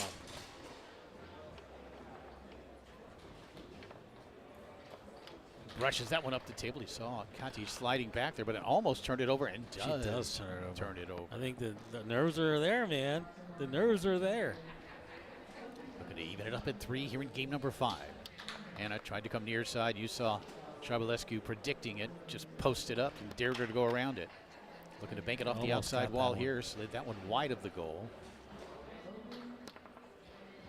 Still trying to hit that bank. Ooh, again, and this time forked on the 5 bar. Taken away by Hannah. And that one blocked up into the air and off the table. Both ladies rushing things just a little bit. That should have been a Frederic timeout right there. Yeah. Yes. Frederic, just a few players that have timeouts named after them. And shot down the middle by Shabelescu. The hole is there, and so was the shot. So I think this goes to overtime if she gets to 4, right? That's right. Tom Muir timeout. There's the Johnny Horton timeout. Oftentimes 0-0 or 1-0. Yeah. The 1-0 Johnny Horton timeout is my favorite. That's a good one. If you don't know what that is, Johnny would get a 1-0 lead and call a timeout because it was over. Because he already had the advantage. He'd walk away from the table, come back like 20 minutes Absolutely.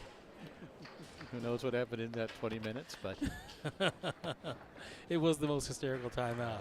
Game over, baby. 4-2. Game mode not quite over here. Hannah still looking to get back into it. Is able to pick it up off the back wall. She needs a goal right here. Hannah sets. Fires and gets it. You felt that one because she's a fighter. 4-3. And the Hannah timeout. finds that far side, and she will call the timeout here. What they do that right now? That was a blunt. That was a mistake. I don't know why they did that. They just flashed. What happened? Nothing. I don't even want to mention what they just did. Okay. Production error? The flash that Caddy was the winner. Oh. Yeah. There you go. Look. Can you do it again? Well, they may just be getting their assets ready. Yeah, perhaps, and also monitoring more than just the one stream, perhaps, or not. Hey, she is not the winner yet. This team has been great. This French team, this production team. They've been fantastic. Yeah, no doubt.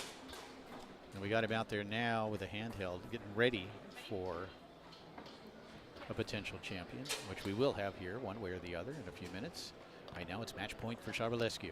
That one blocked back into the goal. It's 4-4, and we are headed to overtime. Yeah, I think that got away from her, though. I think the stress got to her on that one. Wow. But if you in a row from Hannah. If you've never been in this situation, and I have in the 1990 Amateur Doubles World Championship, your throat tightens up. Yeah. And your legs start shaking. Yeah. That feeling in your stomach. So it's win by 2 with a ceiling of 8. Hannah looking to brush it and clear it. Can't get it through the 5 of Shabelescu. Digs it off that outside wall. We'll look to advance it. Rattles this one forward. Not always pretty with Caddy, but the results are there, obviously. Looking to regain the lead. Shabelescu faking and then finding it down the middle. She hitched that split at least 3 times before she shot it. 5-4 lead. It's match point, championship point once again for Ekaterina Shabelescu. Ooh. Looking to even it up at 5 here in game 5. Hannah Buffkin.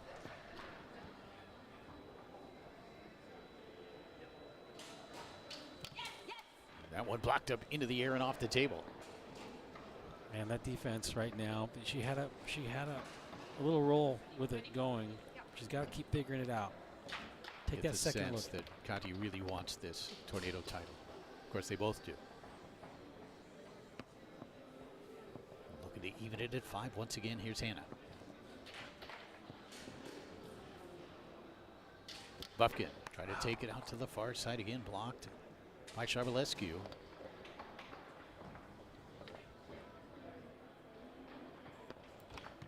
Oh, Dumping the chase. so close. But it's Conti. Look out. He is This is certainly where she's dangerous. She banks that one off the outside Yeah. wall and in, and there it is. She can't believe she just won. She can't believe she just won. Nope. Look at the look on her Yeah. face. Ekaterina Charbalescu is the 2025 Tornado World Series Women's Singles Champion, and she seems to be in shock. It's amazing. Looking at It's her. an amazing feat to beat the best Tornado women players at the Tornado World Series, Yep. coming off the Bonzini win. Wow. All What a recognition. year for Ekaterina Charbalescu as she adds the Tornado World Series Women's Singles Championship to her resume. And you know you what? can see it. She cannot believe what just happened. Hannah, though. Hannah played her tail off. She Yep. never gave up. She was in it. She'll have things to learn from this. She's completely awesome. We love Hannah. She played her tail off. But it was Kathy's tournament this time. It sure was. And again, doing it in a way that it's not traditional. It isn't Big Five, Big Three, traditional style, American style play. She did it with hustle. She did it with grit. She did it with great defense and determination. And she is the 2025 Women's Singles winner. And I'll say this. Hannah's been dealt 5 aces. She's just got her doctorate in business. She got married last week on Saturday. This is going to be a little thing for Hannah to grow from and continue on her foosball career. But how amazing for her. Look at Conti. You can just see it in her face, just how much she values this, how happy she is. She's holding back the tears. Her good friend Lynn Tran coming over to enjoy this moment with her. What a special, special performance for a great international player who wins on the Tornado table. So what does that do now? She won on Bonzini a couple weeks ago, the World Series. She wins the Tornado World Series. You got to put her as one of the favorites to Has win. to be, well, of course. Yeah, I mean, two tables that are so different. Right. Winning on Bonzini, winning on Tornado. Yeah. I'm not sure there's another player in the world capable of that. Maybe Billy Pappas in his prime or Robert Atha in his prime. Ryan could Moore win. for sure. Ryan Moore could have I'm done not sure if Ryan could win on Bonzini. Yeah. I'm just not sure if he could win on Bonzini. It's a different thing. You have to have a little bit of a European sensibility about your game, and both Billy and Rob certainly do. And people from Kentucky can't have that? What is wrong with you, Jim? I did not say that. You said What's that. wrong? I'm just not sure. And I've seen Ryan on Bonzini, and he was great. He really played well until he faced Farid Lunas, who he just rolled him, right? rolled it. Farid rolled him. Farid felt bad. And Ryan had the 3. Ryan had the 5. Ryan could shoot, but it's all that in-between stuff on Bonzini in particular, catching the ball, knowing where it's going to come off the wall, all those little things you only learn by playing a lot of Bonzini. You know, there is a story, and maybe you know it better than I do. There's a story about Frederic playing against, is it an Italian dude on an Italian table? And that guy just beat the living snot out of him? It's more than just being on an Italian table. It's the style of play that it is, where the ball never stops. You can only hit it one time with each rod, so you can never get possession of the ball. And they are so good at it in this no passage style. There's several different names for it in different languages, but the ball never stops. I had a chance to actually play a little bit of that one year in St. Vincent, Italy, and it was a lot of fun. Very difficult, and I can see how. Give Federico a little time playing that, and I promise you he would So still. as the story goes, and Farid tells the story, Frederic, should I put the camera on us, or are they happy with If this? you want to, sure. No. I mean, Well, right now we're still watching the champion over there, but you can put it on us. She's so happy. I mean, she anyway, the is. story was going to be. Let me So- just tell means the so much story. to So as the story goes, Farid tells a story. There's some maestro, because we'll use the Italian version, on this table, and the guy tells Frederic, "I'm going to wipe the floor with you one-handed," and the guy just proceeds to destroy Frederic on this table. And so we glorify Fred. But that's another level, testament to the mastery on one table. Absolutely. Right? If Yeah, Fred doesn't no get doubt. the chance to play at the table on the rules, even Fred. Yeah, and even the World Cup is in Spain this year, where they have basically it's 2 legs. It's 2 legs. The men have actually 2 legs, where it's really what's the name of difficult. the table? It'll lose me right now, but had a chance to play on one in 2019. But also the surface of the Gordita, table. it's called the Gordita. The surface of the table comes down in the middle, so everything rolls towards the middle.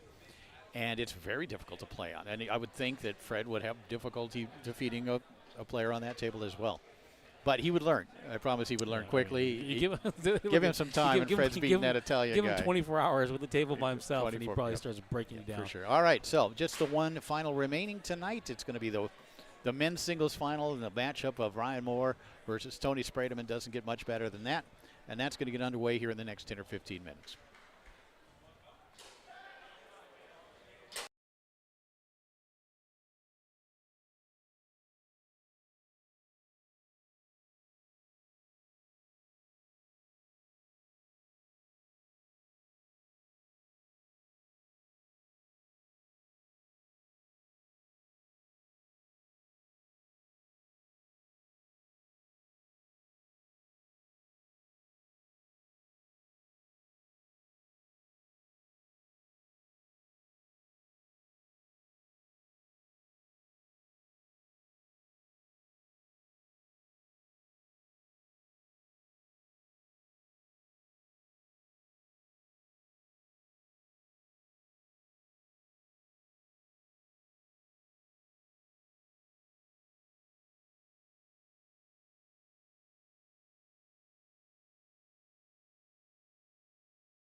I'm pretty cheap for the most part. Then I'll go and spend like $600 at a meal for two. Yeah, but I pick what I'm frugal on. One of those luxuries. It's not guns. Yeah.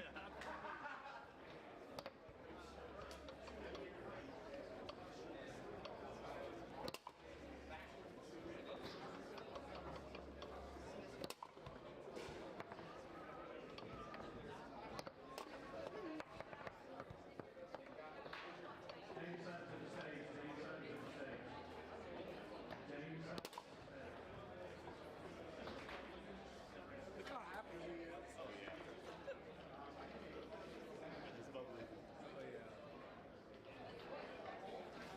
Did they remove the chairs from over there?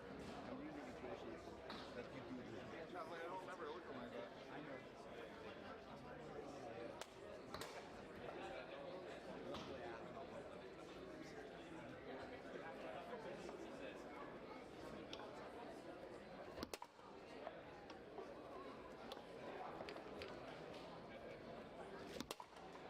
Just get fast. I think it's getting faster. The older I get.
It's been a great day here in Dallas, Texas. Saturday, the second day for us of the 2025 Tornado World Series, and we're ending it on a high note, Mark, as we've got two of the greats in the game, two of the greatest players to ever play the game, and certainly two of the top 2 or 3 greatest Tornado players going head-to-head here on table number 1 for the men's singles championship. We've seen this battle go back and forth, Jim. We've seen Ryan's 2-bar be the difference. We've seen Tony's ferocity be the difference. We've seen Ryan's lack of motivation be the difference. Yeah. So we don't know, but I think we're getting a highly motivated Ryan right now. It appears that way. He has played really well today, and for whatever reason, he is motivated. He wants this, and we know Tony always wants it. Yeah. So this should be a sensational, wonderful match. And there is some history here. This is also the Texas State Championships, and these two have battled in the finals several times. I think there was a stretch there of about 10 years where it was either Ryan Moore or Tony Spreman who won the Texas State singles title. Which you can't take anything away from them because this is who they were dealing with each other. I don't know where Billy was during that scene. Was Billy kind of? No, it was a little post Billy. But Billy's going to be at the World Cup here in next month, and it's great. Always great to hear. Always love to have. He's asked me a half dozen times if I'm going to be in Spain, and I keep telling him I don't know when I'm pretty sure I'm not going to be. He's asked me half a dozen times today as well. Yeah. He's right there. Right. Yeah. 2 feet from us. All right, so it's going to be Tony Spreman on the right. It's going to be Ryan Moore on the left. One match in this single elimination format. Best 3 games out of 5 for the championship. I think we needed Terry Rue to judge this match, too. Yeah, it's perfect. Because they respect Terry, and they're going to shut up when he makes a call. And he knows their games. He knows what to look for. He knows any antics that have occurred previously. And he's just a quality referee all around. Yeah, I think this is ready to get rolling. Ryan's been sitting there blasting pull shots the entire time, staying hot. It is clear he's going to make a real strong run at this. There's no winner's bracket. There's no loser's bracket. Just one match. Love it. Yeah, it's hard to imagine a better matchup on the tornado table. Maybe the 2 most decorated players in the history of tornado foosball, along with Frederic Collignon, Todd Lafredo, names like that. But when it comes to singles, maybe these 2 second to none.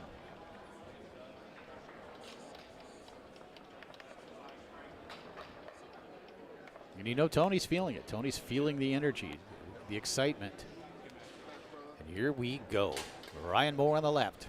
Tony Spreman on the right. It's the men's singles final.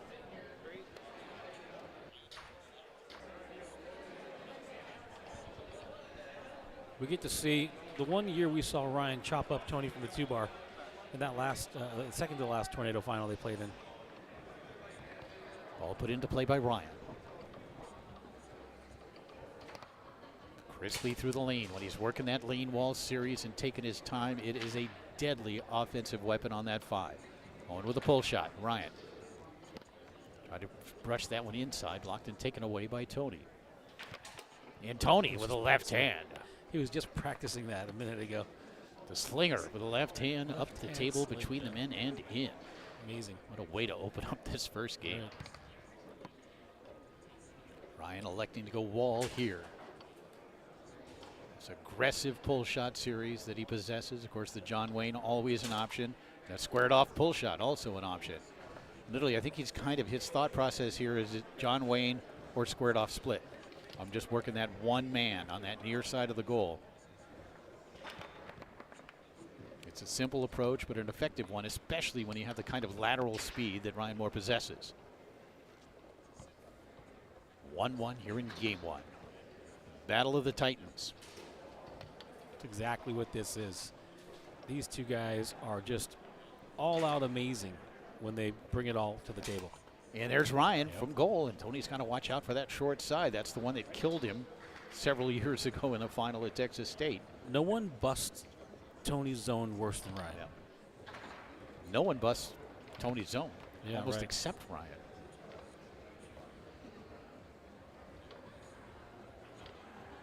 And so Ryan has established kind of the short side, that brush also available to him. He'll step into the forward position, leading 2-1 here in game 1. Tony through that far lane will set it up, looking to tie it up. Now one blocked up into the air and off the table by Ryan.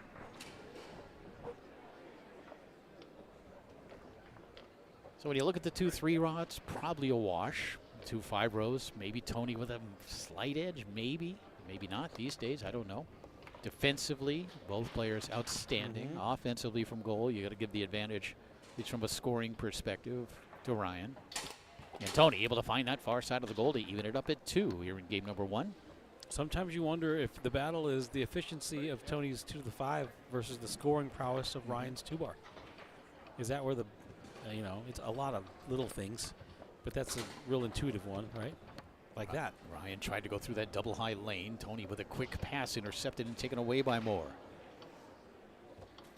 Always that very aggressive posture and approach to Ryan's pull shot. And he'll call timeout here. Even up at 2 apiece.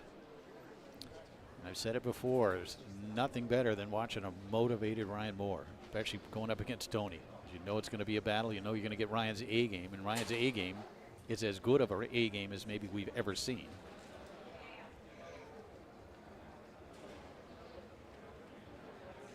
But sometimes with Ryan as well, it's sustainability. Can he do it? Play at that level for an entire match? Oftentimes, yes. Sometimes, no. Whereas with Tony, you're going to get a pretty even high-end product throughout the match. And what do we want to call? So Tony came from overseas and at the Hall of Fame. I think he tripled at the last Hall of Fame. Ryan didn't play in that tournament. But what do we call it? We want to assume it's an advantage that Tony's been playing all this multi-table stuff overseas. You'd like to imagine that. Beautiful pass from the 2 to the 3 by Tony along that outside wall. They'll set it up looking for the lead. But Ryan posting him up, and there's that defense, and then able to stub it and spin it back to his 3-rod. You know, I think probably there's some advantage, although it's not really showing, as Ryan comes back with that rolling pull shot, slamming it home to regain the lead. It's just easy to make the assumption. You can tell yourself a story. He's been overseas playing all these tables. He's got maturity and seasoning and all this different experiences.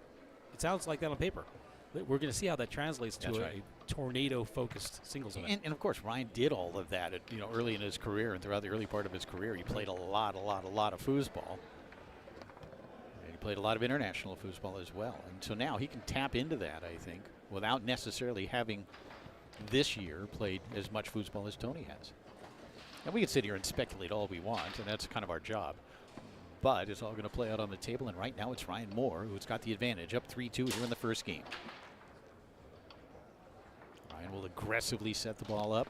There's that John Wayne. Tony had it, lost it, giving Ryan another chance. Does he go right back to the well? Let's see. Or does he look at that squared off split?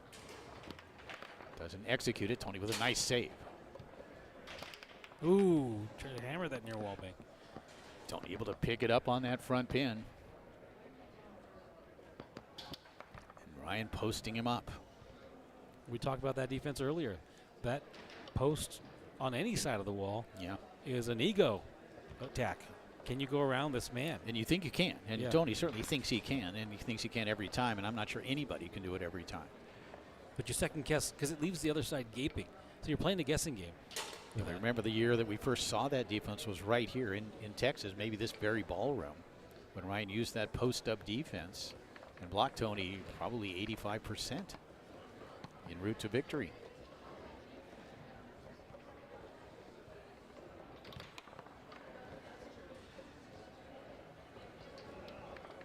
But I think that defense has kind of become known as the Ryan Moore post-up defense.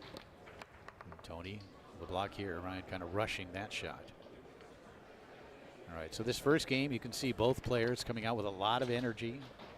Tony uncharacteristically mis-executing when his 2 to the 5. Ryan tried with it, go with a standard straight. Both players playing great defense right now. Tony again not executing. It's a little bit of a loose performance on both sides right now. Well, it's at least Ryan's on goal. Tony's got to tighten up his execution, just getting the ball in the right spot. Ryan will use the second and final timeout. I like that timeout.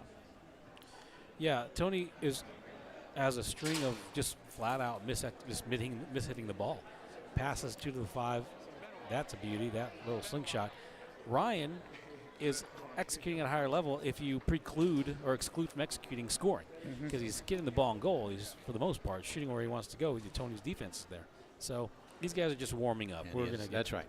Yeah. And so far, Ryan has out-possessioned Tony Spreman at about 2-1 as well on the 3-run. 3-2 lead. Ryan Moore here in game number 1, best 3 games out of 5. The 2025 Tornado World Series Men's Singles Championship. Ryan taking some time.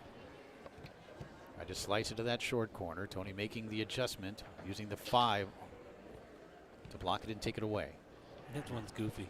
That's just a funky, mean pass. Spreman hammers home that near side. Of course, if Ryan comes off at all, as he does here, that hole is open. Tony finds it and ties it at 3 here in this opening game. And the pass attempt here by Ryan ends up in the goal. A missed execution on the 5 by Ryan works in his behalf. He's up 4-3. Tony crispy through that lane. Really something, you know, as Tony's game has evolved. We talked about this earlier. No more tic-tac on that 5. And he does find the hole again, going right back to that near corner. It's 4-4. Yeah, we talked about the economy of movement, maybe because he's playing multi-table. We're not seeing as much of the tic-tacking from the far side as Tony. We're used to seeing Tony. Not seeing any. Yeah. Ryan tried to go with a left hook. Almost stolen away by Spreman. Interesting choice right there from Ryan. Moore, lane or wall? Lane, high lane, really just inside that second man. Chance to put away game number 1 here for Ryan Moore. Does not have a timeout remaining, doesn't execute the shot. Tony will use his left hand. Ryan's stolen a couple of these 2 to the 5s. That's right. Tony needs to think about it. Yeah. We'll call timeout. He wants to think about it. He's misexecuted a couple. He's passed a couple to Ryan. He's given Ryan a couple extra shots. And just when I said Tony was mishitting the ball, Ryan hits the wall a couple different times. He hit the wall. But these guys, they do this every time. They build into a unbelievable momentum. Yeah, that is so true. They understand it's a process. It's a 5-game process. And the energy, too. Just the adrenaline flowing on both sides. Tony putting the ball back into play. Using that left hand. Brushing to the 5. Spreman. Little push pass. That's the other one. Those are, you're helpless defensively, and Tony will set it up looking to claim game number 1. So it was 2 pull sides in a row? Far side here, and Tony Spreman able to pull out game number 1. He went pull side 2 times in a row, comes back to the far side to win the opening game. And Tony now just 2 games away from the title. I want to see that last shot. I didn't see it, man. It was just, call me old, call my vision bad. I want to see where that last ball went. I don't know if they're going to show it or not. Love to see the replay on that last shot. Hey, engineering gods, do you have the replay button? Doesn't sound like it.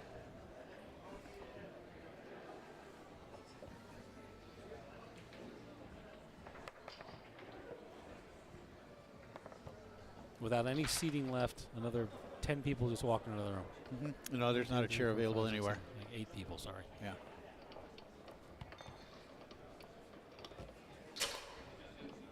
One game to nothing lead for the man on the right, Tony Spreman. Johnny, it's true. Let's take a vote. Oh, here it is. There's a push side. Yeah, that's nice. Pull side, push side. And the post was gone. He didn't post that time. He was in standard. Yeah. Which I wonder how instinctive, or how much of that is the aggregate of all his championship play. He knew as soon as he saw the different defense to hit his push side.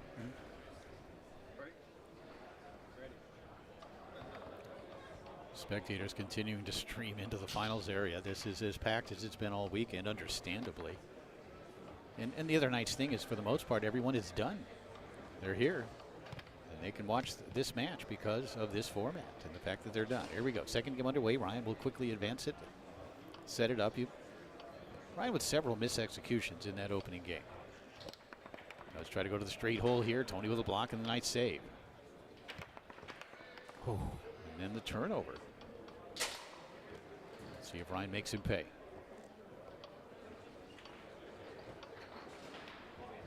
Moore strokes home that long pull shot with authority. It's 1-0.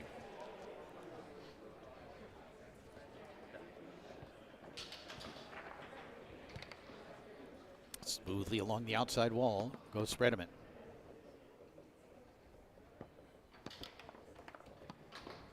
And Tony had it and lost it after the block.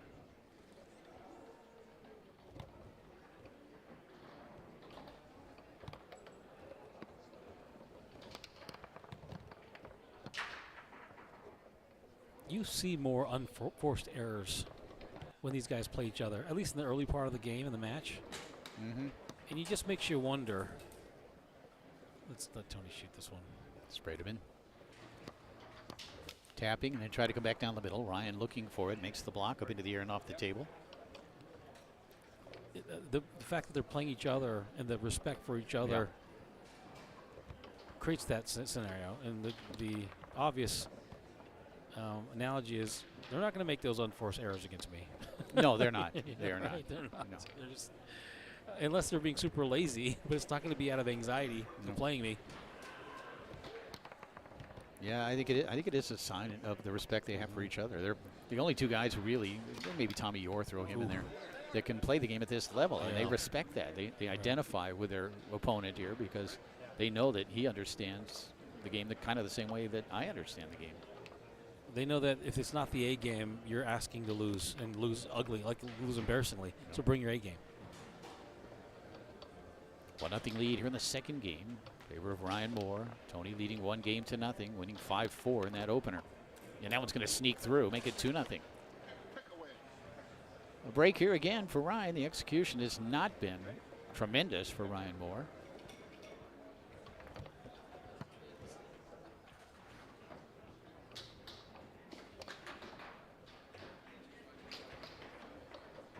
Chance for Ryan to extend his lead here in game 2, and he does. Jump out a little bit. 3-0. Ryan responding after that opening game loss. Tony seemingly taking a bit of a breather here in game number 2. And he finds that whole far side. Yeah, I'm sure there's an understanding as well that this probably is not going to be a 3-game sweep on either side. Certainly can't be now for Ryan. But this probably is going 5 games. Pace ourselves accordingly, set things up accordingly. Ryan ripping one home. Watch this, off the roll. Dead bar. 4-1 lead for Ryan Moore here in game 2.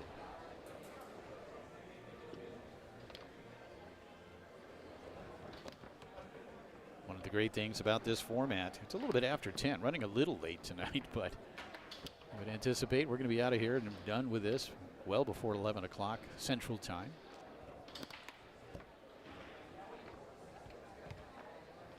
On the other side. Ooh.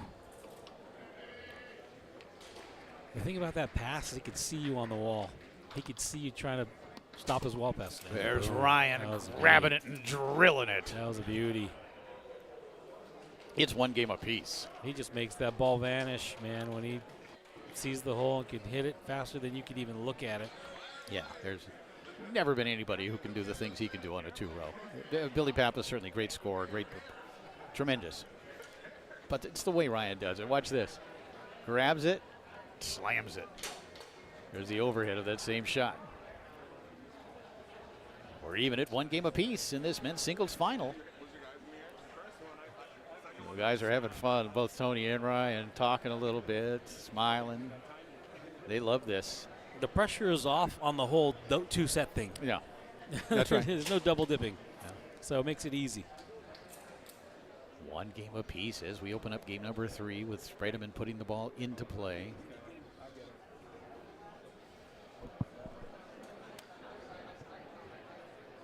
What is going on there? Is he trying to catch a fly? Tony swung his hat at something.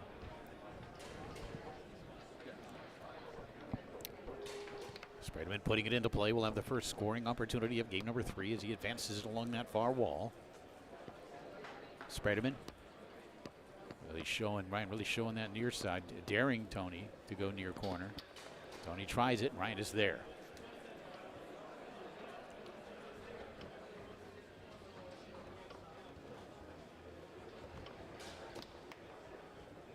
Going for that short side. Did it again. Continuing to work that near corner, which may set other things up the later. Split. Yeah, look for that tuck split.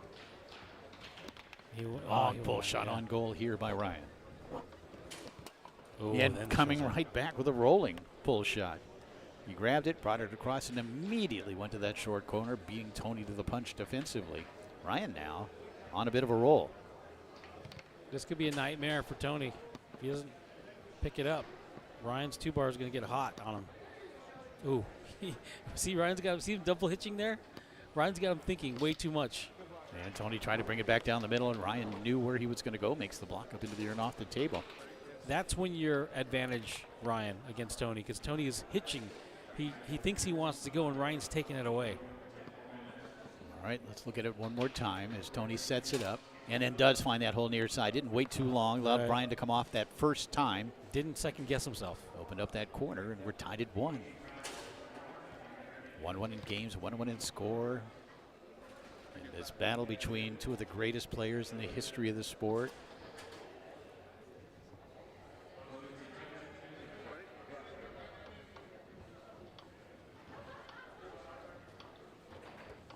Here's Moore.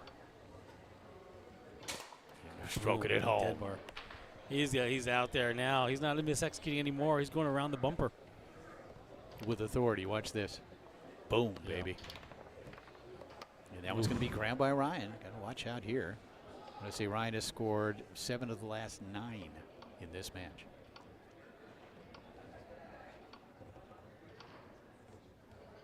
Does he look inside? Yes, he does, but Tony looking inside as well. Tony has vowed not to give up that.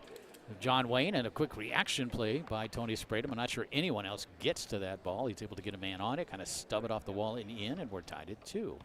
That's just a hustle goal there for Spreman. Ryan a little fortunate to get this one.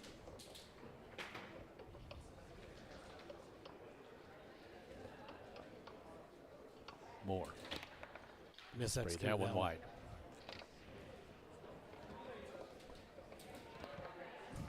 Rushed 2 to the 5. Tied at 2 in this pivotal 3rd game. Tony again. Muffs it through. All right, let's see what he does. We go to the quick one. He's going to wait him out a little bit. Ryan posting up, switching off it. Never really giving up that near corner. And Tony is going to go ahead and take a break and call timeout. I don't know if you can see it or not, but Tony's body language tells you that Ryan's defense is perplexing to him. Yeah. Ryan, we can't forget that Ryan is a student of Bobby Diaz, and Bobby Diaz is a student of positional play, like a master of positional defense. Bobby Diaz with great hand speed, and the shooting. He's Bobby Diaz on roids, is what he is. He's got the defense and the shooting and all the tools, but you could see Tony second guessing his decision making. You can see it, and that's just great defense. Even at 2 here in game 3 as Tony puts it back into play. Quick shot far side. Ryan is there. Bounces back to Tony, and another quick one here. And Tony choosing to go with that quick set, not allowing Ryan to even get set up in a defense. And that's a strategy all on its own. Yeah, the strategy is don't let him confuse you. If you look at it too long. That's great. Totally. Back comes Ryan. Moore. We'll call timeout. The other guy I want to bring up is the great Dana Marr, who coaches Tony on defense, by the way. Dana Marr, if you don't know who Dana Marr is, he's a defensive master. And it's min positioning and understanding distances and understanding what someone's looking at and timing. But there's very little motion, and he blocks the heck out of people. Just like Ryan and Bobby Diaz.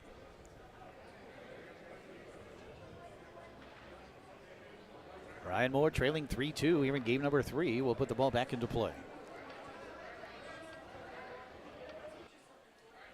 Moore fires that one home.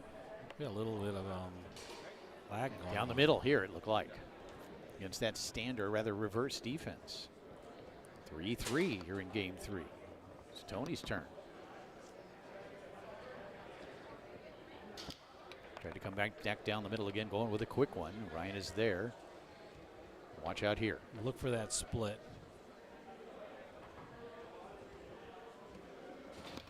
Shot down the middle, blocked by Spreman. Rebound comes back to Moore.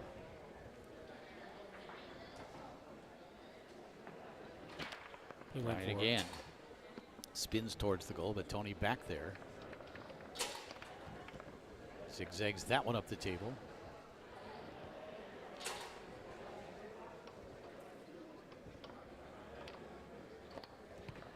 Little slider blocked by Spreman.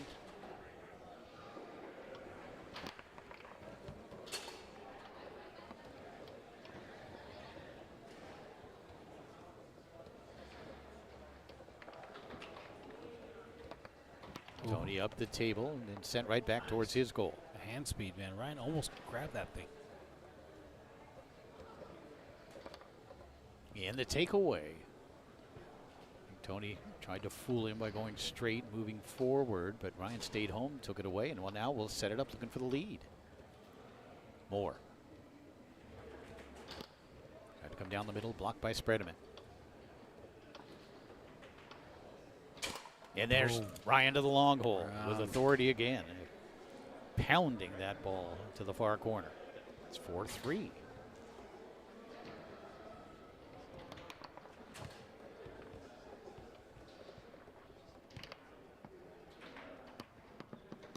Tony looking to answer.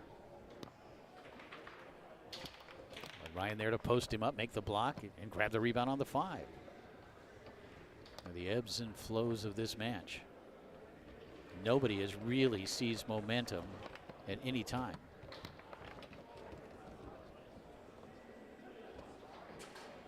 Still calling that split. It's a tuck. He went for the slider. Oh, he had it, lost it. And then the fake, and with a right hand, watch this. Tony comes across, fakes, and then sends it right down the middle. How often do you see Tony shoot with the right hand back there? Man. Not very often, but we are even at 4.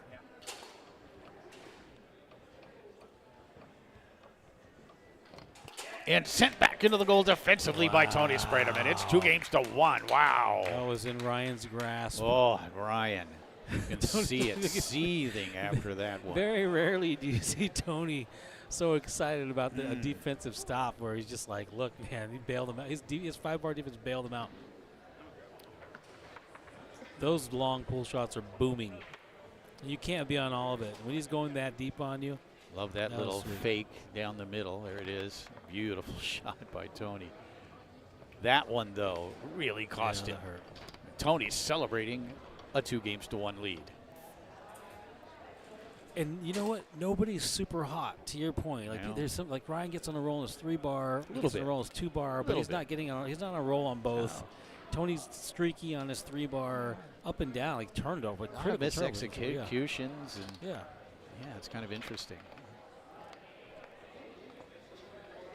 All right, Tony Spreman now up 2-1.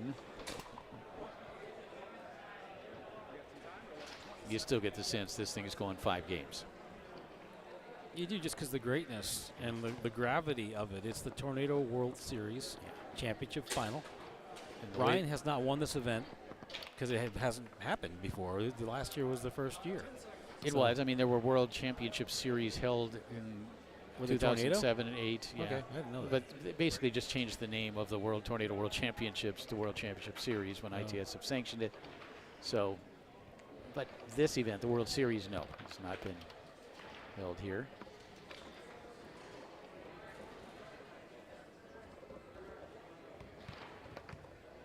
Tony working it up the table. I just don't get the feeling that his 2 to the 5 is as precise as we are accustomed to seeing. And a quick flip over here makes it 1-0.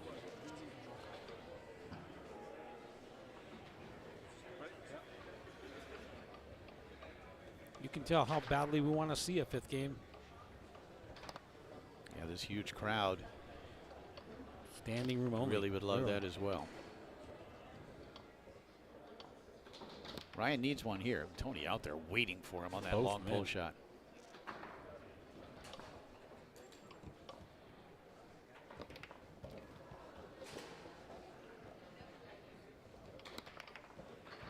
The one we haven't seen from Ryan is the one I keep calling for. Tony's on the short side sliders now, but he was shooting a tuck middle against Tony when he beat him at the the Tornado Championships. It's the same defense? Yeah, well, I don't know, right? Because it'd be a long tuck middle. Not that he couldn't do it. Of course he can. We've seen it. Yeah. Spreman now looking for a 2-0 lead, but Ryan there to post him up, make the block, and take the ball away. Ryan trying to get going. These players are both so good at responding after a loss. But now Tony with another chance to go up 2-0 here in Game 4.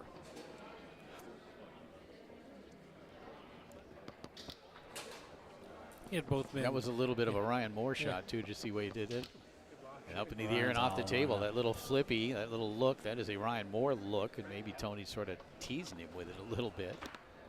And then Ryan puts that one on goal. That's the shot I think you wanted, Mark. Maybe sprayed a little bit. But and I'll just say this. You asked me about the zone. I don't have the nuance of the in-game moment to know if Tony's made an adjustment because Ryan scored a couple, right? Slider, short holes. Yep. He hasn't gotten those again. So I'm not sure if Tony has made the adjustment. I can't tell, right? And the ones he did score, he kind of beat Tony to the punch, and there's a 5-row effort successfully scored. And Ryan lets him hear about it a little bit. Even at 1, even game 4, in a game that Ryan must have.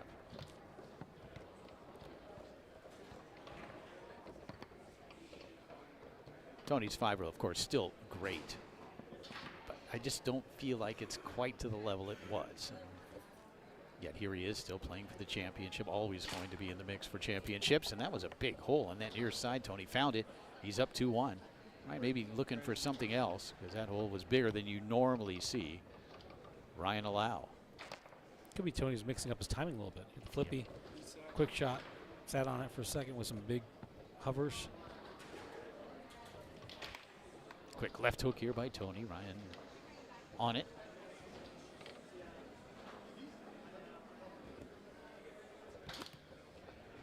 Ryan just not getting a lot of possessions on the 3-row. Tony having some fun. Ryan's going to have to find a way besides the 2-row and the reaction 5 to get points. Tony shooting with the right hand again. Now we'll switch to the left.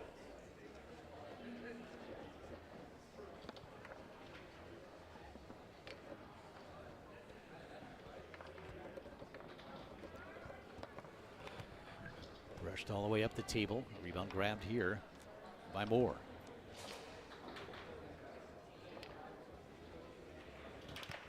Ryan with a slingshot turns it over. Spreman.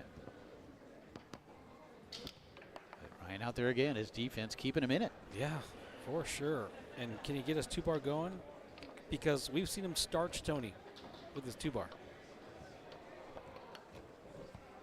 Ryan also going to need possessions. How many times in this match have we seen Ryan actually pass the ball 5-3? Not very many. It's not been the way the match has gone. But it also resulted these last couple of games in a minimal number of possessions on the 3-run. For Ryan, it's now 3-1. Uphill climb now for Ryan. And, you know, this goes back to something else. Ryan hasn't been playing that much. No, he hasn't been playing his own events. Tony's been playing like a dog, playing everything, multi-table, everything. So I think we're seeing the results of that a little bit right now, for sure. I brought up earlier, what's the effect going to be? Yeah. And I think we might be seeing some of that effect. Tony at the table, ready to go. Ryan relaxing, reclining, and looking tired. Looks like he could use some oxygen. Yeah.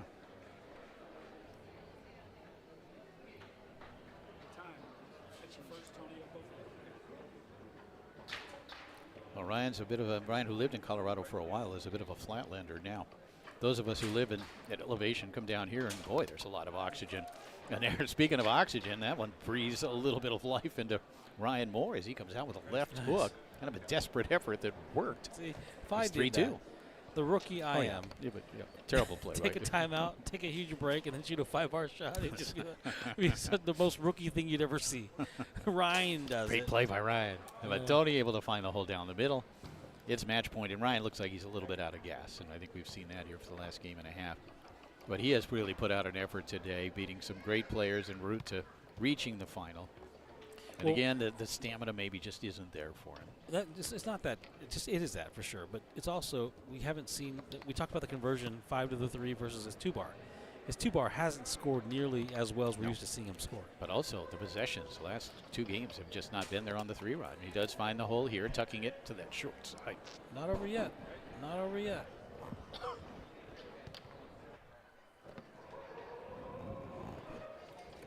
You can hear now the crowd. Ryan The suddenly crowd's able to tie it at 4. You You know the crowd's rooting for a 5th game. Yeah. The crowd wants a 5th game. Is Tony going to give it to him? Remains championship point for Tony Spreman. Oh, here we go. Okay, look for that. Look for that middle I'm talking about. Look for it right down the middle, fearless. Ryan looking out of gas just a couple of balls ago. Now with a chance to send it to game 5, and he does. Holy cow. How did that happen? And Ryan celebrating. And renewed energy for And Ryan Moore. Just like that. It's 4-2. Oh, man.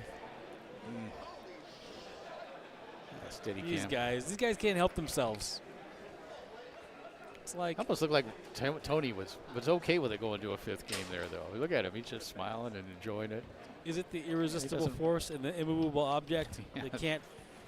You can't. It's. I don't believe in destiny, but it just feels like destiny every time, dude. How about we believe in destiny for this? For sure.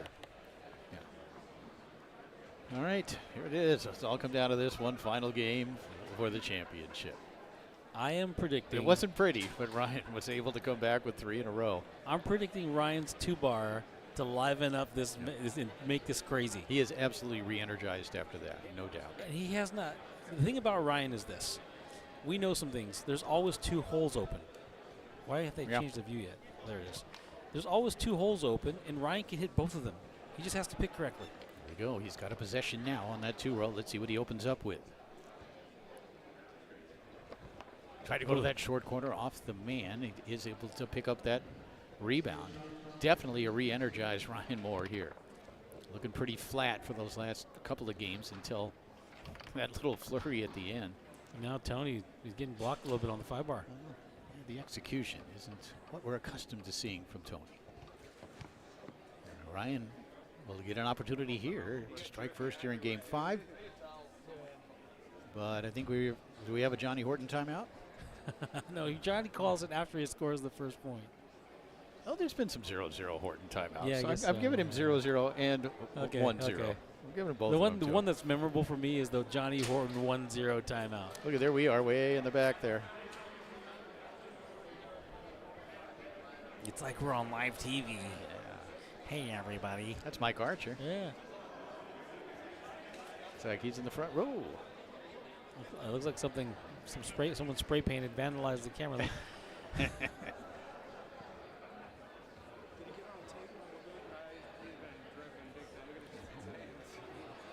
The crowd talking about the match. You can hear it. You hear the buzz in the room.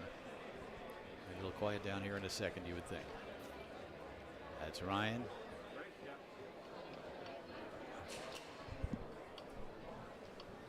Put the ball back into play. Moore. Strokes it home. It's 1-0. We got a match now. Who's calling overtime in the chat? Spreman. Lane or Wall? Lane. Wall Lane. And Tony finds that far side to make it 1-1. You saw Ryan not posting him up there. Even at 1 here in the 5th. Ryan's pass attempt knocked back towards the goal. He slides back there to keep it out. Gain possession of it. I feel like he's due for one. Yeah, I've been calling it. If he doesn't get one, he's going to be in trouble. Because it is Tony's 2 to the 5 versus his 2-bar conversions. And Tony will call timeout. Yeah. These guys are not messing around. Here it all comes down to this. Yeah, feeling out process. Yeah, drop a game. I'm not going to lose 2 games in a row. All that. And here it comes down to this, man. You can't start here because you need to build up to it. But it's going to end here. That's right. We're 1-1 in the 5th, and each player has already burned a timeout here in game number 5. You should give crowd Tony timeouts. puts it back into play, bounces off the wall, goes back to the wall. We'll set it up looking for the lead. And you see Ryan not in that post-up defense. Now he is. Tony. Try to take it back out to that far side. Ryan with a block. Am I fixated on it? I'm calling that tuck split middle. Well, it's a tough shot to hit, though. You look at that defense. Oh, beautiful grab on the 3. Spreman. Ryan again reacting, posting up near side to take the ball away. We're even at 1 here in the 5th. 1 game to decide the championship. Left hook on goal. Wow.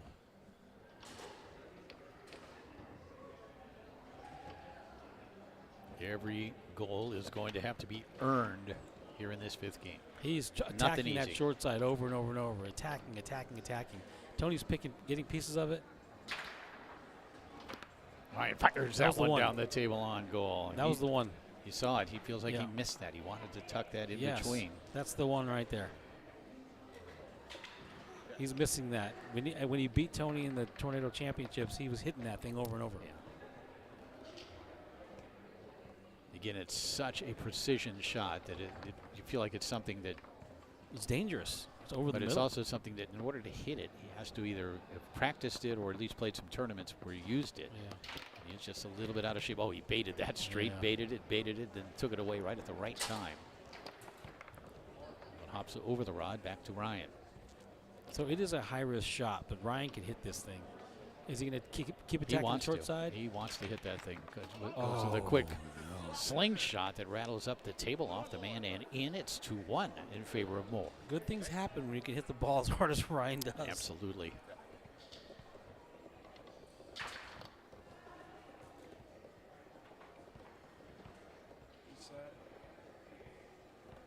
Tony. Yeah, I really wonder. I do wonder why he has abandoned the tic-tac series that he used for a decade and a half successfully. I know there were issues at times with consistency of table, but Tony will set it up here and aggressively walk the ball and then find the whole far side. Not much of a hole there. I think he might split him. Cut it back. Yeah. It's 2-2. Everybody wants an 8-7 final here.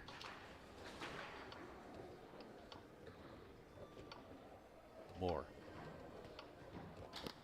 Trying to come down the middle. Tony with a block. Ryan's always used that pull shot series different than anyone else ever has. Where he kind of just keeps bringing it across, and then we'll come back with whatever option he selects, instead of actually just setting it up and sitting on it. Here's Tony for the lead. Spreman strokes it home near side. See the adjustment? He's gone back to tapping and dancing a little bit. He wasn't doing 3-2. much of that earlier on. Tony now back on top. Oh, there we go. Let's see. Is he done attacking the short side? He went to the middle.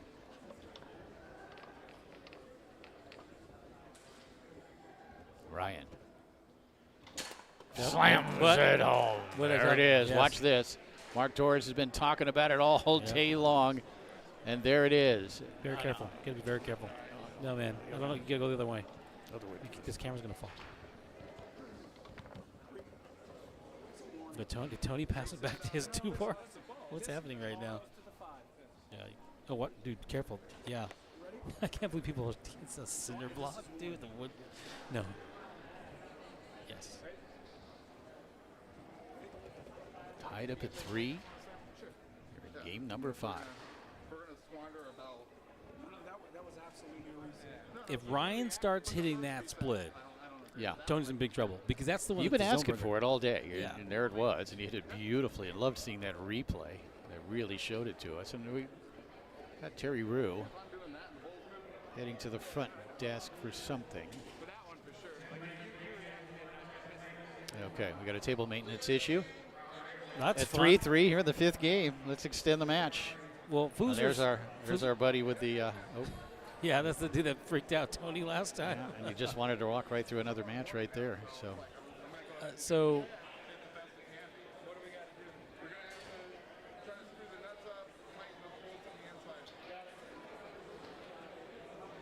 This is something between a table maintenance timeout and a medical timeout for Ryan. He looks like he needs to. Yeah.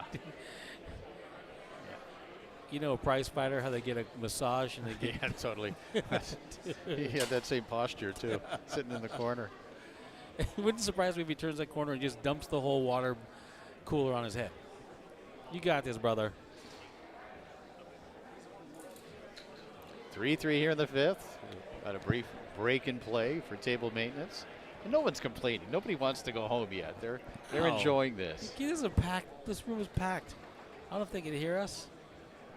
I can show this room. People are standing against the wall right now.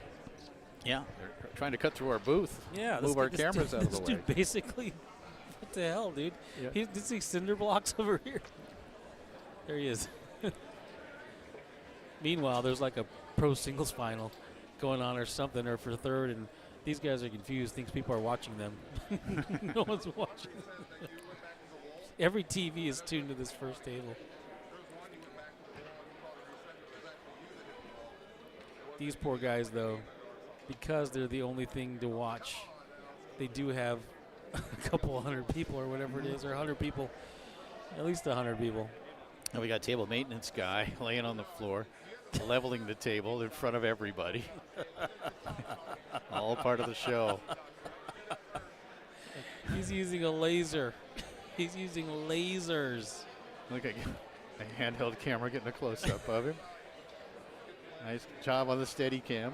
There's Ryan, who needs a medical. He needs to be over hospitalized. there. He needs there. this. Yeah, Ryan looking pretty flushed over there.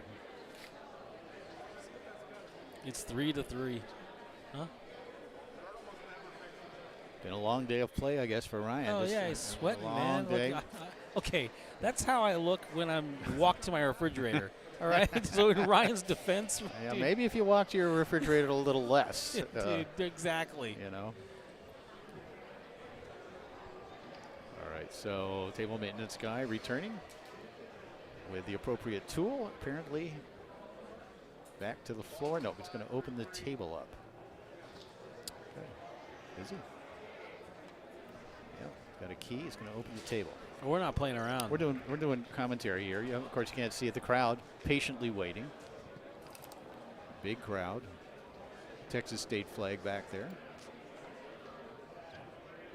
And all right, we're inside the table. Oh, we're tightening the leg is what we do. There is a nut in there. Sometimes it doesn't get tightened at the factory that you actually have to get in there and tighten. A little inside the table knowledge. Well, when he's done, he should put a little seal of approval on it. I hope the crowd gives him a big hand. What's that dude's name? I have no clue.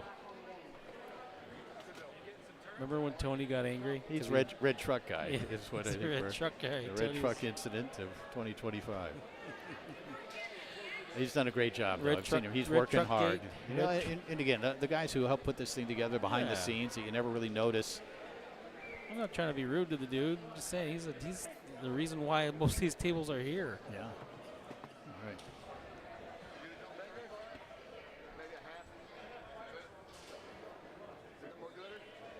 See if we can get some applause started once he walks away.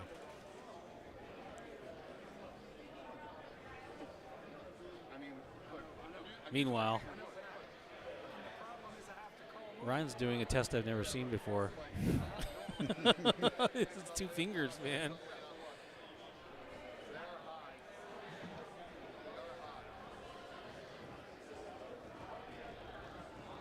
All that, and you need to worry about Ryan's 2-bar shooting that split on you. That zone breaker that's terrifying because it's a zone breaker that if he hits it wrong, it's going to come back at him faster than he sent it. Nice job, Jim.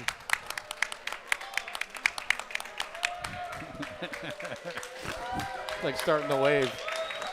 And the good news is at 3-3 in the 5th game, neither player really has momentum, so we're not breaking up anybody's momentum with this. Here we go. Tied up at 3 here in the 5th. Spreman with possession on the 5.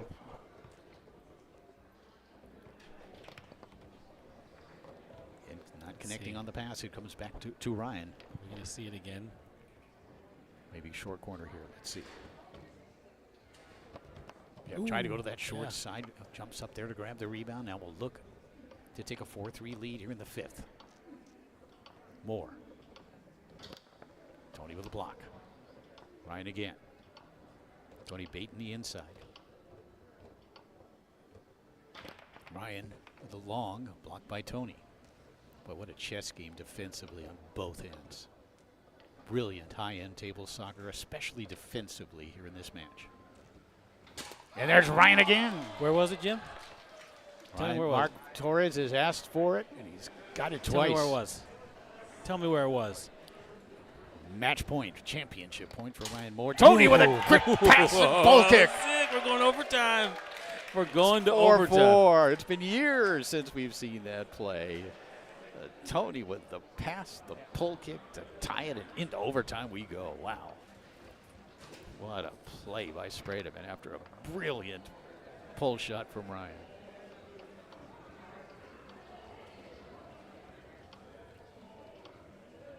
Moore strokes that one home. Another split. Another split. 5-4. He was going to come down When you to have this. the kind of lateral speed and power that Ryan does, the split should be your number one option much of the time because you can beat that guy to the punch. Tony's pass attempt knocked back towards the goal. Match point, championship point once again for Ryan. Up 5-4. It's down the middle, taken away by Moore. Chance to win it here for Ryan. For the win, Ryan Moore.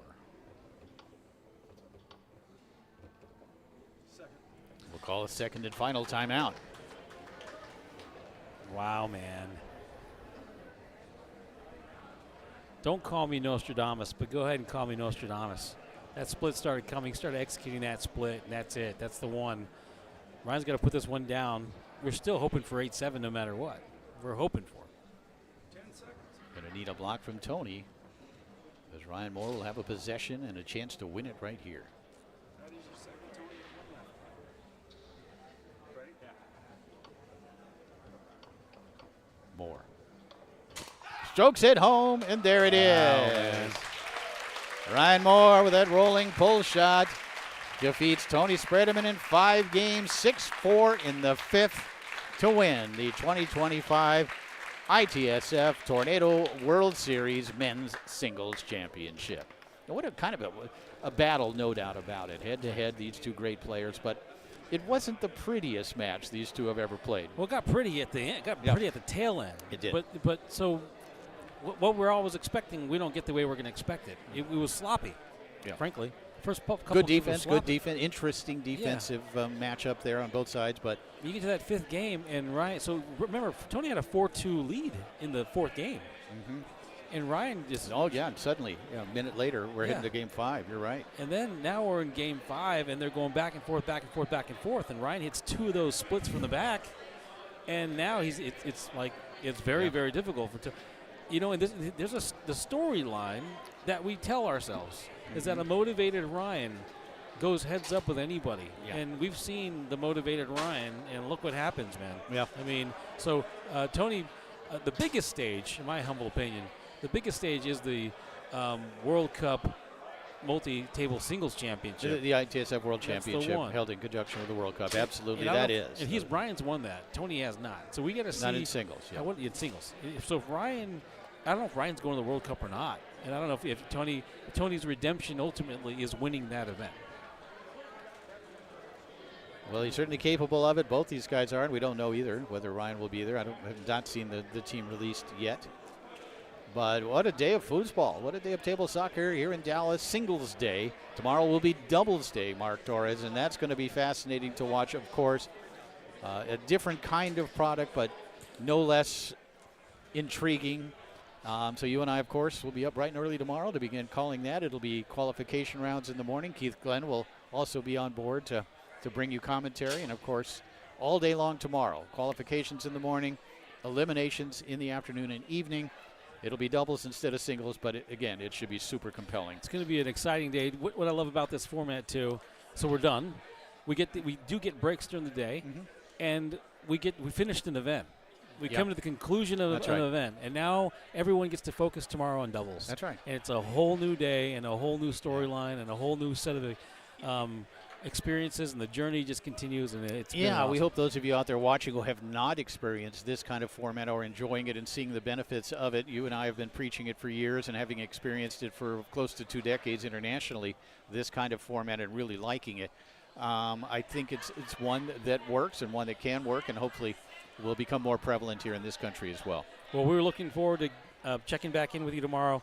Once again, coverage on YouTube, no charge this weekend. Table 1, every match we can get on, we'll get on, and we're looking forward to seeing you tomorrow. It's fun hanging out with you, Mark Torres, most of the time. I kept it in check for the most part. You today. did. For the most part. I could. Yeah. We will tell you there was a point today. So I have a very low tolerance. At some point, I don't want to. I don't want to do this anymore. At some point, and Jim muted me. I He muted muted him. and he said, "Hey, man," more than once. And he said, "Hey, dude, you're doing that thing." And I'm like, "You know what? I'm doing that thing." And that's come a long way since 2007 or whatever. When I'd be like, "I don't care. I'm doing my thing." So hey, we evolve, we grow, we change, right, Jim? Mark, you're maturing. I You're don't- finally no. an adult. I don't believe it. I reject that. Okay. All right, everybody. I don't really believe it either. I All right. Thanks for joining us today, folks. Tomorrow's another day. Of course, Monday as well. But tomorrow should be a lot of fun. Some great doubles teams competing. And again, let's keep an eye on the Europeans tomorrow. A great day for them here in singles. Again, how are they doing it? We're going to continue to try to break that down. But from a doubles point of view tomorrow. Good night, Have a good night. everybody.